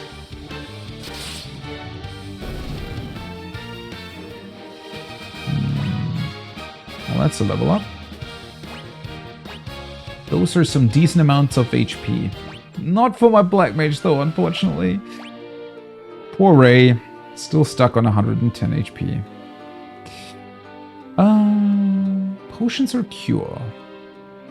Probably potions, right? I mean, yeah, I feel like I'm getting into the territory where I'm probably gonna be fairly comfortable in terms of money. Although, considering the price increase on the broadsword and stuff, for example, there's probably gonna be a bunch of stuff that is more expensive in the next city. Right. Okay. I probably should have tried getting in here so the boat isn't allowed in like, tighter canals. Or rivers, rather. We'll probably be able to enter that canal that the dwarf is going to build.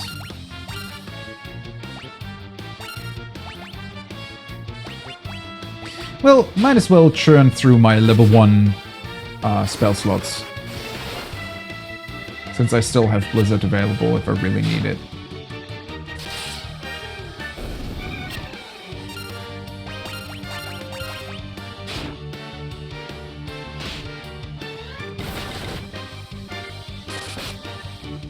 Ha ha!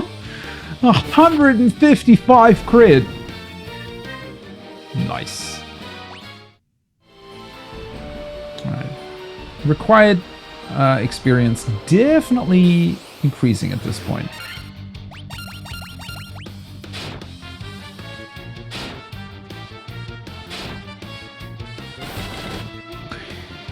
But I'm really, really happy with the game so far, especially with how it feels like an actual journey. I think that's probably what it pulls off the best so far. Like, the world map feels fairly expansive, right? They give you the boat early on. Hey, there's a potion. Which allows for a bunch of traversal already. And... well, I would say what I've always enjoyed in a bunch of games, and what works really, really well here, is that they've built it up as sort of almost like an endurance journey, right? So you're actually required to keep your resources in check, make sure that you have enough potions and stuff for the travels ahead, which I think is pretty cool.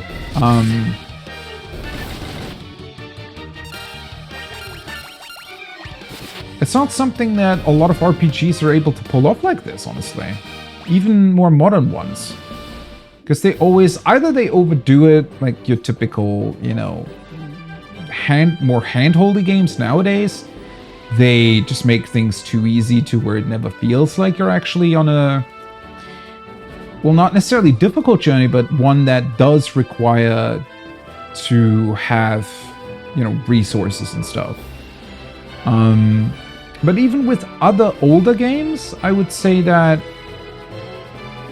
this type of feeling rarely exists to this degree. I don't know, I keep comparing it to Pokemon, and Pokemon really... well, I guess the older versions had that, right? Where they were, they did require you to keep track of not only resources, but a bunch of stuff. It just never really felt like that in the more modern games. There's been a huge shift towards making them incredibly easy, to the point where you're asking yourself, why aren't we just healed after every battle, essentially? Right? Because they might as well do that at this point. Okay, so we can explore a bunch to the left here.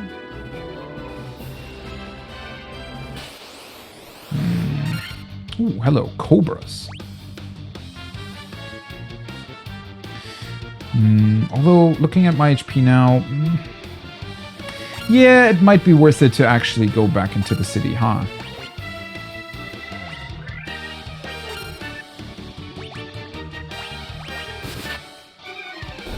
Oh. Okay, never mind. They're much easier than I thought.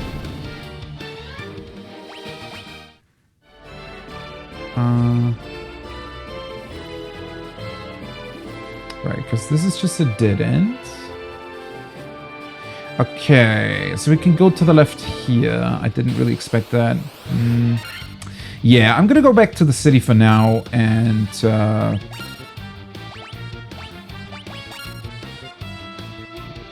heal up and stuff.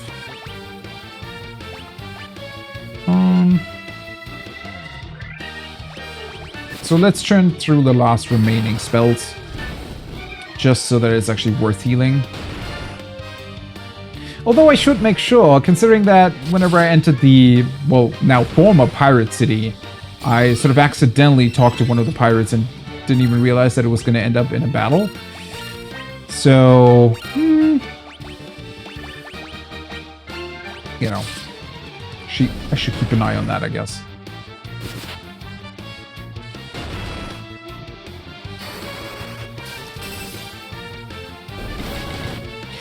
Another thing that I have to say I definitely enjoy about the Pixel Remaster are the battle effects. I mean, of course they are on the simpler side. I mean, they also need to fit the aesthetic of the game. But they're really well done. They're also quite fluid in terms of their animations. Just some really cool effects. I think it adds a lot to the overall style, right? Where especially the battles don't feel static at all. They feel quite dynamic for what they are, right? This type of pixel battle thing.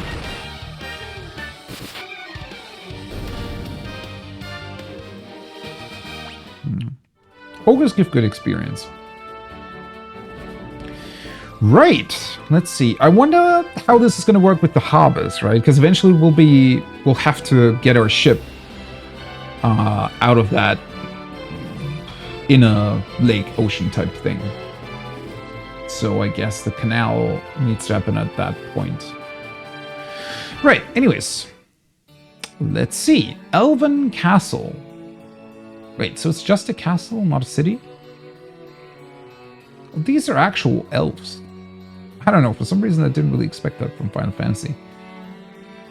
Hey, buddy. Heard rumors of a witch who can brew any potion you could imagine. Let's see, I think her name was Matoya. Yeah, I already met her, but she seems to be blind now? Ah, you can just leave as well. That's funny. Because it displays a yellow arrow on the map, so I thought that, you know... Oh. I thought that it was only gonna have that one exit, but you can pretty much exit anywhere.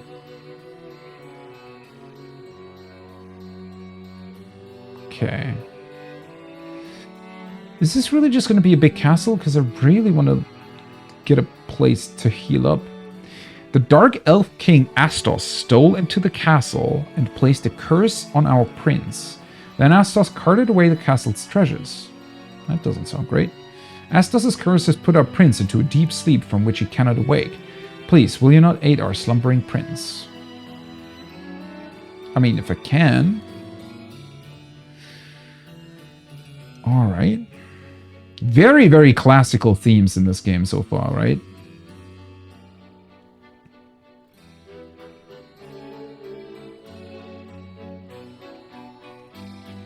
The dwarves live in a cave on the western edge of the Eldian Sea. What? Oh, missed the second one. They're a friendly bunch. They very much are. I do agree. Okay, so that, I'd imagine, is going to be the main part of this thing. Man, part of me wishes you could kind of, I don't know, time travel back to when this game originally released and experience it in the context of that time. I don't know, because it obviously from our modern day perspective, this seems like such a simple. Sorry, are you serious? Seems like such a simple setup in game in a lot of ways, right? And that's not meant in any negative way whatsoever, right? It's just that's what it is, and it's perfectly fine that it is like this. But now I'm just sort of looking at it as, oh yeah, sure, this is the beginning of the franchise, and it's a bit more simplistic. It's very basic in terms of its themes and what it establishes, but it's also a very old game, and it's pretty cool and fun to experience it and play through. I wonder how people back then looked at it, right? Because this probably was a fairly expansive game when it first released, right? Like a huge game world and all these different characters and worlds to explore, monsters to fight. And then even thinking about, I mean, the whole combat and everything and how it works and having the shops and stuff. Those are things that nowadays we've seen, you know, hundreds of times over I don't know how many games. But back then, that wouldn't have been the case, right? It would have been a somewhat new experience. I mean, I'm sure that other games did similar things or tried similar things before Final Fantasy 1, but I mean, there still wouldn't have been nearly as many examples of this type of setup as there are now, so it still would have felt pretty unique in that regard. Huh. The treasure room has been secured with a mystic key. Okay, so that's this one, right? Funny to think about that there's like a key, right? That is just called the mystic key. I mean, it doesn't even really matter what name it has. It's just weird to me that there is a key that opens up a treasure room in this castle, a treasure room in a completely different castle halfway across the world, and then also some random rooms in a destroyed castle even further away. Logically, that doesn't really make much sense, but, you know. I guess it is what it is. The princess slept under Astos' curse for 5 years! Whoa. There must be a concoction that can rouse one who sleeps so, but where? Well, at Matoya's cave. He's just Zing away. Right. So that's the castle. Can I enter the city? Did I just walk the... like... What if I go this way? There we go. Elfheim! Okay. Straightforward name. Just don't know what we can do. Please help our prince. Right. Oh, this looks beautiful. Really big fan of the aesthetic of the game. They did put a lot of effort into making these places feel unique, right?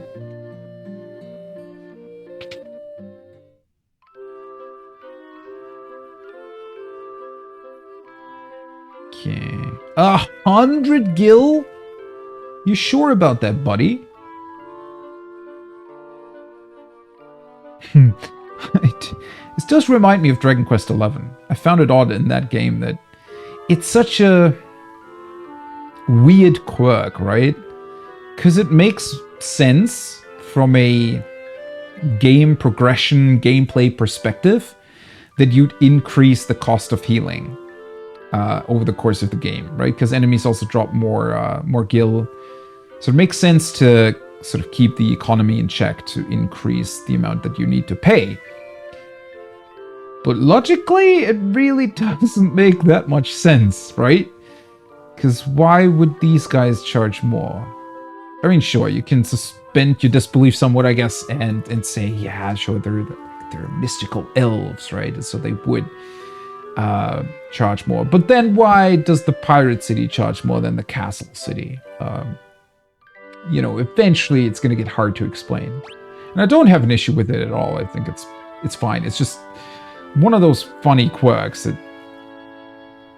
that's just how it worked back then, right? Although I have to admit, it was strange to see that in Dragon Quest XI.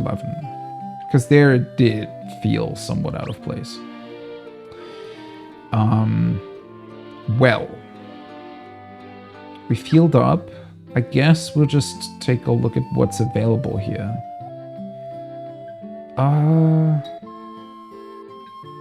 Let's go to the weapons shop first, because I feel like those are gonna be the more substantial upgrades, hopefully. Welcome! Iron nunchucks, dagger, crozier, and saber. Okay. Right. Not as much of an upgrade as I thought. Wait, is this not equipable by the two casters?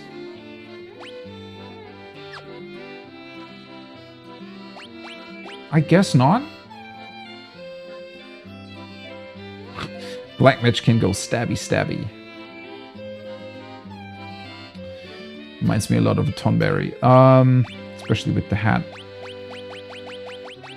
Right.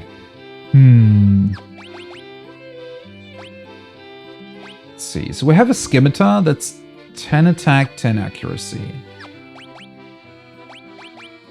Saber's 13 attack, 5 accuracy. I don't even really want to go for that. I mean, the accuracy might be less important than the attack value, but it's really not much of an upgrade at all.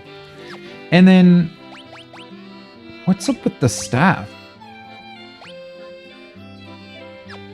Attack plus 6. This has plus 14. Why is it not shown as an upgrade? A staff topped with an iron ring. Well, I mean, 160 isn't too bad, so... No. Okay. Why is that?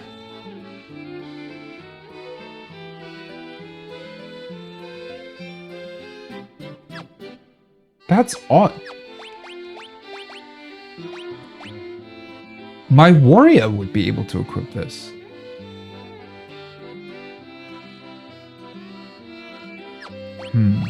So is it supposed to be some sort of two-handed weapon, maybe?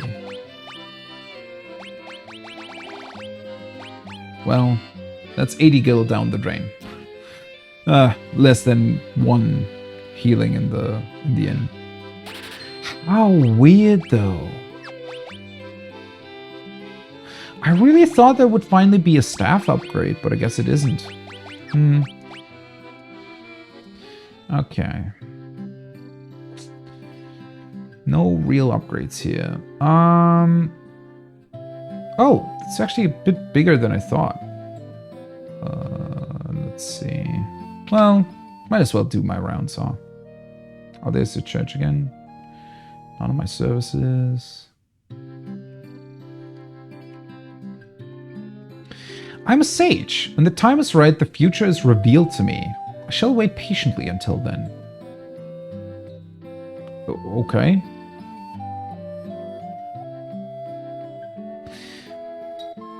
Sounds like we'll have to come back here eventually? What a weird comment. Welcome. There we go. Iron armor. Oh no, I didn't buy this last time, right? Because I think I thought that it wasn't that much of an upgrade. Copper armlet. Defense 1. Defense plus 4. Weight 1. 800. Okay. Leather cap and helm. Right. Let's buy the helm and equip that on the warrior to get more defense, which means that I can give my thief the leather cap. Oh, I completely forgot that the thief can technically use a shield too, huh? So let's grab the iron shield as well. Equip that and basically do the same thing. Equip that here. And equip the... Oh. Well, never mind. Guess the thief cannot equip the leather shield. Right. So, the copper armlet... That's a lot of gil for 4 defense. I guess for Costas it's still worth it. I mean, every bit of defense that you can get on those guys might really help out, right? Oh, sorry.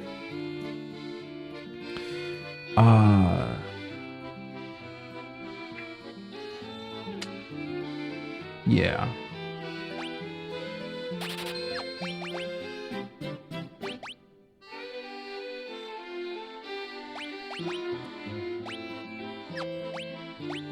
Wait, where does it go?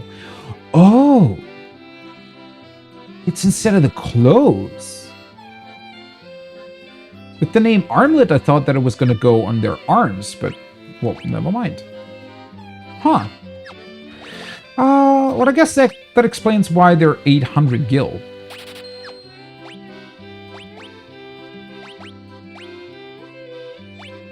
Okay.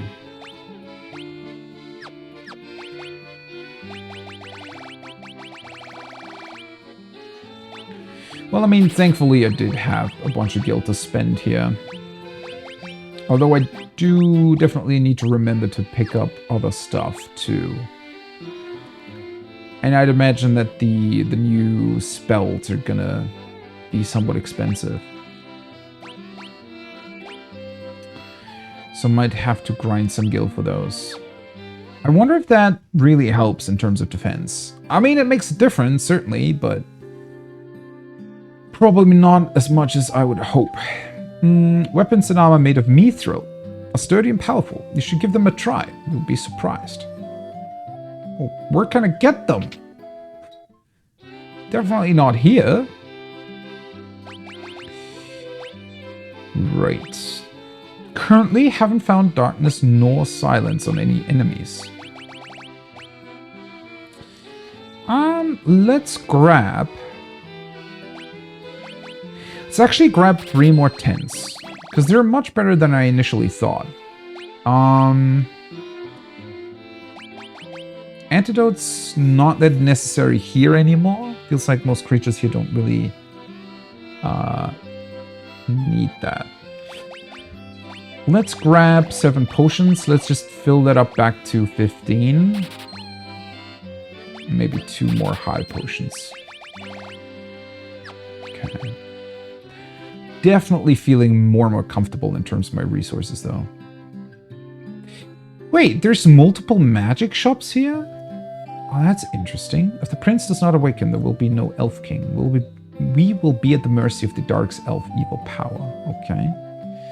On a journey I once took to the west, I wandered into an ancient castle. Not a soul could be found inside, and the whole place gave me the creeps.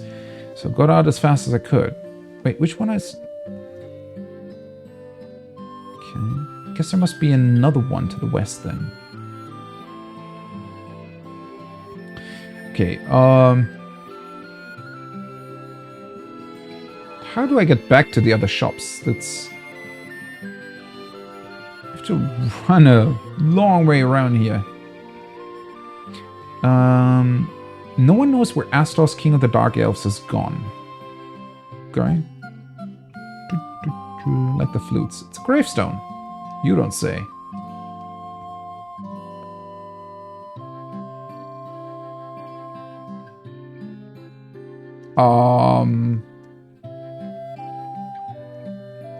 What? Why is there a grave of Link in Final Fantasy 1? Wait, so... I would have guessed that they somehow released around the same time? Maybe this did come later? Huh? What kind of Easter egg is this? Or reference? Was there some beef between the developers of The Legend of Zelda and Final Fantasy?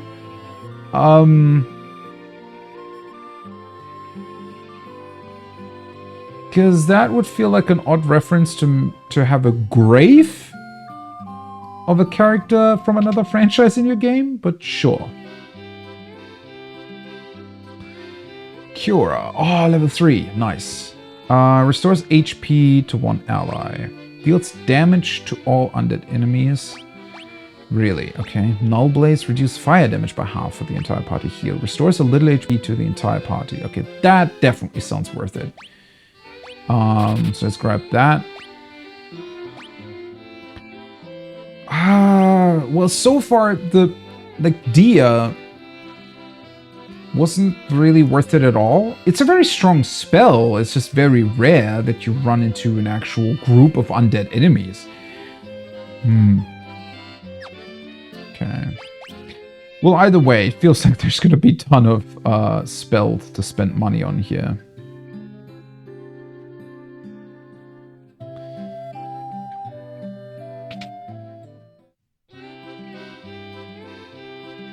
Fire.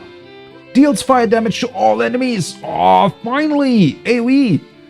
Paralyzes one enemy. That sounds strong. Thundara. Deals lightning damage to all enemies. Lowers evasion of all enemies. Oh, they all sound great.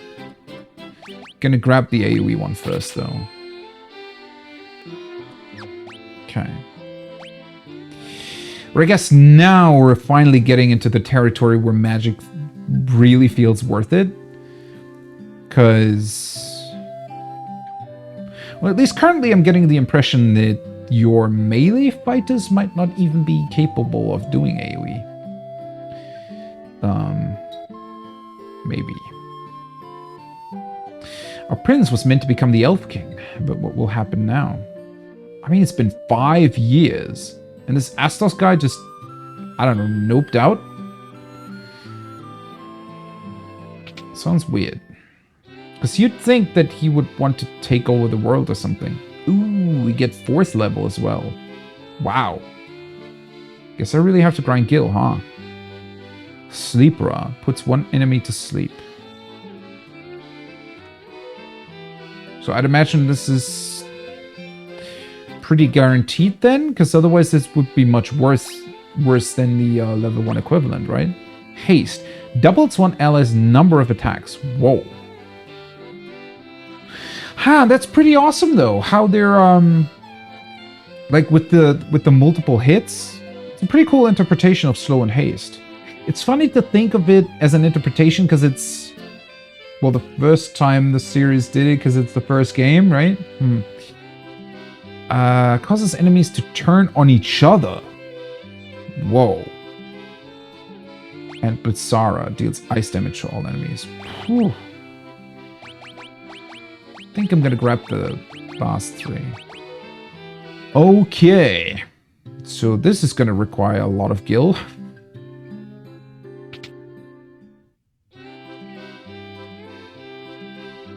Poisona. Persona! Cures poison. That's a 4th level spell? When an antidote is 50 Gil? Really?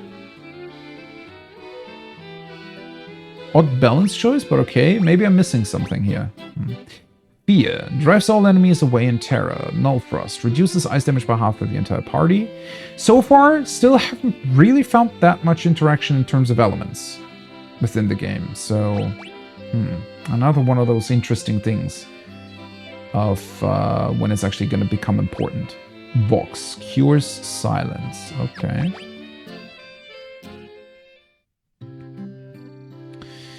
Well, certainly a lot of stuff to discover. Right.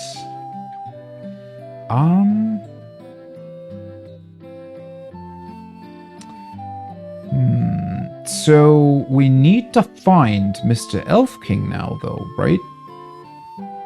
I guess he's going to be somewhere to the west, where I didn't explore further. Oh, right. That wasn't one of these guys mentioning some place west? Somebody was it you? No. Somebody said something about there's something to the west. Like an abandoned... oh, right. It was like an abandoned something, right? Okay. So that very much sounds like the place we want to get to now. And then once we've dealt with the Elf King, or with this Astos guy, and the Elf King reawakens, he's probably going to give us that mystic key that we need. Right. Okay.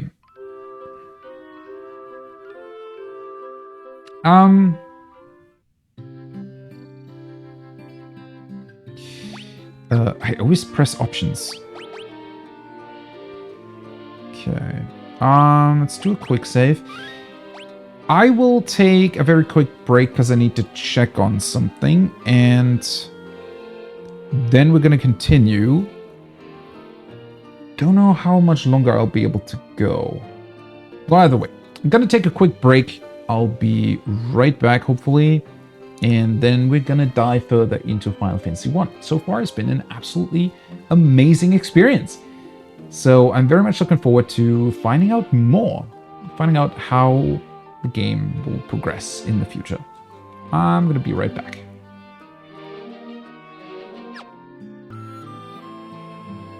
Alrighty, I'm back.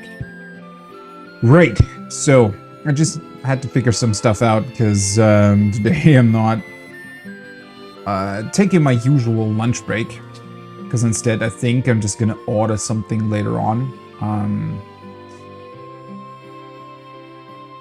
when I finish streaming.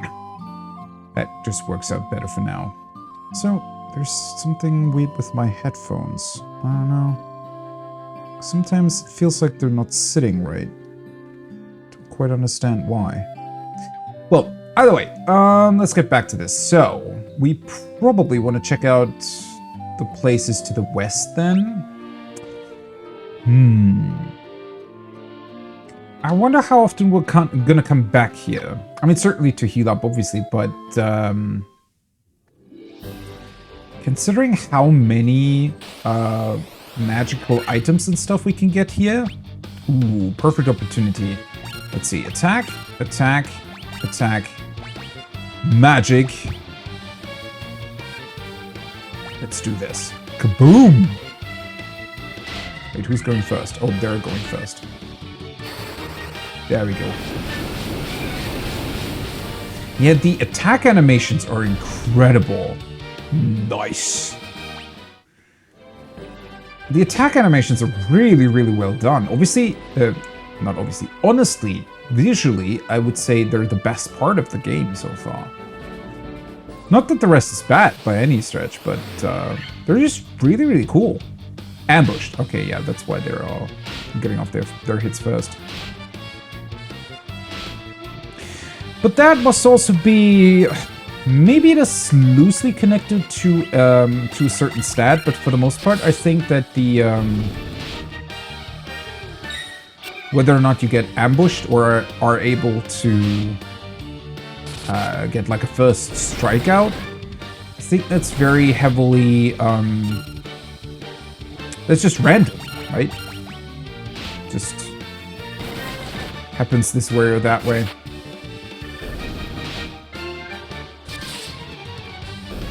To be fair, this way actually makes a lot more sense compared to how it works in Dragon Quest XI, for example, where since, well, now the enemies in Dragon Quest XI, they're actually walking around the map, right, and you see them.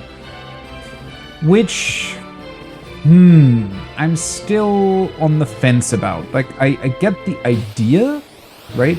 For some reason, random battles have a pretty bad reputation, and to a certain degree I definitely get it. I think they partially deserve that reputation as well, because it can, like, if there's just too many of them, it can really destroy the pacing of the game. It can make it annoying, especially later on. Once you've already explored a couple of places, constantly getting random battles again can just, well, be very, very annoying. But I think there are better ways to solve it instead of just getting rid of them altogether. And what a couple of more modern games have done, or reimaginings or remakes, where the creatures or monsters or whatever you're fighting are just kind of roaming around the open world and you can see them visually. Technically, they're still random battles, but you see what approaches you and you can maybe also evade them somewhat.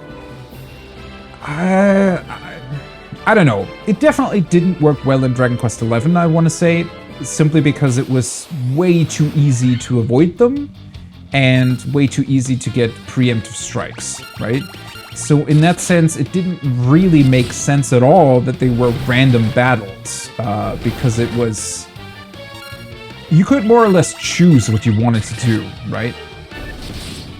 And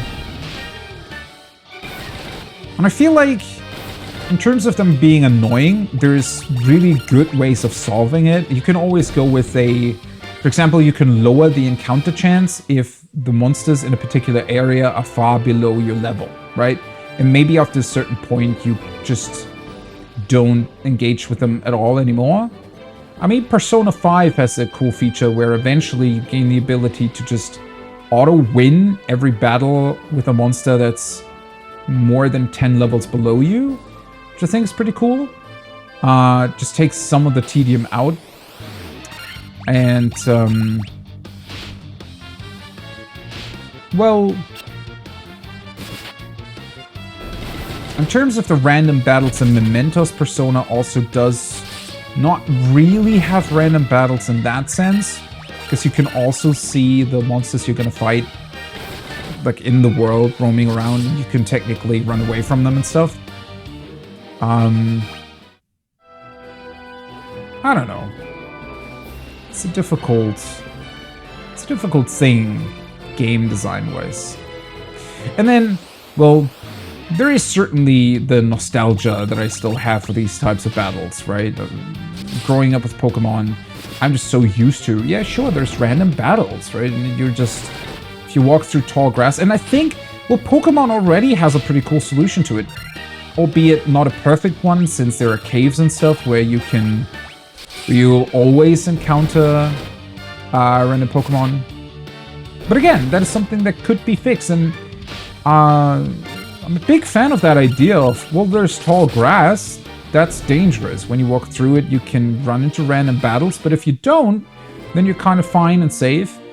And I think that can create interesting situations, especially when you also consider that you can, you know, potentially use that, or, well, it can also be fun gameplay to try to evade those certain parts, right? But maybe there's a risk-reward attached to that or something, right? Where, you know, avoiding the tall grass means a longer way around, or maybe you're gonna run into a trainer, stuff like that. So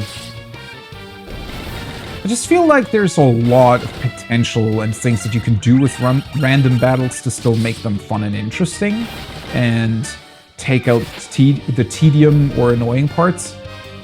And so I hope that we're not gonna get rid of them completely, because it feels like that's where we're heading, and I don't think that's the right solution, honestly. And sadly, it's one of those things where... Oops, that was actually not the person I wanted to heal. Sadly, it's one of those things where the majority of people seems to have a very, very, very strong opinion formed already of, no, I don't like random battles. Instead of considering, well, maybe there are other alternatives or cool ways how we can maybe change it up a bit where it then actually works, right? Instead of what we had previously. Did that just say 4 hits and it still only did 34 damage? What the hell?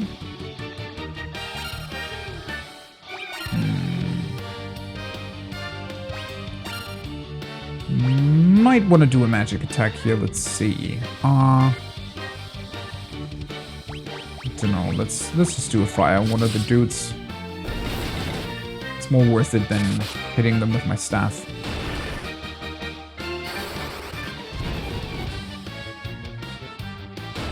I kind of got the MP now. Also, I have 10s, so yeah. Far more comfortable with it now than I was previously. It's just that my white mage is still missing a good offensive thing. Really? Oh, the guy just ran away.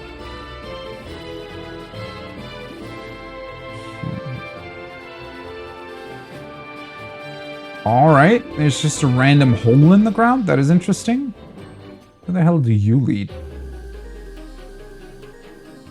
Marsh Cave B1.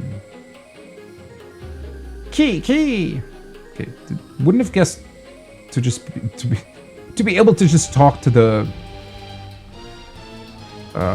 bat. Okay, this. Why is the music so intense? Is this really where I need to be?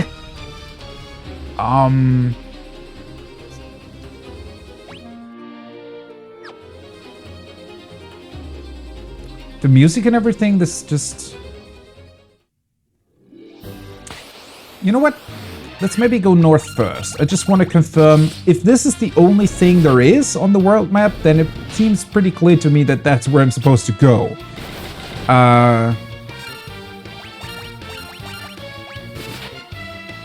Because I want to say that wasn't one of the elves in the village, weren't they talking about some sort of abandoned castle structure? So I was expecting something along the lines of the first castle where we fought the garland guy. Some sort of dilapidated structure. Not just a hole in the ground.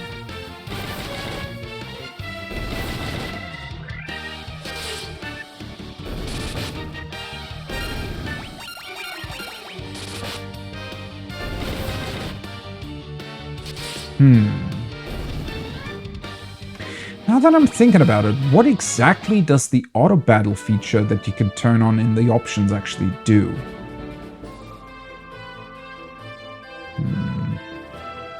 I wonder if it means that the game just basically presses attack for you all the time, or if it's actually sort of simulating the battle for you.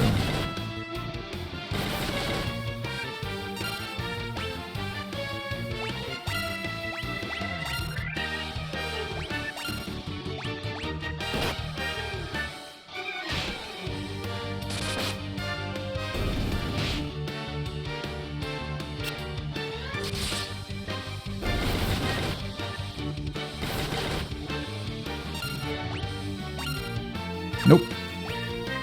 I need to get used to hitting different targets with my party members. Because that way the staff attacks actually are worth it more. Or I should be able to get through these battles more quickly.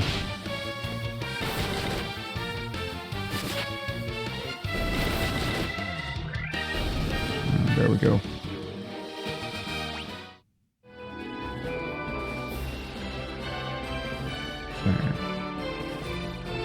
I wonder if this is eventually going to be the canal. Ah, there we go.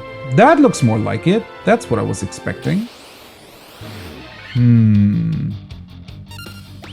Right. So what the hell? Yeah, that's fine.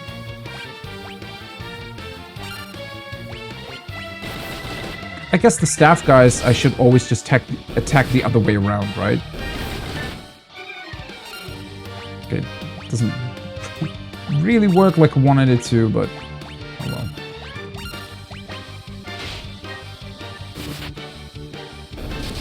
Well, now I'm wondering what that weird hole in the ground is. I mean, I'd imagine I can still go there whenever, probably. Maybe it's just an optional dungeon, or it's something that we need to go into later on. I mean, maybe there's gonna be... Maybe the path is gonna be blocked here, or something. Okay, not much else here. I could heal up a bit.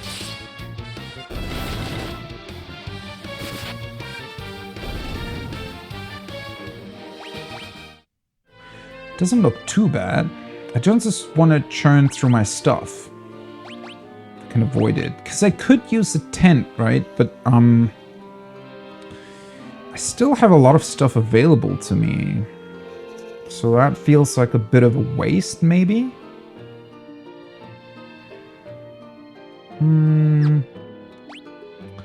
Let's use a couple potions.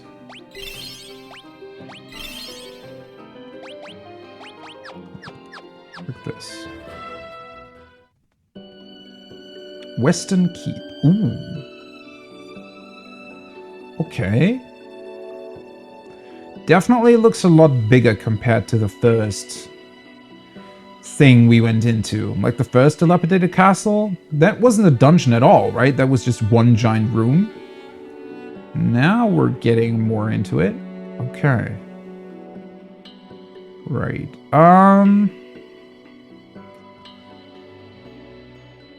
Well, I can just stay here, right? Key. Why can't we talk to the bats? What the...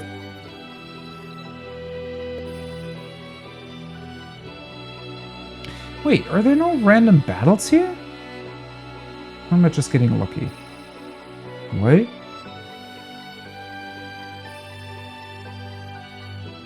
Really? Okay.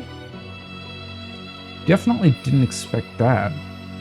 Maybe the dungeon is gonna be the hole, and we need to grab something from it in order to be able to enter this thing. What kind of beautiful music. Oh, there's a middle door as well.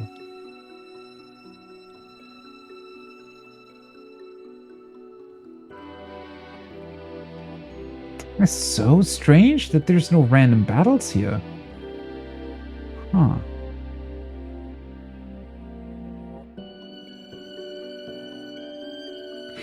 I was thinking a bit on the music, but I don't really recognize it. The thing is, with the crazy amount of music that is now available in Final Fantasy XIV, I pretty much expected to recognize every bit of music in the older games, but yeah, that doesn't seem to be the case. Alright, so this is close to the Mystic Key too. So maybe that weird hole is gonna have the Mystic Key already? Huh. Wait, how do I even get to that middle structure? Wait, that's where Just was. Oh, it's this way.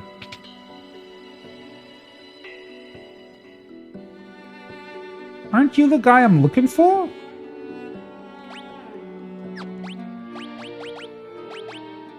I mean, it just autosaves, but...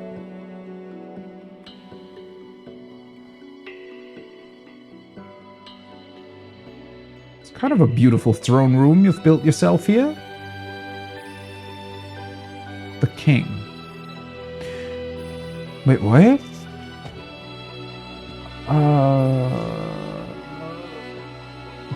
What? Huh? I was tricked by Astos, king of the Dark Elves, and now my castle has fallen into ruin.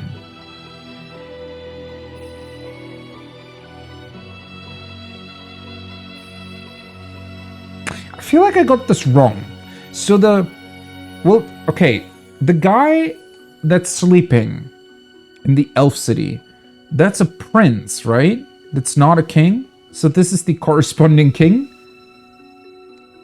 And why is the castle so far away?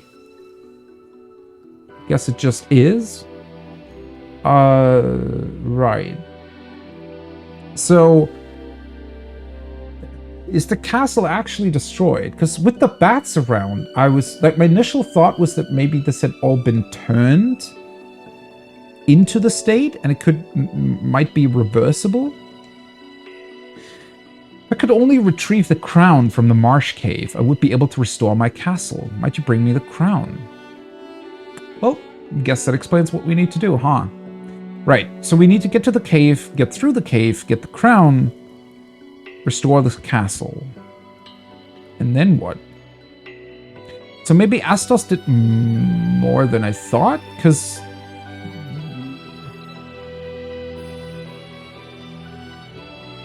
Don't we need to deal with Astos to wake up the sleeping prince too?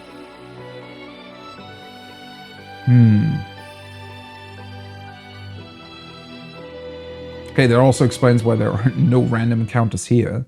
You can turn that back into an actual castle. That would be nice. Right.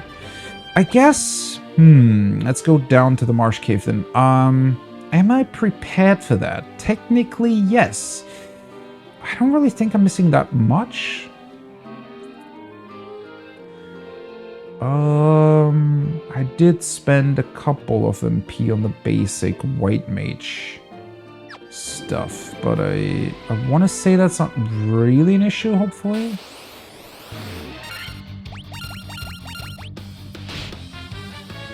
Oh, I did it wrong again. Oh, well, whatever.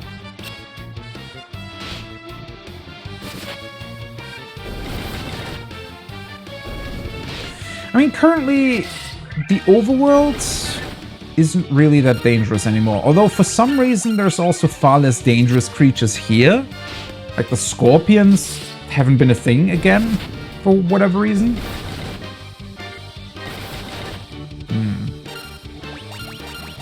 It's gonna be interesting to see how difficult the cave is.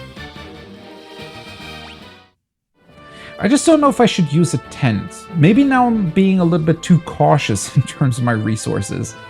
Because, I mean, the tents really aren't that, you know, expensive either. I could also just grind to the next level, then use a tent and then enter the cave, maybe?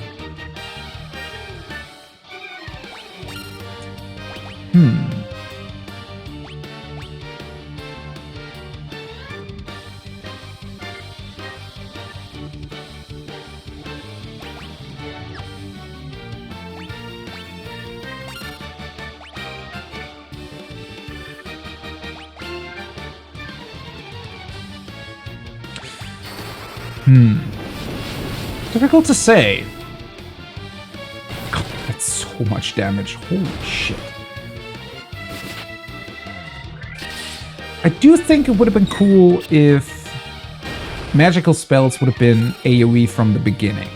I mean, they don't need to be overly strong, but that would have differentiated them a bit from the rest, right? So, if maybe they had been a bit weaker, but instead AoE, right? To really make them different from melee attacks and so on. Okay. Honestly, I could just use a tent, right? Use a tent real quick.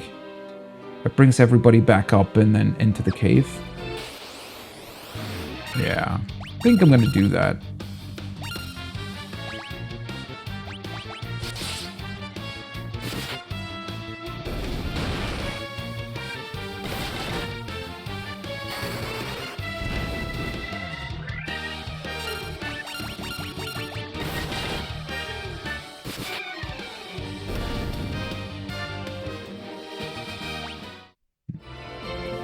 I'm a bit too far away from the next level to keep grinding. I don't even really know if I need to.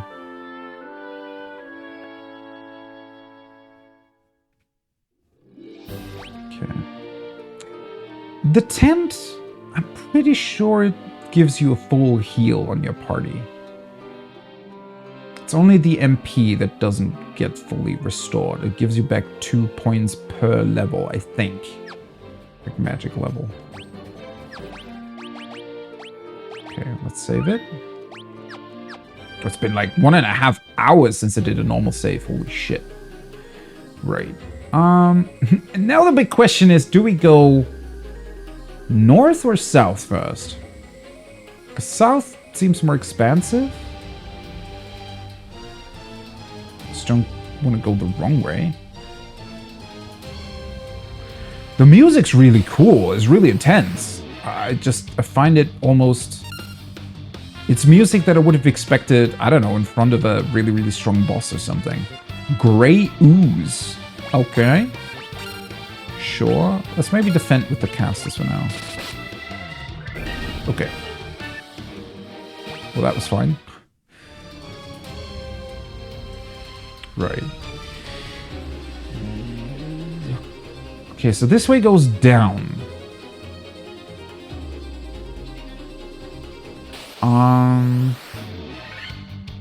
Why is there only ever one of these guys?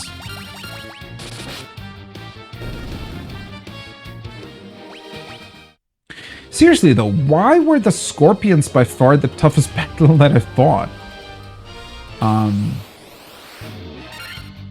Feels like there should be more difficult stuff in here. Shadow.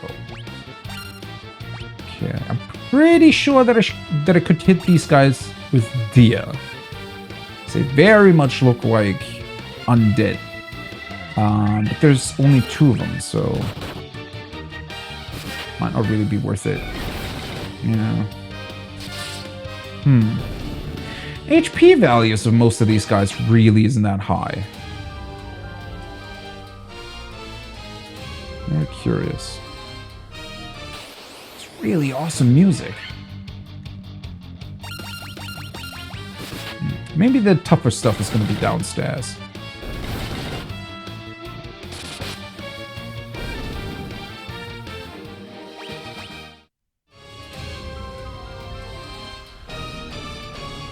Key.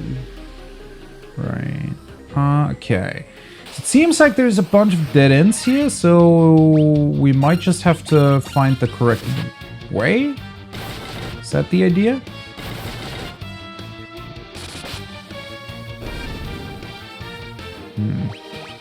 Maybe I'm getting lucky that I'm not running into enemy groups, or like big enemy groups so far. So far, this place is a lot easier than what I was expecting. Although now it looks like we might be getting into poison territory again.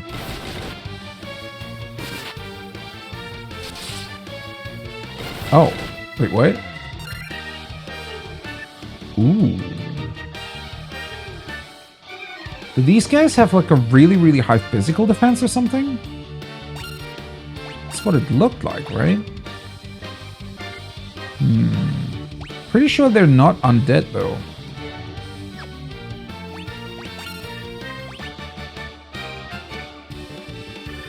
It should... Maybe fire just deals a lot of damage?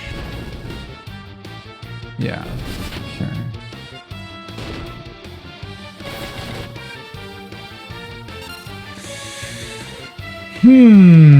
This seems to be a bit tougher. If I have to use fire against them most of the time, that's gonna be an issue. And they also poison me?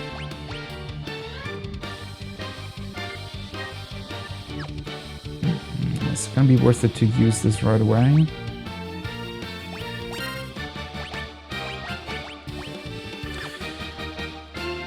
I mean, I don't have that many uses of fire available. That's the issue. Maybe all kinds of magical damage works. So I could use Blizzard too. That would help. Don't have that much HP, but... I also don't want my entire party to get poisoned.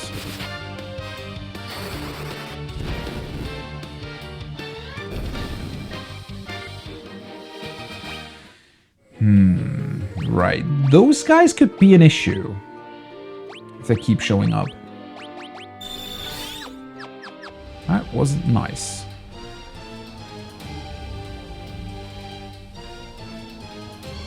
Okay. I'd imagine there's just going to be a couple of chests here.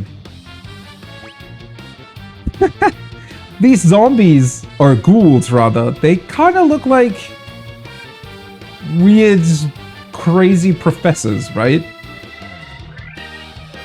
Like some sort of deranged scientist that has escaped a laboratory after a mishap. Let's go with Dia on these guys.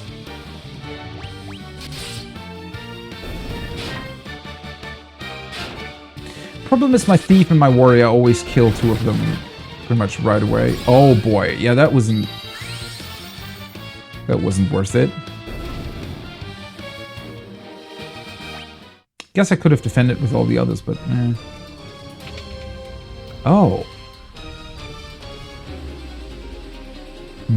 Why are there two...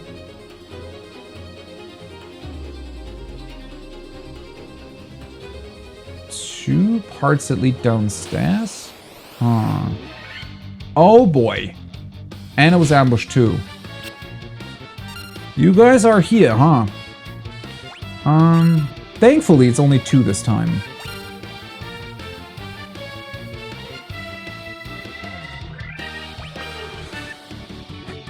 Man. Probably want to keep a couple uses of Dia around just in case. Healing isn't really necessary.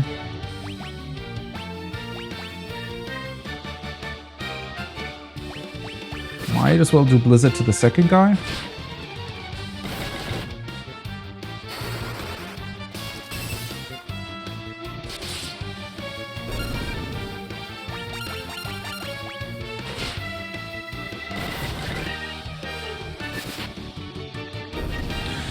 Whew.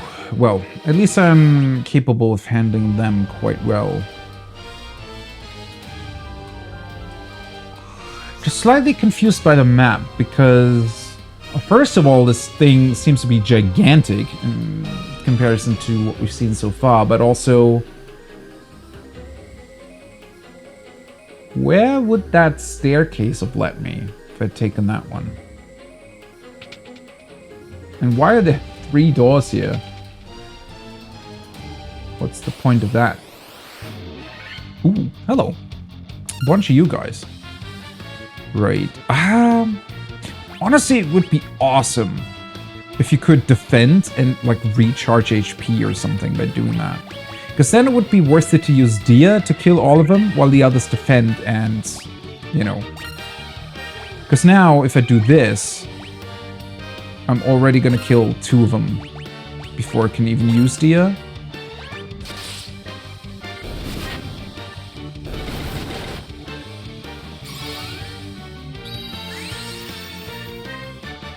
Still gonna kill the others, but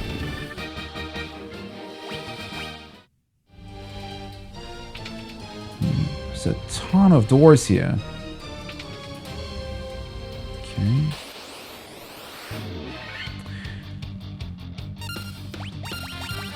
I do feel like the trick here is to just find the correct path. Very much seems to be made up as a labyrinth of sorts.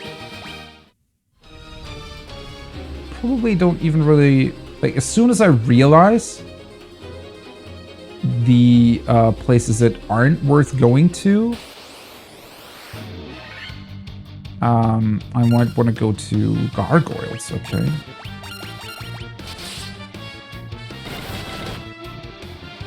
Might want to go somewhere else.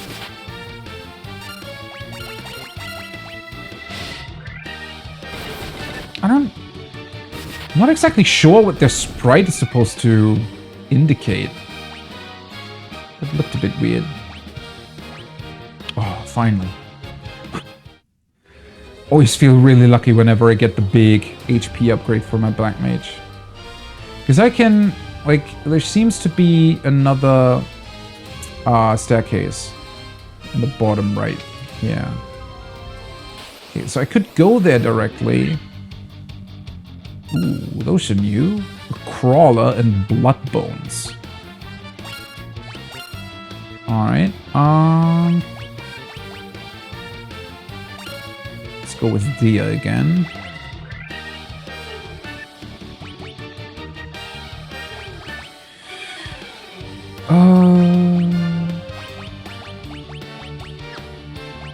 That should be fine. I mean, if I'm using Dia, I don't think it's worth it to do anything with my Black Mage. Because arguably I'm a bit scared to run into those poisonous things again and not have fire available to deal with them. Once I do get to the bottom though, am I still gonna have enough resources to actually deal with whatever boss appears here at the end?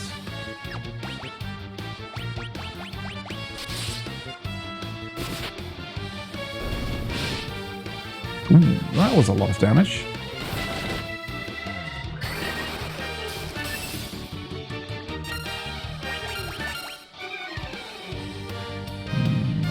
No, Cure's not worth it. Because that would cut into my Dia usage, which I only have 1 left. Yeah. Let's just do this. I mean, I can heal up with potions. That's not the issue.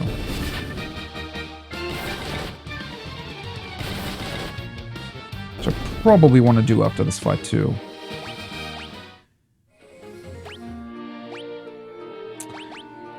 I certainly did not expect this cave to be as big as it is.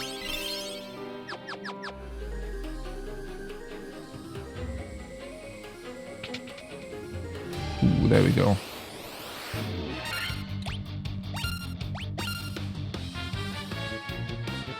Do I just want to defend? Yeah.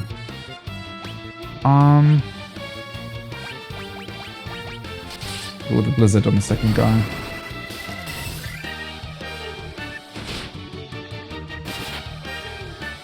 That was a lot more damage than I wanted it to be. The poison is unfortunate. Almost makes me wish they would sometimes drop more stuff. Then again, I am accumulating quite a bit of gil here. Oh, broadsword? You just get one? But to be fair, it has been a long time since I bought it, so... It's honestly quite a bit late for getting it.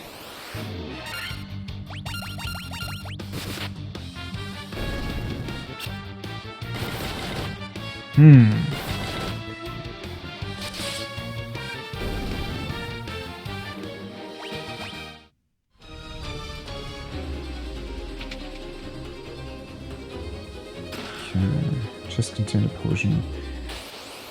I get the feeling that the other staircase might lead into a dead end eventually.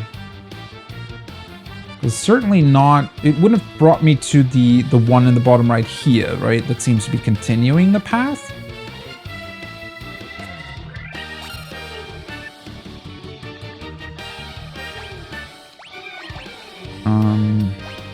Kind of want to keep these heals.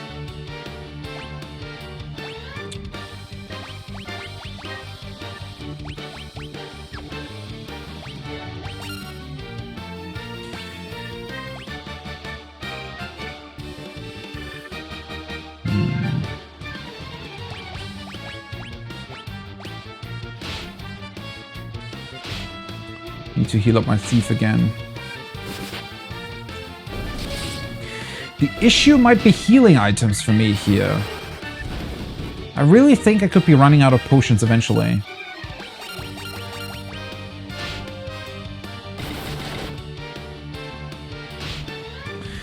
I don't know, I guess I miscalculated how much HP I now have, right?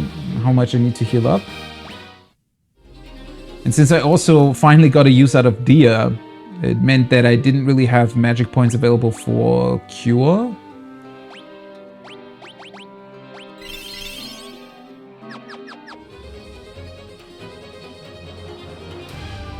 Probably shouldn't have taken this way. Yeah.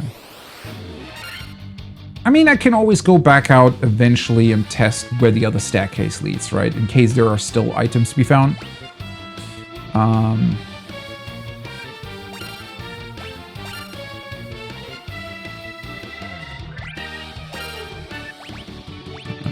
Right. Need to cast fire on the poison guy. Oh. Good that I evaded the poison attack.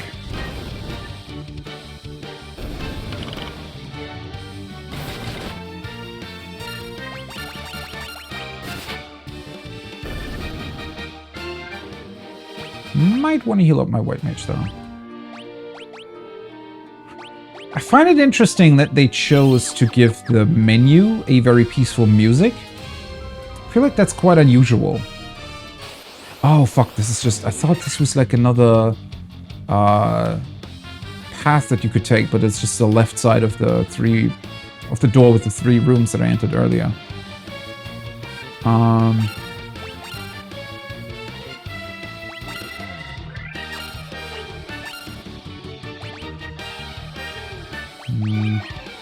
Let's do a blizzard.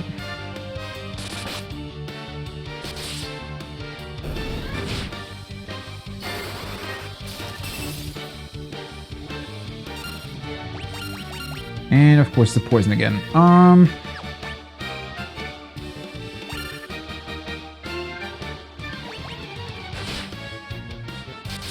63.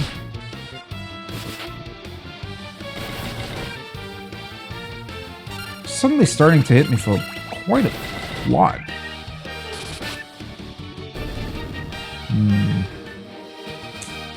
It's gonna require some serious healing now.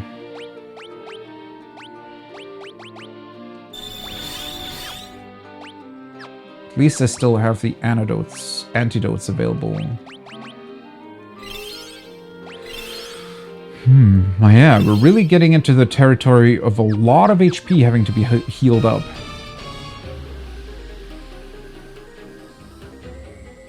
Huh. I just realized... Oh boy.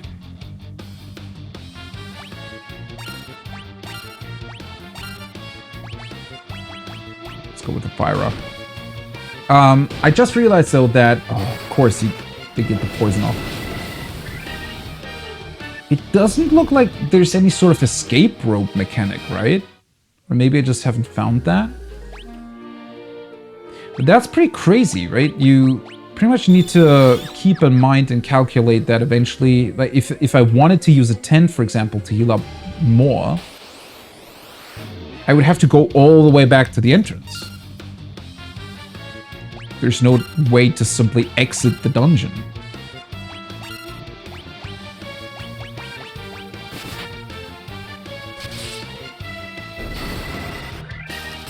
At least I can always kill one of them before they attack me, so that's pretty good.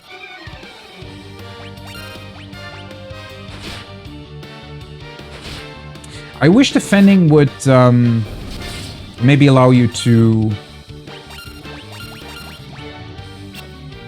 get a lower chance on being poisoned. I don't know, maybe it does though.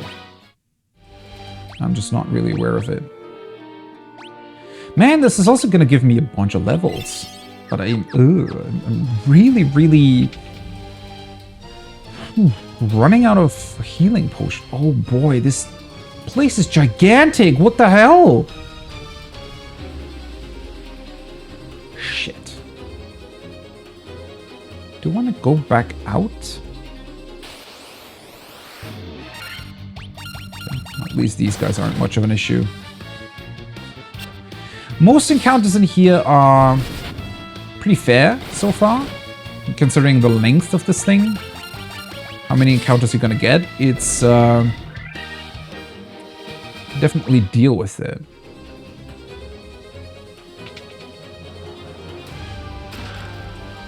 Hey, well, at least that was worth it.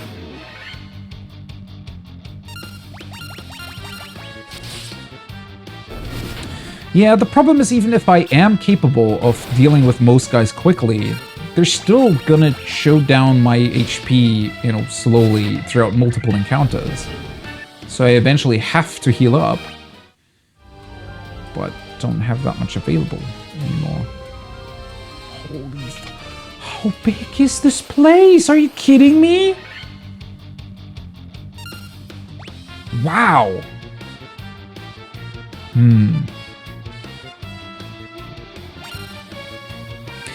That's really cool though, now that I'm thinking about it. I mean, it really is sort of a mission into, I guess, it's like a scouting mission, right?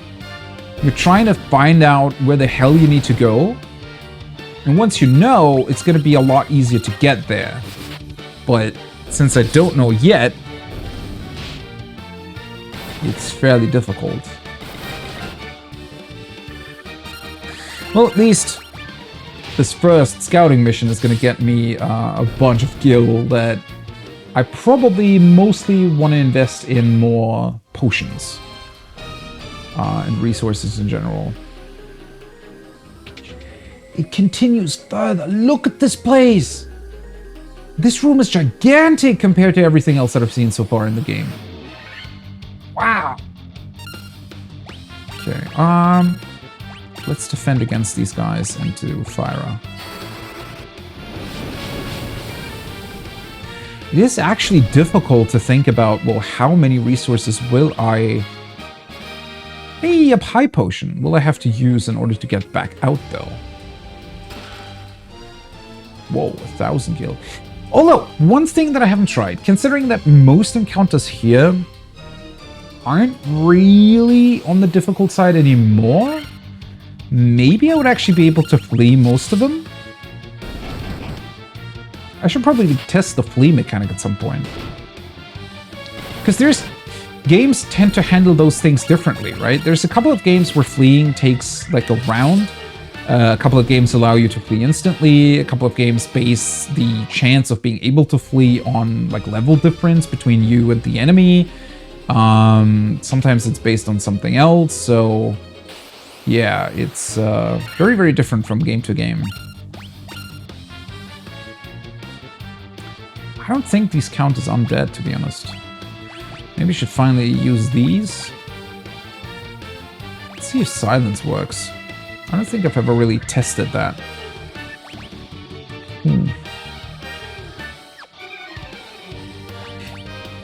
Considering how gigantic this cave is, really... it's really crazy to me still that magic use in general seems so limited.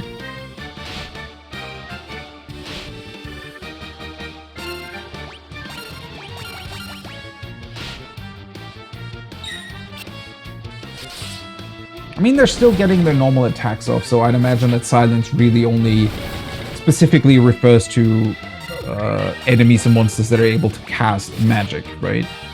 I mean, that's what it always is. Silencing in RPGs and stuff typically always refers to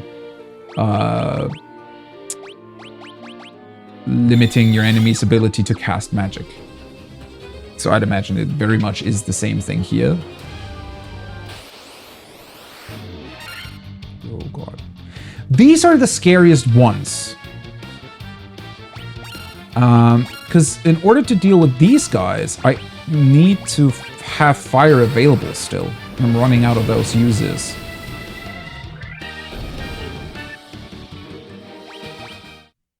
So maybe that's a good point to head back now, since I'm also at the...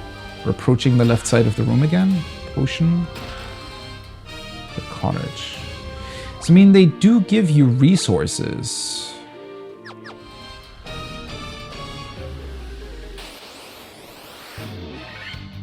The bigger problem is that just using a tent or cottage isn't even really going to help me. Because it won't fill up what I actually need, which is the magic slots, right? Well, considering that I also want to grab more potions. I think a good idea would maybe be to get back to the village.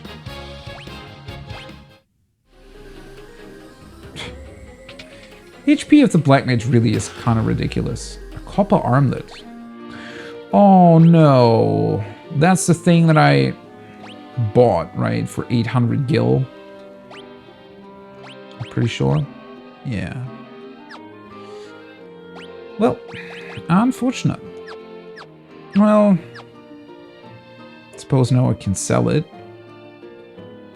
Right. I almost have 10,000 gil. The biggest... I feel like in terms of potions, especially since I did level up twice already, in terms of potions and HP, I would be fine for a bit more. The biggest issue really is those weird...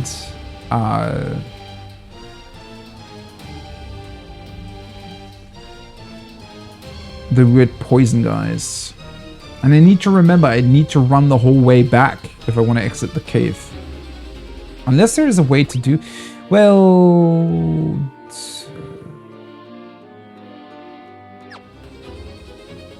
I could try fleeing, right? If I see them again. Because with most other enemies, I think I'm fine. It's really only the poison guys that are going to give me trouble. Well, unless all of these guys are going to hit my Black Mage. I mean, obviously I don't have unlimited antidotes available.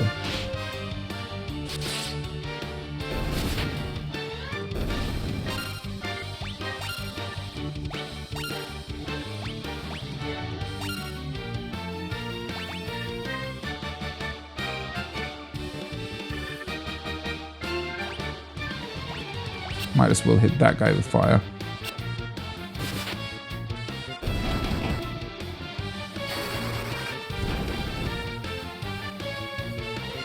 It didn't kill him, okay. Don't expect that.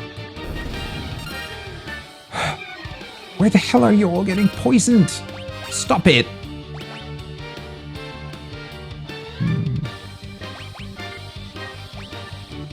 Oh, right, that's for the entire party. I forgot about that.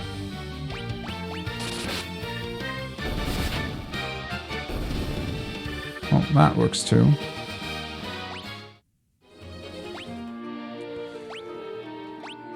Right. Might as well test the healing spell. Let's see. Heal. Okay, that's not too bad. Potion.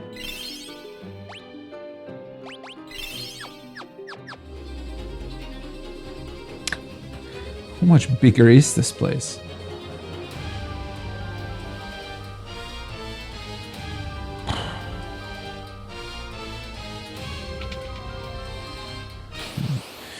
Definitely also need to remember, okay, now's the time. Flee. Flee, flee, flee. Alright, that works. Right. So at least it can avoid those. I suppose in theory the best course of action here would be to... Oh, there's more stuff here for the Mystic Key too. Best course of action probably would be to go as far as possible, and most encounters that are really going to be dangerous now, I should be able to just flee from.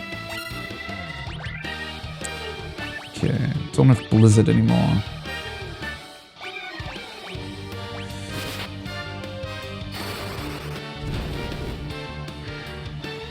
So it shouldn't be too bad. I mean, technically I'm missing out on a bunch of experience when I'm fleeing all the time.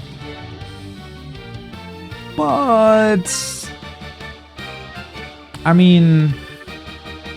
What I want to avoid, though, is... If I were to go back now to the city, right, fully heal, buy more stuff, come back. And then I have to further explore the place until I find what I'm looking for, like the last bad guy, and then I'd have to go back to the city again. Unless I just buy even more things and stuff.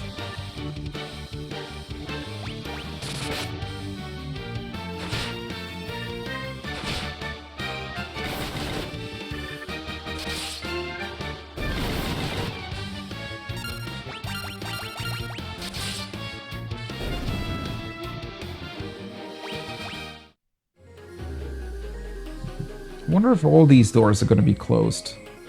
Probably, right? Okay. At least these guys are easy enough to deal with. Kind of funny that they're so easy to deal with, where their counterparts, like the poisonous ones, are really, really difficult. They must have a crazy defense rating or something, right? Yeah, okay. So these are all sealed off. So eventually you do want to come back to all these places. Ooh, hello. Do I still have a use of Dia available? I might. Yes. Perfect. Ooh, let's just defend with you guys.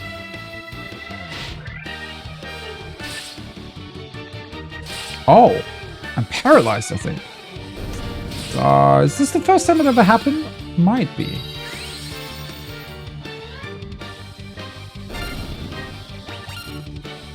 Okay. So not able to attack while he's paralyzed makes sense.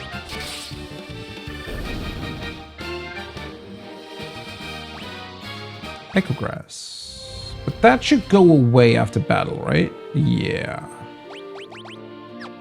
Okay. Oh, hello. Well, kind of should have expected that, considering what the chest was surrounded by. Pisco Demon. Well, hopefully you guys aren't going to be too tough. You think these are magic users? They kind of look like magic users, don't they? You know what? Let's not take any chances here. Oh yeah. That's not good at all. That's not good at all. What the fuck? Are you kidding me?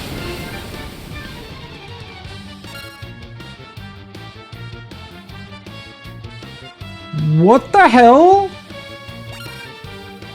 You can't just suddenly introduce an enemy like this. What? I'm completely out of stuff here. Well, that's not good.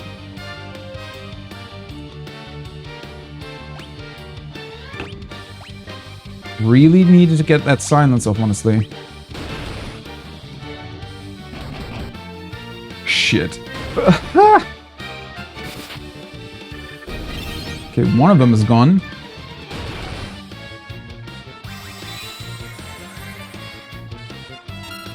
That's crazy. What the hell?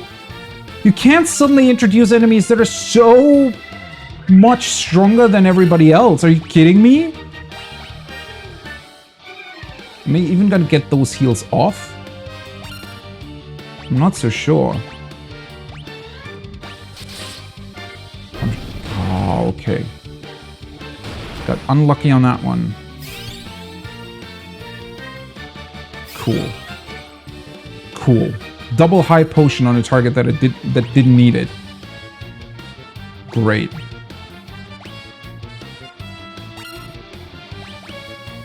Problem is I cannot target.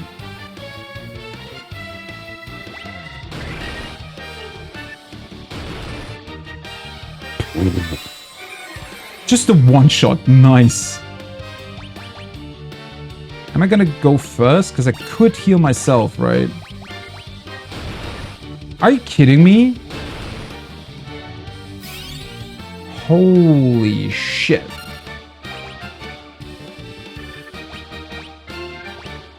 The funny thing is I can't even attack them now. I can just make myself invisible, but that's not gonna work. Oh god, I'm gonna lose all of my progress, ain't I? I really should have been more careful. Fuck. Well, I guess this game really teaches you to be more careful.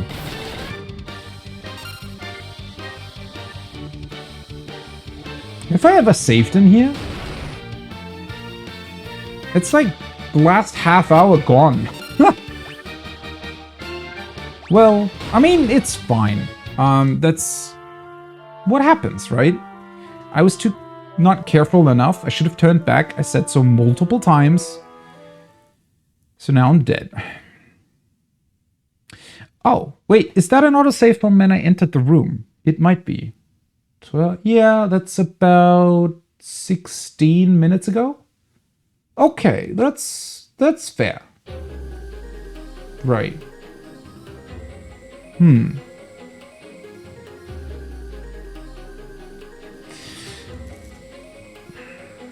Boy, they can really surprise you with those types of enemies, huh? Okay, it really wasn't that long ago. Shit. Now I need to do this all over again, huh?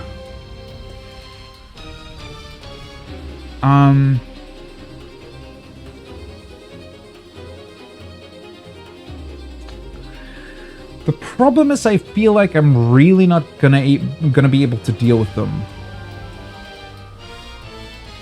I think that's my main issue, but I want to. Huh. I mean, I don't have to, right? I know that it's a trap now.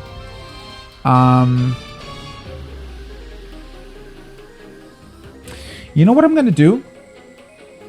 I think I'm just gonna go and clear out the rooms that I just already cleared out.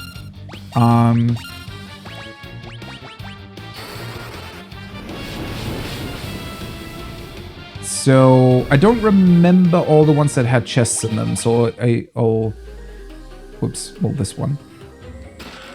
I'll have to look for that again. Yeah. Let's make sure to clear out basically the first 3 rows of rooms. Or not the first 3, the first 2. Because that chest that I just... where the trap was, that was the, I think, the 3rd row, 2nd room. So let's clear out the first 2 rows. So that I don't have to go back for them. And then I think I'm gonna head back, right? I'm gonna head back to the town, heal up fully, and grab a whole bunch of items. And maybe try to come back directly to that very room I was just in. Yeah, let's heal up, honestly. And try and deal with them again. They were pretty high level, though. They didn't have too much HP, I want to say. They probably had like 100 HP or something each. The problem was that I was only hitting them for about 30 something with my best attackers, and they immediately just went for my melee, for the warrior guy, right? I also wasn't healed up entirely, which meant that after like 4 attacks he was down, and at that point it was basically lost, right?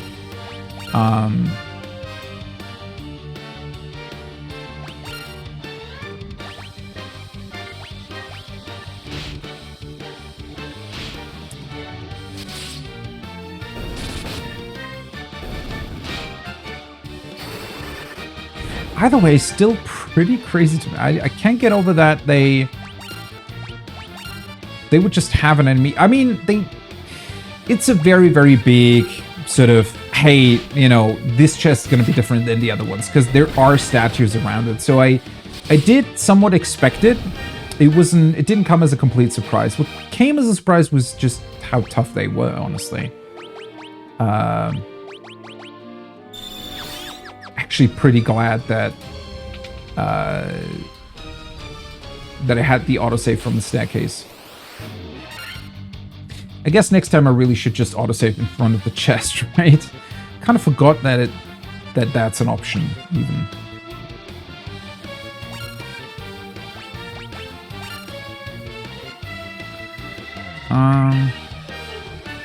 Guess I could just do one more heal, honestly. Kind of sad that the silence didn't even go off, right? It missed all of them. Oh shit! I'm out of the single target one. Oh, well, whatever. But yeah, the silence missed all of them, but they weren't even casters. I'm pretty sure. I don't think that they just had a very, very strong melee attack. It seemed like.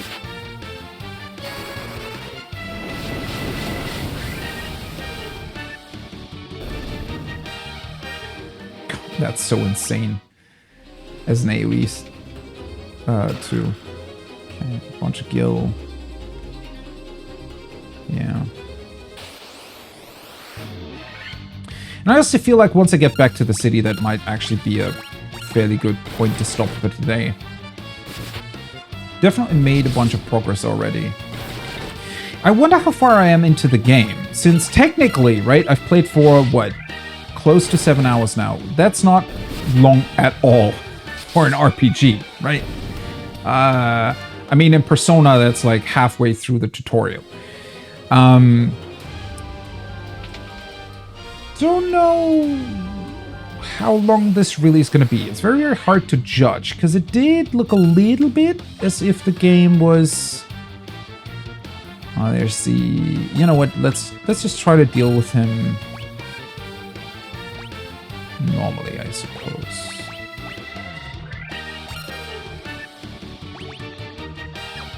Because I don't want to use the AoE spell if there's only one of them.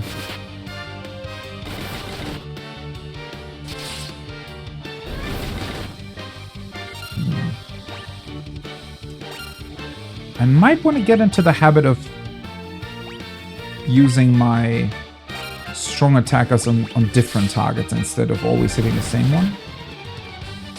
So that they're not doubling up. Oh, that was a crit, right? Nice. So they really don't have that much HP, well, which makes sense considering how little damage they actually take.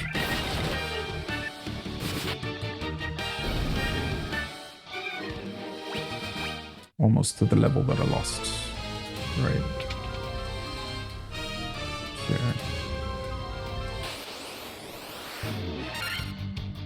Right. One more use of Fira, and the next encounter like this is I'm just gonna flee again. That also gives me the opportunity next time I enter the cave to just check on the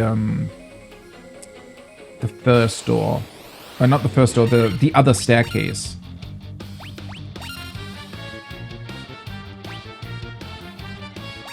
Yeah, let's just deal with them normally.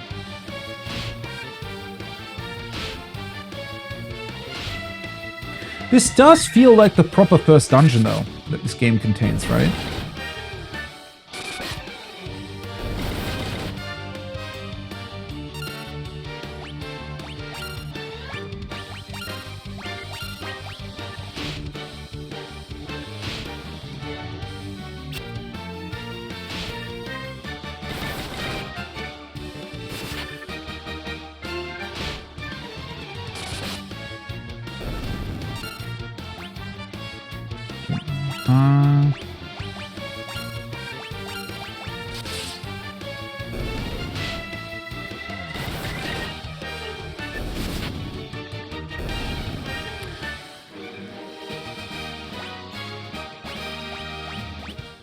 Ooh, I think I got...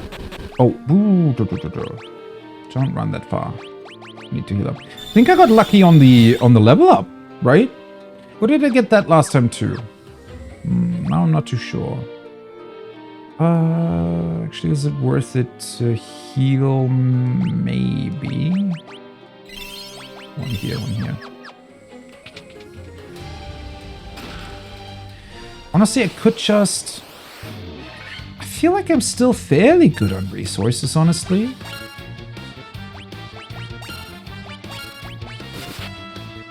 So maybe it would be worth it to...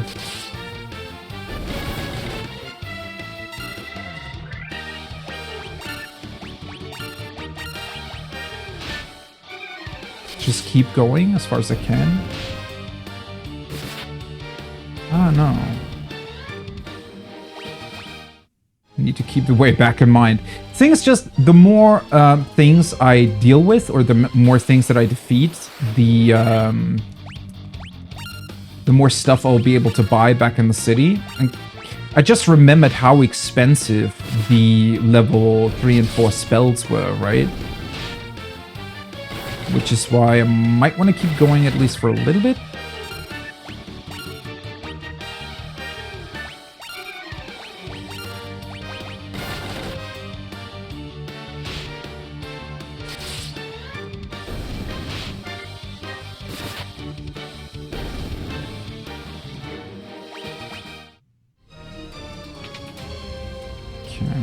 Right, so the door down there is going to be closed anyways, that one too. And this should be the one with the crazy monsters in, or rather around. I think they're kind of around the chest, right?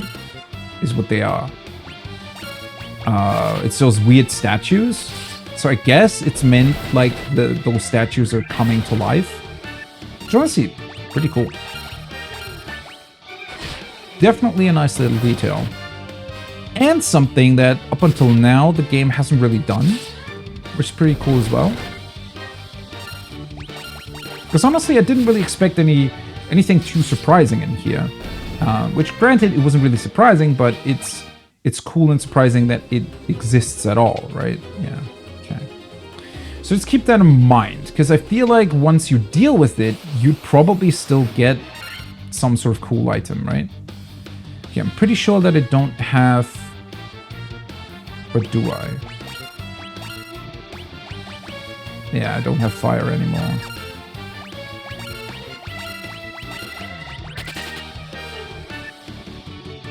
Let's get away from these guys. Nice. And yeah, as I said, the more I actually get here, the less I'll have to deal with next time. Well, of course I get poisoned. Not defend. Wait. Right. Obviously do still need to heal the poison. Let's see. Antidote. I mean, with being able to flee, it's not too difficult. Although, you really need to keep the poison in mind, because the problem with the poison is that it persists outside of battle and damages you, so eventually your character's gonna die. And I only have 2 Phoenix down, so... Well, technically I could... After I was poisoned, I could get 2 more people poisoned, and eventually I could just bring them back. Right, okay, all the doors down here are closed, cool. Which pretty much means that this room, except for the trap chest... that's interesting. Isn't really the correct path. Huh. That's kind of awesome, though. Now that I know that. So that means the other staircase at the start of the dungeon, that's the correct one. That's the one that I need to take. Which means I would have had to get back to the entrance anyways. And... I will be coming back to this particular part of the dungeon anyways, since I want to open up all the doors. Well, that's perfect. So that means I can just deal with the trap chest then, right? And I'd imagine at that point I will have leveled more, which still makes me a little bit sad because at that point, it isn't really gonna be a huge revenge thing. Since, well, I'll probably be very, very strong.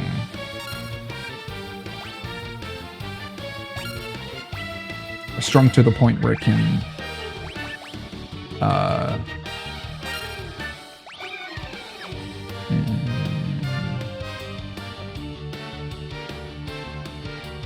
do we want to use them to heal? Yeah, let's do that. Are they, like, higher level or something? Feels like these guys are dealing way more damage than they typically do. What is happening? Okay, well, that's one of them gone.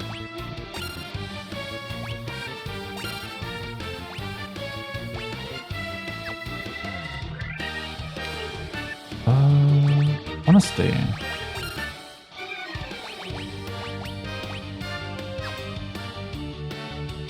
Okay, he still has enough.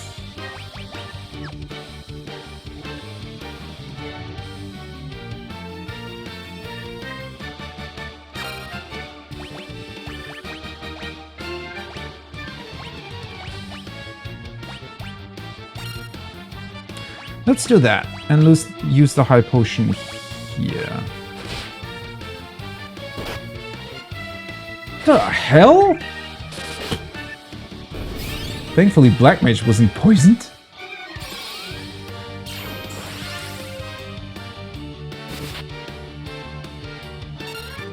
Oh god.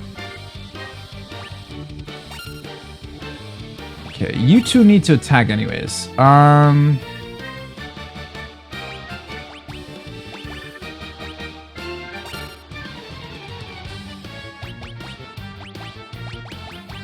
Quickly running through my high potions here.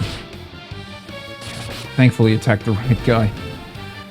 Oh boy. Yeah, this is... wow. And now I'm actually at the point where the antidotes become a problem.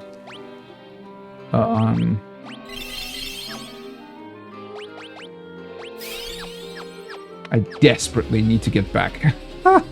Holy shit. I wonder if I could have fled that encounter. I don't know. It's difficult to say sometimes, because the bestiary makes it seem as if enemies very often are still the same level. Oh, I need to remember to attack different targets with my high damaging attackers here. It felt like those scorpions definitely were stronger than the others that I usually encounter, so there has to be some sort of level difference that can happen. Oh, hello. Ambush, really? He's just fleeing outright. Okay. Paralyzed, unfortunate. They shouldn't be too difficult to deal with. Oh, wait a second, I still have Dia. Right. Since I wiped. Okay. What would happen if I only chose flee on one of my guys? Because I'd still imagine that the whole group would flee, right?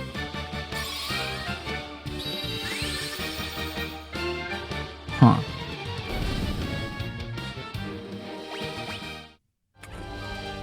Okay.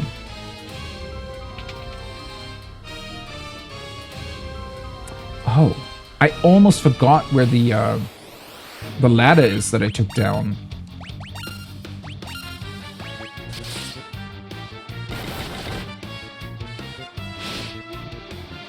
$49. They always just randomly do really high hits on your caster sometimes.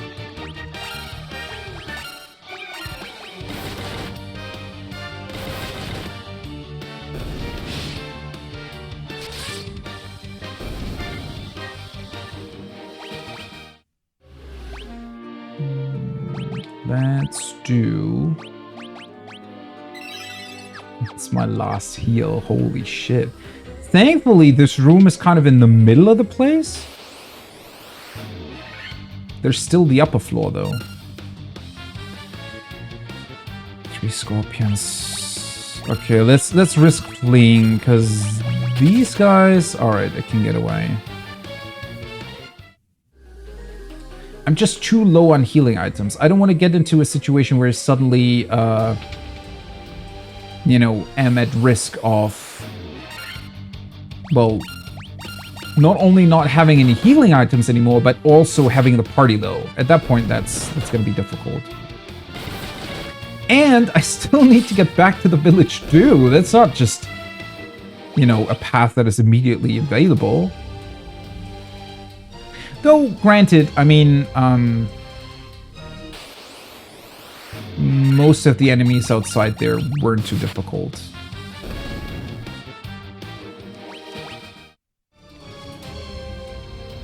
Oh boy. Wow. Holy shit. I did not expect this dungeon to be like this at all.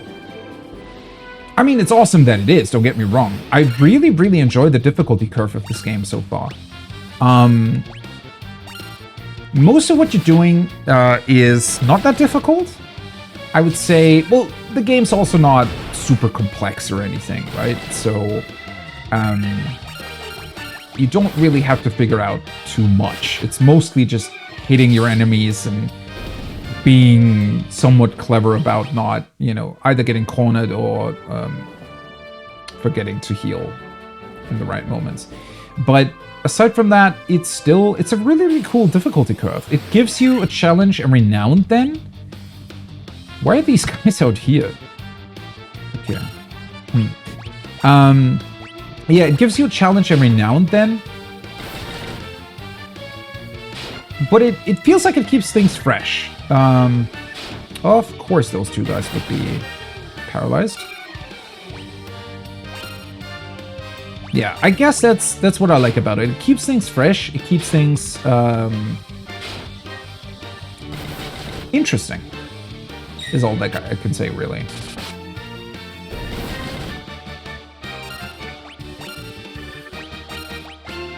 How long is he paralyzed?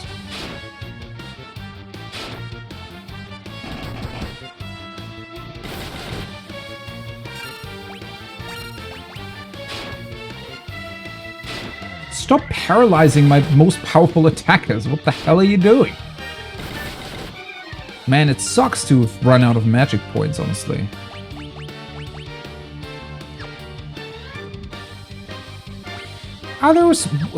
What is it that they're doing that paralyzes me? Because to me, it looks like most enemies that I've encountered so far, I would even go as far as say every enemy that I've encountered so far, seems to only ever do physical attacks and nothing to cast, so... Not so sure what silence is even supposed to do.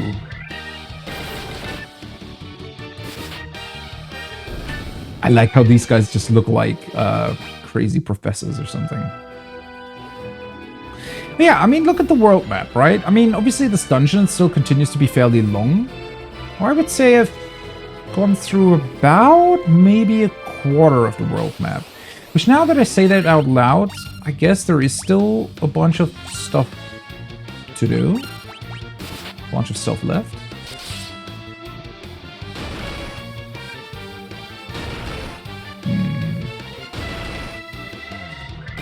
Probably should have done the first 2 hits on the big one.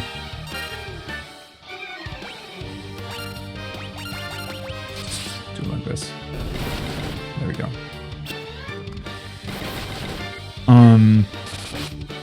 Well, yeah, either way, the game certainly isn't just 15 hours long. That's for sure, at least not for me. Thing is, I don't think I would be able to skip many encounters. Like, obviously, I could turn encounters off, right? Would make it easier to get from place to place. But...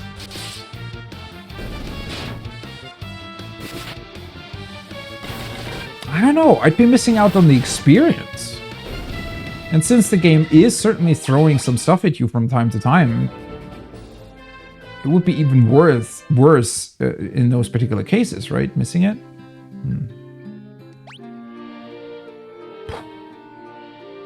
That was an adventure? Wow. Right. So I've been playing for close to 6 hours, which is interesting because my stream has been running for 7. Oh, that must be... yeah, of course, because of the wipes, right? Because it's... yeah. So I lost about maybe half an hour, good half an hour, because I also talked at the beginning a bunch. Right, but it's been incredibly fun so far. It's an amazing game. Gotta admit, I wasn't too sure how much I was gonna like it. Especially the comments that are read about the game being more on the simplistic side story-wise, and it very much is. The story so far has more or less been non-existent, right? The story is just, oh, I don't know, here's a princess, rescue her. Here is a destroyed castle, find the magic crown that rebuilds it, right? It's really not a story at all, so much as like a very simplistic fairy tale, which is completely fine because that's what I expected. That's what I thought it was gonna be. The thing is, the combat is really fun. Definitely the animations help to keep it interesting, which is awesome. Like visually, the game is pretty cool. Not super complex either, but just cool. And it's fun to play. It's fun to just have a simple, you know, turn-based RPG. And it's not super easy either. I think so far the game, at least for me, has pretty much hit a perfect difficulty curve, where it satisfies this need, or not need, but it satisfies the side of having more simple turn-based combat that you can just, you know, grind through. The combat itself happens quite quickly, so it's never, you know, it doesn't have any overbearingly long animations or things that just take way too long to appear or go through. The game world has been interesting. I think it's interesting that the game so far has been completely linear.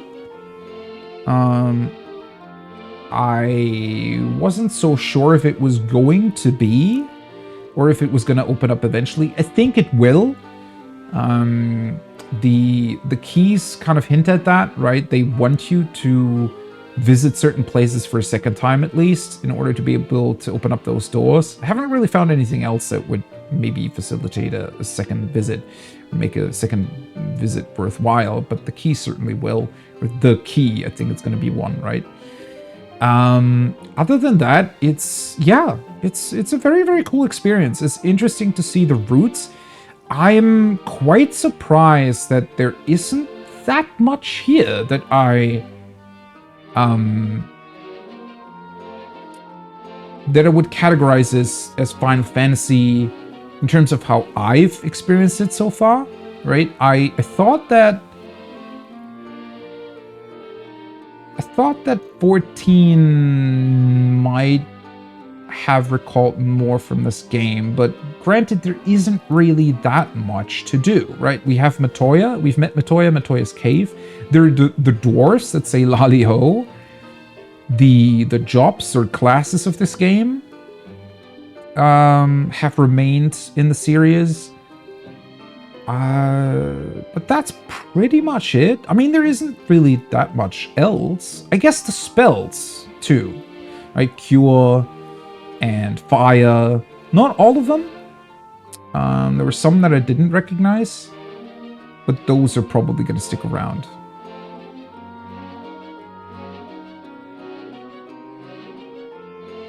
Yeah, nonetheless. Pretty awesome experience. I'm really much... This is just making me even more excited to get to the more complex games of the series, right?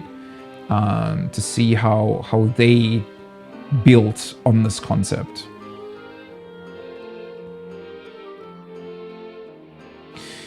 would... Honestly, it sucks a bit that the internet back then wasn't really a thing. Imagine how cool it would be to be able to, I don't know, on YouTube or something, maybe see reviews back from when this was originally releasing. There's probably going to be some stuff. I mean, I'm sure if you were going to look for it, you could find some old magazines or something. Maybe even, I don't know, some TV show recording that mentions the game and talks about, I don't know, the hype surrounding it or people getting into it, right? Because I would be very, very interested in seeing that. I mean, maybe there are some smaller things here and there. The games did have re-releases, right? I think there was like a Game Boy Advance version, so maybe at that point people were getting into it more.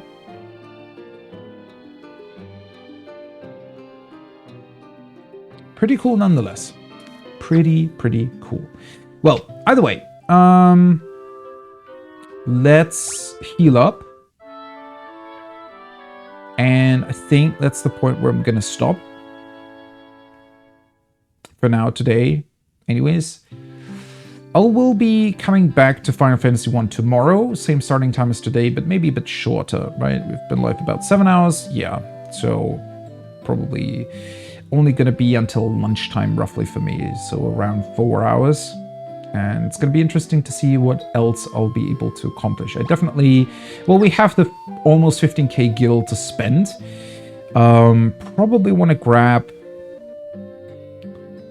a lot of potions and more resources first, and then the rest that's still available in terms of gil I'm going to spend on more spells. And then, well, it's the other staircase next time.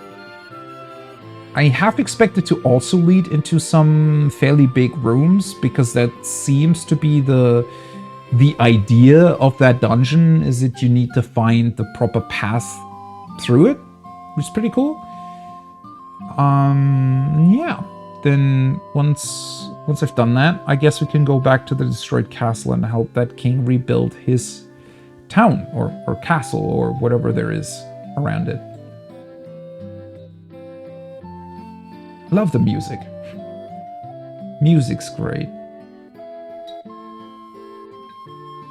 I can understand that people would turn on the classical stuff. Honestly, is that available just in-game, or is that a thing that you can only do in the main menu? Oh no, you can do it at any time.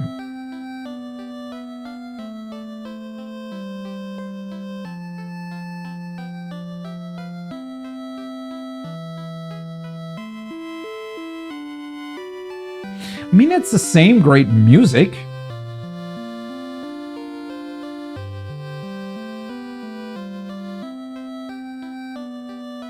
It's good. It's just that for me, it gets pretty samey, right? Especially when you play a game for a while. I don't know, for me, it gets difficult to pick up on the differences between the music, and over time it becomes a bit annoying is the wrong word, but it's just these specific tones, right? These electronic sounds. I think, well, because back in the day, you would have had them from your TV speakers, right? And they weren't that sophisticated. It was just your typical, you know, CRT TV back then. And honestly, I think those particular sounds would have fit that better. Especially with headphones on. There is a certain, yeah, sameness to those, I guess, electronic sound waves that just don't really do it for me. So having the arranged soundtrack here is quite incredible, honestly. Definitely adds a lot to the experience for me, personally. Well, either way, you can enjoy the music for a couple more minutes. I'm gonna head off for today. This was a lot of fun.